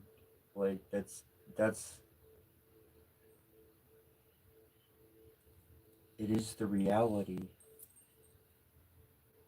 and that's the power of belief. Is because belief allows us to experience it. Without belief, then the event, the connection, the memory, it would have conflict with the conscious mind. And so it stops the experience from happening. To save the human, to save the body functioning on a regular spectrum, that's why belief is so powerful. That's why a solid foundation in knowing who you are is so important. Because then you can like join that stream and you can feel that presence. And when people started mentioning that, like James, I feel like I'm standing next to you, and then other people were like, I feel like I'm in the same room too. Like the bottom of my foot, like started feeling a particular vibration, not a numbness, but just a particular vibration, a fuzziness. And it's not, that's not a natural kind of a feeling. And so, like, I felt that. I felt a sense of that. I felt a connection with that energy itself. And other people see better with their third eye. Other people hear better. Other people this, that, whatever the case. We have our particular abilities in which we can pick up other things better than the person next to us. And so, in that sense, in that scope of things, that's where I see a harmony between individuals being able to see different sights, like uh, the chariot of God construct, the chariot of the divine, of the creator, so it can go up and down, left and right, and it's always moving forwards. And in that, it's the independence for each person, like to have a sight or perspective. If you would consider the four elements in the fifth quintessence, like you got to have the one in the middle that creates your pyramid, that pulls it out. You have your four at the base, you pull your one at the top, you got your pyramid. And so with that, like with those elements, with that sight and hearing and ability to speak and move and all these kind of things on the astral side of things, of what we're actually capable of, this is how we can literally change our future. Again, without money, without some fucking technology advancement, but literally through the action of our spirit, we can move as the elements themselves and craft a future brilliant and beautiful. And that means changing the tune of the world from disaster, the world's going to end, it's screwed, we all been lied to there's a fucking ray of hope, and I see a goddamn rainbow in the sky, the storm clouds are not so bad anymore. I think we might make it. If we could get that thought globally across, holy shit, we could move and change things even faster because we'll have more people believing. And the more people that believe, the more people that are independently, soulfully, actively alive and consciously moving, the more that believe, that's the more votes to the planet, to Gaia itself, to our planet Earth, of which decides what future we have.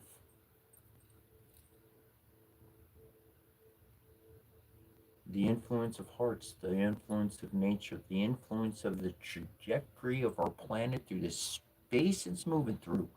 We literally have conscious influence. The Earth is our UFO, and we can drive this smug with our heart. I'm not lying, and I'm not making it up. We can create our future, and we can change the future from what we've been perceiving it to be. I don't see Ragnarok anymore. I don't see raining down destruction. I see a bunch of humans pushing their buttons to launch bombs, and none of them are working. That's what I see. They're getting angry at each other and smacking each other because their buttons and their fire and their ammunition, none of them are working. They're failing. That's what I see. And in their inaction, I see growth growing from the ground. Somehow their machines break down and they can't cut down them trees so effectively anymore. They can't drill into the earth anymore so easily. And we all start getting better somehow, some way. It just boop, boop, boop, one good thing after another, a positive domino effect. That's the future to create. That's the change to have.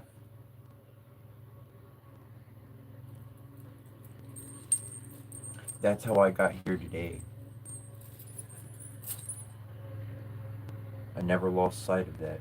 No matter how bad the world has looked, no matter how bleak things seem, because I believe ultimately in the power of a creator, of a divine father and a divine mother. And if I send them enough fuel, enough energy, they can change this world. I can't change it, I can't fight it, but they can. Everything I've looked up historically beyond that darned Bible says to call on divinity, for they will come and fight and conquer the obstacle. They will give me peace, and I will walk into my destiny, my future that I choose to have because I communicated well what I don't like and what I do like. And as a good father or mother, they will do what is best.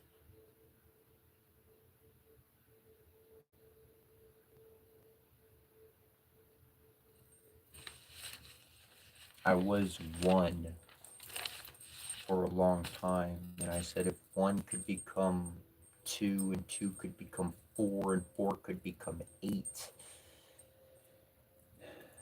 And these days, I think that number developed and multiplied well faster than duplication.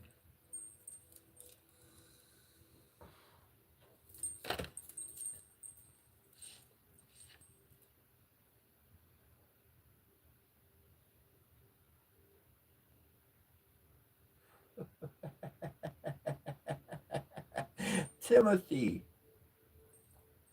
he said, safe path, all on our own safe path, but none is right. So make sure and take a lot of lefts, okay? Just keep turning left. You'll find your way.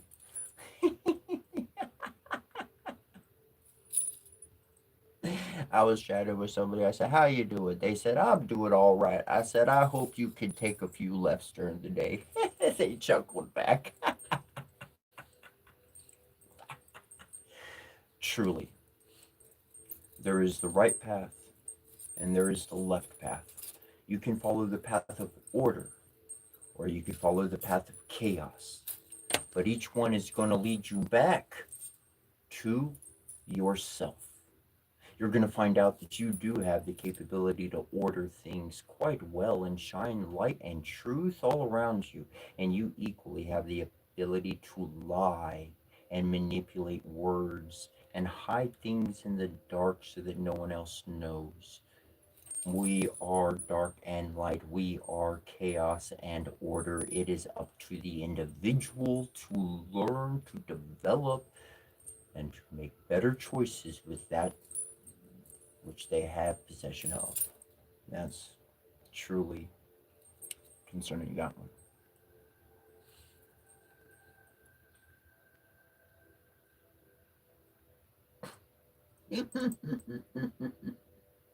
Uh-oh, Evie's Evie's taking over.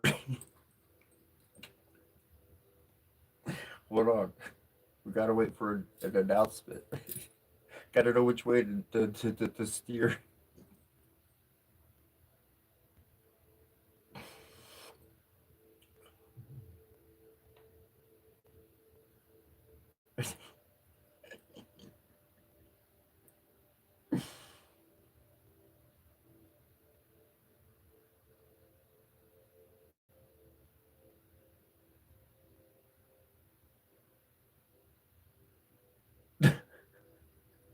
I just saw a comment about the gravy all over the floor. The cat.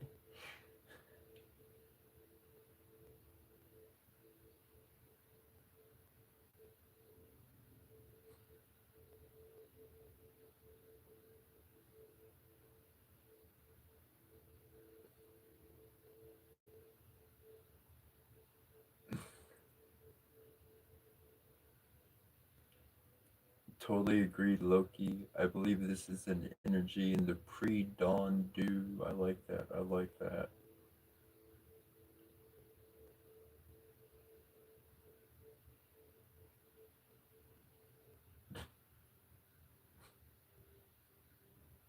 I don't know who Dolores Cannon is, and I was almost about to like start pulling some stuff, and you're like, "No, I'm just kidding." LOL. I'm like, okay, I guess I.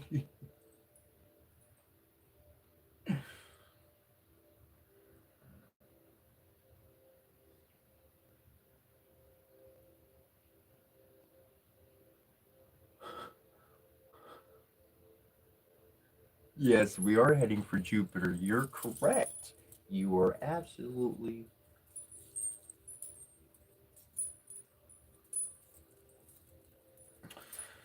Oh, Jupiter's powerhouse, brah. Jupiter can. Oh my gosh, that's interesting. It was the moon, Jupiter, and another planet.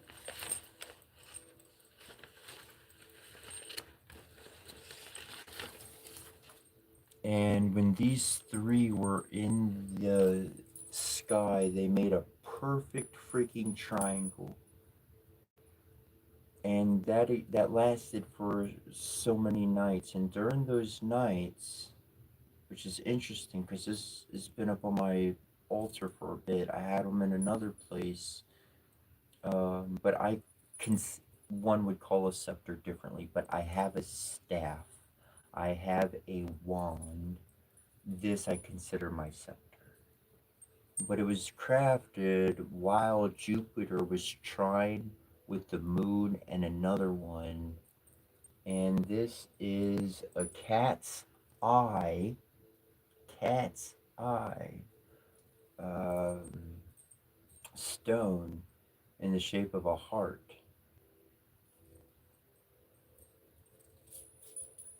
This skull was a gift to me. Somebody found it when they were walking and cleaned it up and whatnot, and gave it to me, and it was pretty special. So I don't know which animal it is technically. I'm not one of those people, but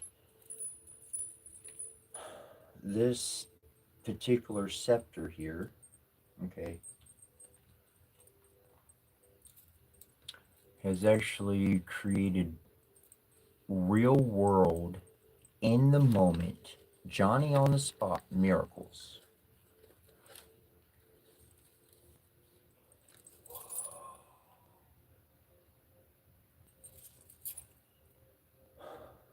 And the reason why was it?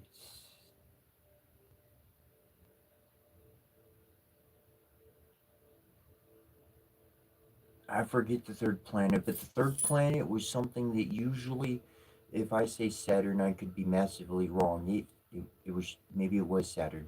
Maybe it was.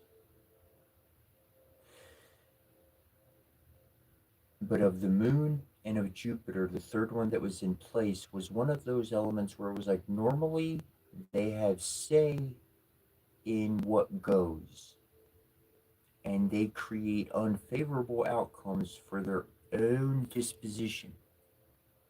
Yet when this was crafted, when this particular scepter was crafted, Jupiter and the moon were present. And those two energies said, you don't have control. You, Saturn, cannot fucking have control. We laid it down from heaven to law. Regardless of what you want, you're going to meet obstacles that are going to create failure if you challenge this energy. And that's why this has had the miracles it had. If it was a different planet other than Saturn, then my mistake or whatever on that. But that it was the core reason I diverted. That was the core reason. That was the ability. That was the reason I understood of why it could do what it did. When we craft things during particular planetary juncture or celestial events, we're able to capture the resonance of the energy. You could believe me or not, but I'm telling you, this is fucking truth. When a child is born, the sound that the physical body first is felt, that it feels initially, okay, which is a planetary hum that's going on continually in that initial frequency is imprinted upon the life. That's why they will live life the way they do, because they're attuned to that imprint of sound that we don't even hear. So when you craft a talisman, when you craft wood, stone, when you bind elements together during the celestial event, you are uniting these forces in however it's going to formulate and come together. That's going to be its power and potency that it possesses, because you literally captured the living energy radiating with a desire from your own heart of justice, kindness, or whatever it is. So you're part of the magic going into the talisman. You're part of that frequency. And that is literally capturing that energy, and now it fucking holds still, even though the season is past. The power still exists, even though the power is gone, even though the celestial moment of window closed. I have a door that's ever open to that energy. It ever emits that energy. And that's what you can do. Now, for me, I did not do these things with intent. I did not do these things knowing what I was particularly ultimately affecting and doing. Though I share because I can imagine people in the world, yourself perhaps, and you're aware, you're cognitively, consciously aware of this and this and this and this and this and that, and you're like, ooh, now that I told you what I told you, now you can actually craftily, consciously create a scepter, a staff, a lasting talisman that's going to hold a planetary vibration.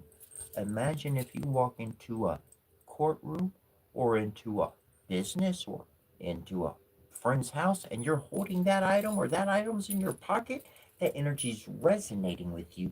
You now have superiority energetically in that room. You ever try to say something and your mouth shuts up and your mind stops? That's because somebody else's energy in the room was greater than yours and said, shut the fuck up. You don't know what you're talking about. That's how it works.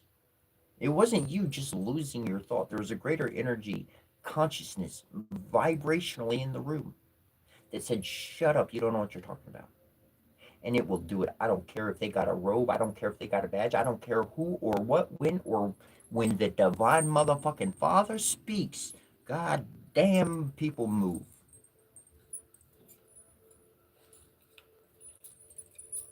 And their speech don't come through words.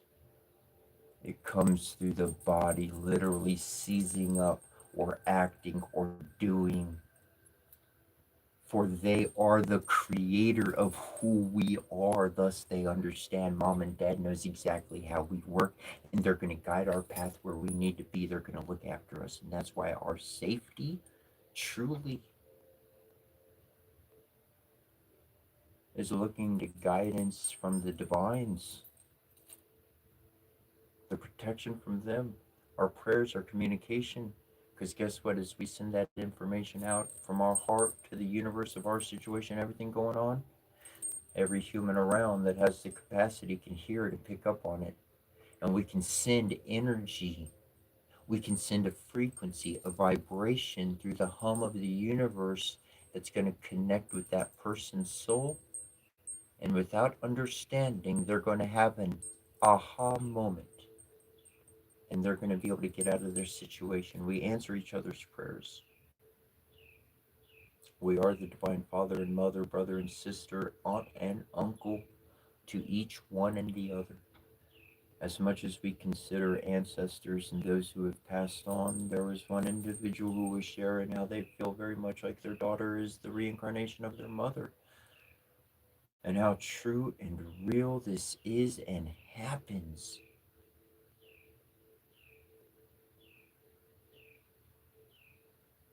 Because people don't understand, but they wind up having the reality. I'm not saying this about yourself to any degree, bro, but some in the world, and especially the years before us, couldn't understand these relations. We couldn't understand these similarities, let alone communicate their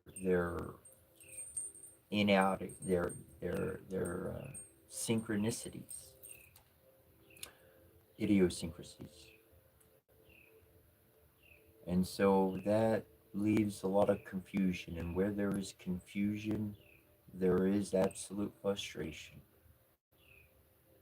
If you can understand your environment, you can accept where you are, what you're doing. But if you're confused about why you're there or what you're doing, well, everything stops.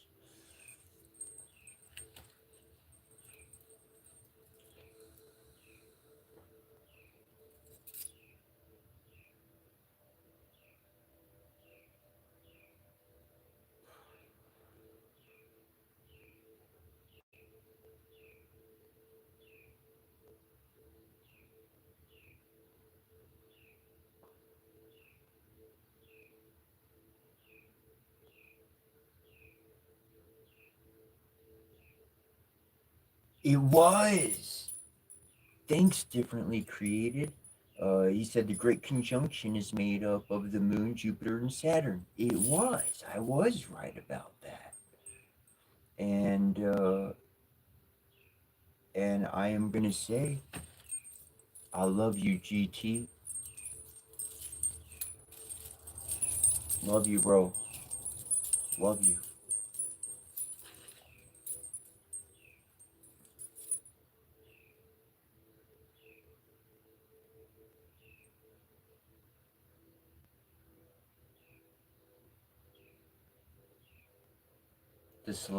The celestial event happens every 20 years. And I brought this stuff out today. I read what I read today. We did the ceremony. We did the jam. The fam was around for it. We threw down. We feel the resonance. Now, here's what you're going to experience. In the next coming week, you're going to notice two different major reactions from people. And when I say reactions, I mean day-to-day states of being. There's going to be a group that's despondent, chaotic, and they're the ones who are stuck on a negative vibration. They're stuck on selfishness, greed, those sort. They're the bully group. And you're going to notice other people start experiencing peace that is going to open up doors for you that you never experienced. It's just going to happen. It'll just happen. No planning, no nothing. It'll just happen. But it's because what we did this morning, tonight, where you were for the time it was all around the world, this is an imprint onto the full moon energy, which is going to shine upon everybody. And so during the full moon ceremony, in which people properly do on the proper night, which would be tonight or next coming up, next 24 hours, next 12 hours, whatever the case, then they're literally going to be bringing that energy and amplifying it upon their region of the world. That creates a ripple that hits everybody worldwide. And this is what we're doing actively. We have the bond already established. We have the love already present. We have the lessons kind of tucked under our seat, so to speak. And so we're able to come together and truly unify and create an energy and a presence that is going to not just be felt, but is going to be relived. And that's why you're going to see things that seem kind of familiar and different, because we actually changed the matrix. We actually did something that was effectual. And Saturn is losing their grip upon the control of our world. It's not their world. It's our world. It's our planet. It's our ship. It's our home in the vast universe of fuck. If we didn't have an atmosphere, we'd all be dead. Oh, we'd invent this or that. Just without an atmosphere, the world wouldn't be what it is. I'll be living on the moon or something. That wouldn't be Earth.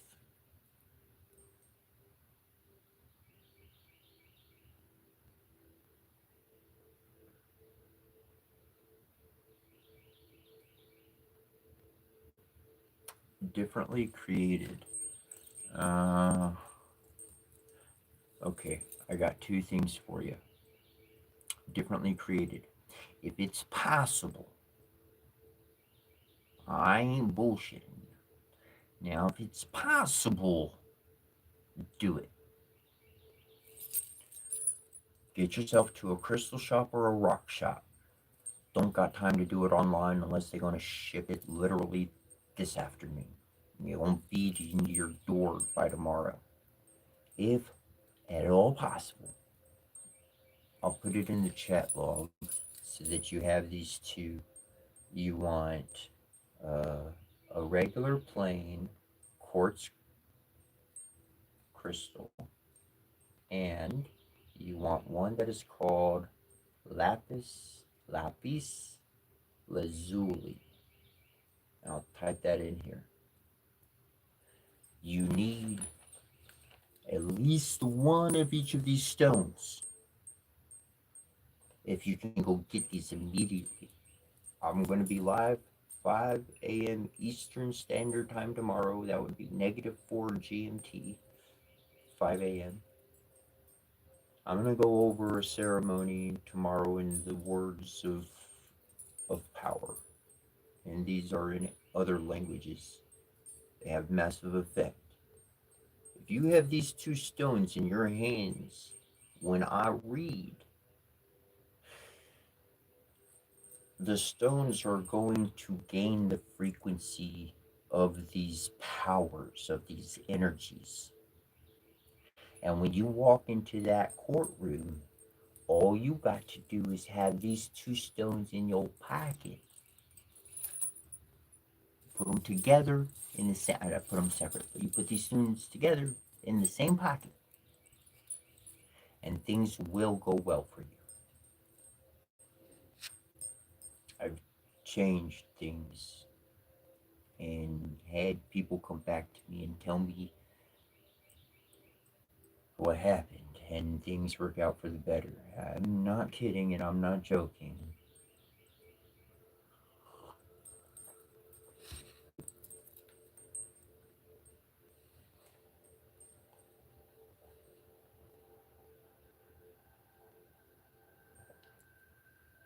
The cool, cool. The lapis lazuli is the question was asked by Evie.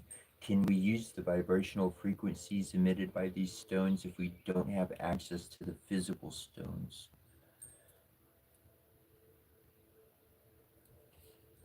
In the question, in the way you asked it, Evie, that would be something that your soul is aware and capable of doing.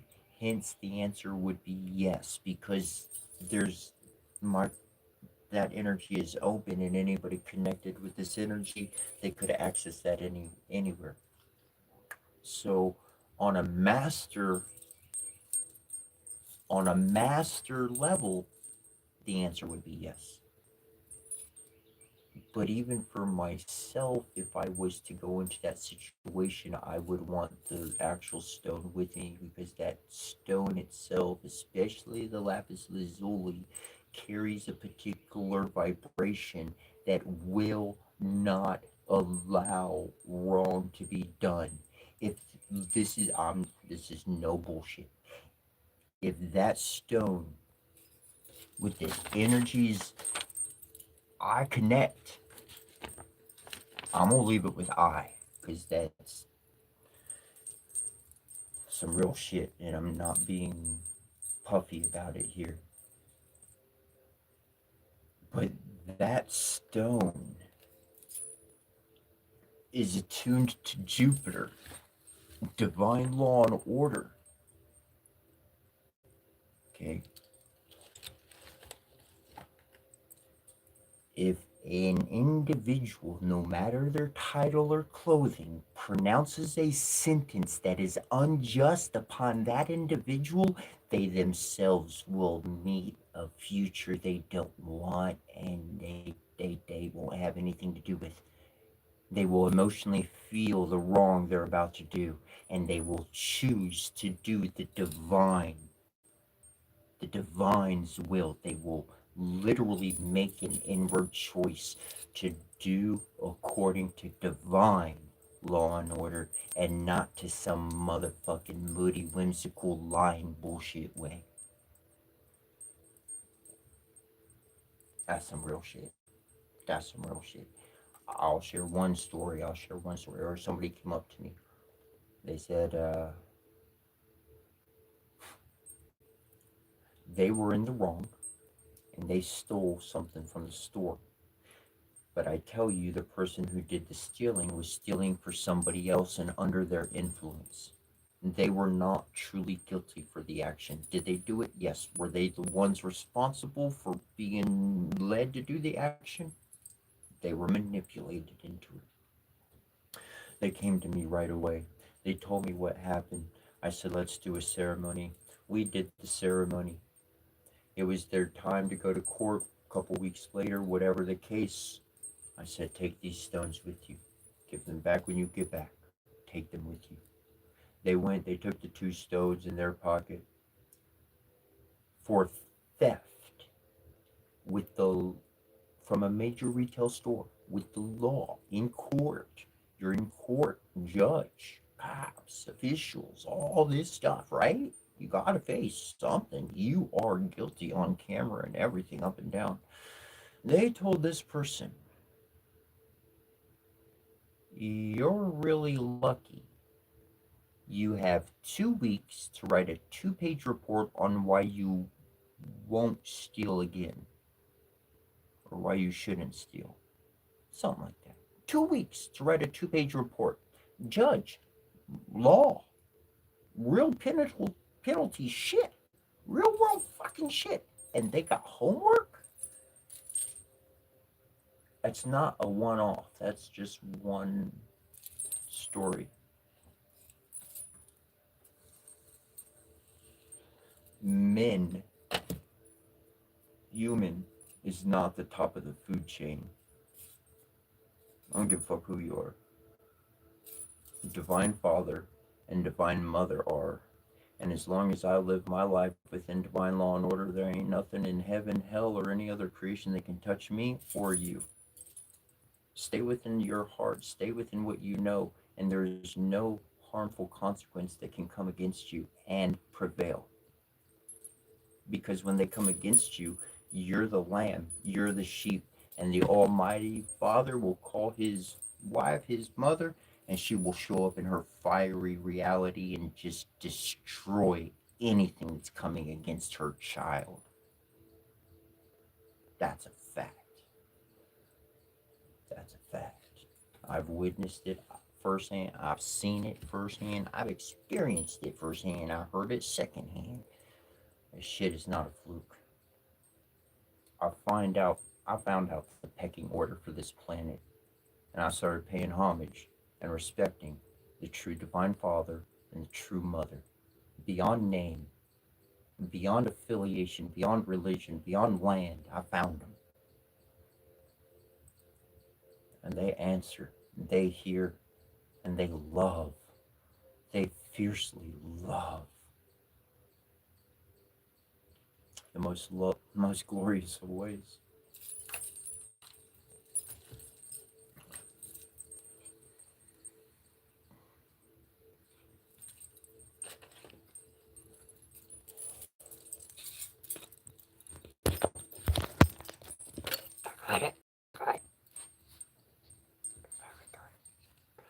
It's probably saying it's time.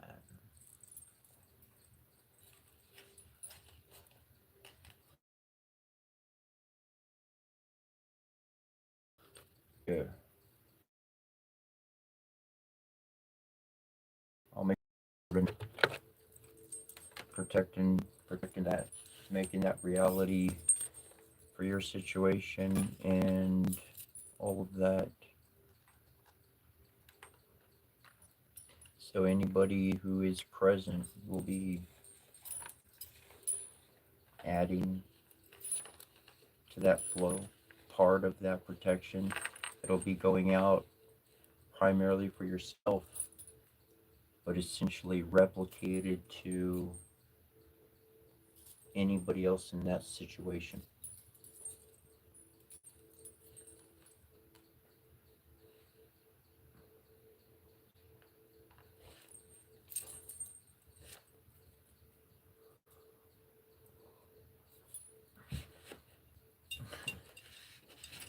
So I don't think that person is here, and I don't think it was one of the fam. But they were like, "Do you do magic? Do some magic." Well, thanks for suggesting that.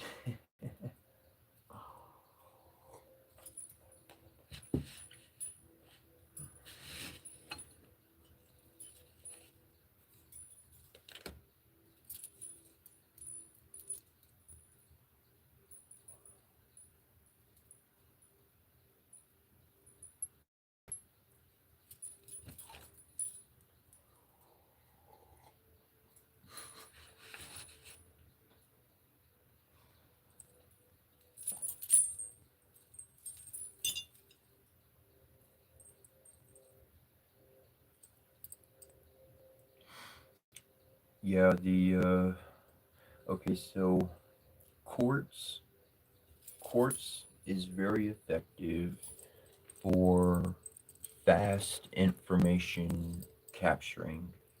All right. If I have a quartz crystal in my hand, the heat is going to cause, as in any heat process, the molecules to actually start to move. As that happens, they're active. As they're active, they can capture information very effectively, very quickly. Now, the resonance from this stone alone will essentially dissipate very quickly if it's not maintained.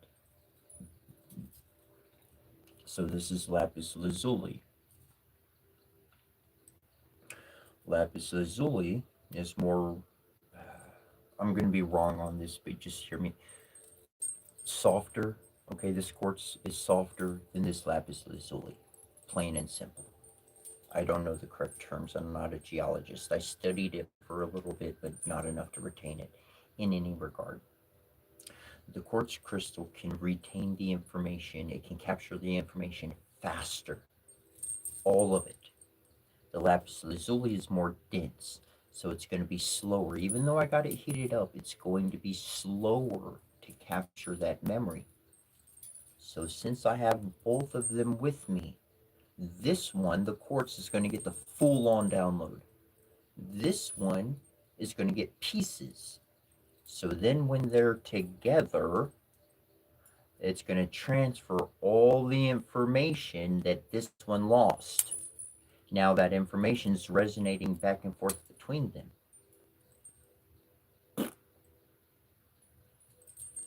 You want to make it more powerful? Take it a step further. Get some copper wire, wrap it around the quartz crystal. Now you have the piezoelectric effect.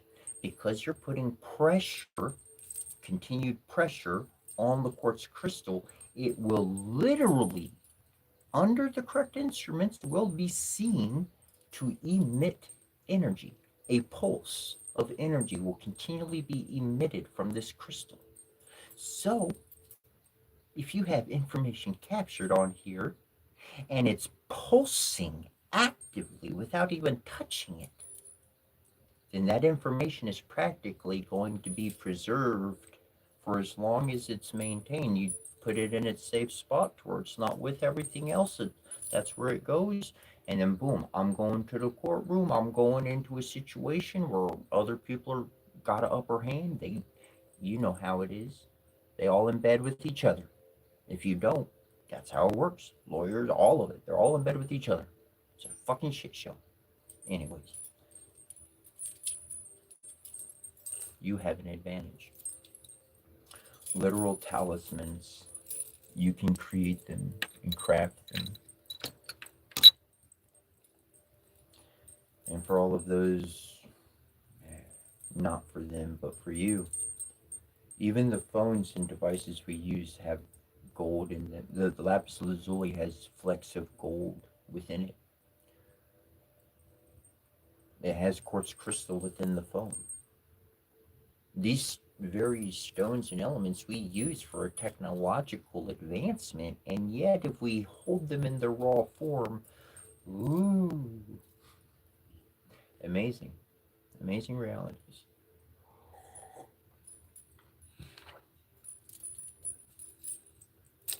Yeah, copper wire, most definitely, yes. That's why I've got my staff here. Well, you can see it in the picture from here to here, but that's copper wire. And literally around the head of my staff, around the whole head of the staff, is um, several quartz crystals wrapped in the copper wire and then going around the top of the staff. So literally, and then I have two prominent large stones at the front of it coming together. And so essentially, I literally have it had. If you put your hand up to it, you will literally feel vibration coming off the head of my staff, because this piezoelectric effect is that real. It is that real. And it just takes pressure upon the quartz crystal to activate it. And so that's so if you want to take it to the next level, get yourself some copper wire while you're out. Doesn't have to be a lot, just a little bit. Heck, you might have some speaker wire. I wouldn't suggest using speaker wire, but you get my drift. You might have something lying around the house you could use.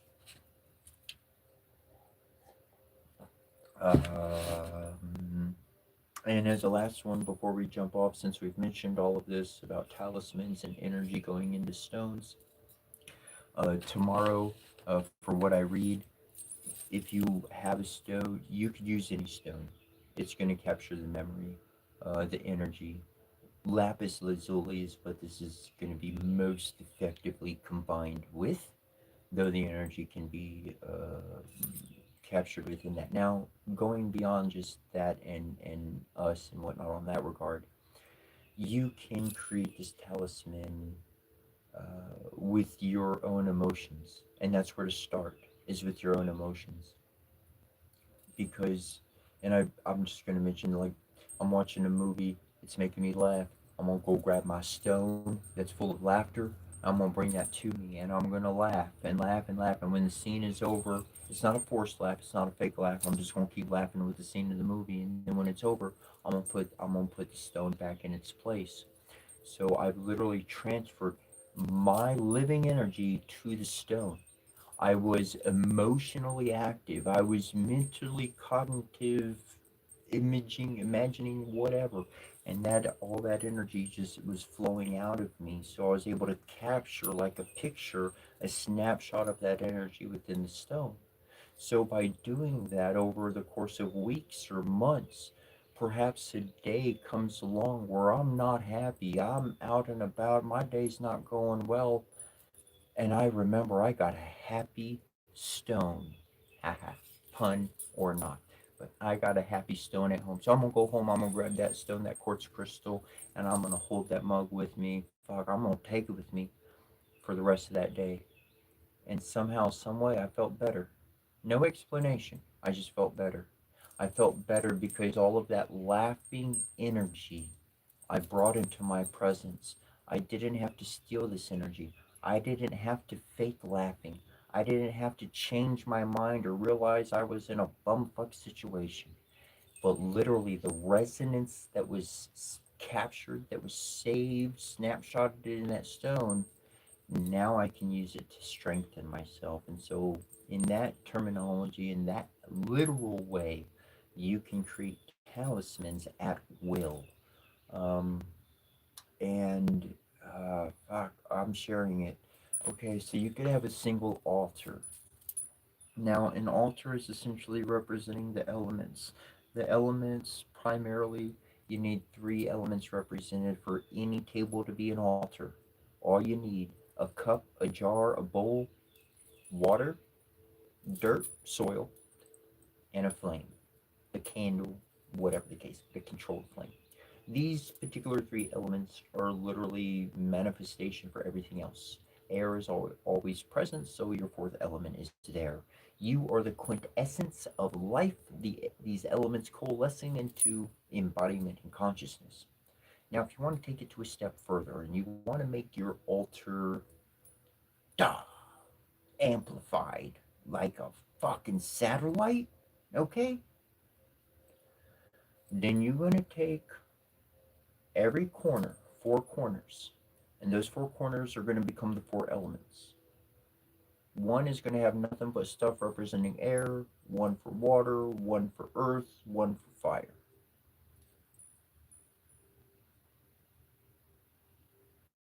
You got your four elements on four altars on those four corners, and at the center is your fifth altar, which has elements from each of the four corners represented on the four corners. And at the middle is life, you represented. And now your altar just went on motherfucking blast. You weren't just trickling in information, you weren't just piddling out. You were on blast. You now got a funnel to bring in every fucking thing you want to hear and send out to every channel you want to broadcast to. Anyways, I'll leave it at that note. It's been a great day. It's past our normal time. Yes, 5 a.m. Eastern Standard Time and to 10 a.m. And if you're in another part of the world, -4 GMT and 5 a.m. And we'll be live tomorrow, and we're going to be starting out with a jam. Um, so if you want to have a candle or a stone or anything present, really all you need is yourself. but But yeah, we're moving forward with some action, with some activity to propel things in our world um, ever faster with greater effect. That's essentially we're gonna get the ball rolling on that tomorrow. We did today. We started the ball rolling. We're really gonna push that ball off the ledge tomorrow. So much love, many blessings, and until we see you next time, Donna Day Kauai. Have a great weekend and Sunday and all that good stuff too.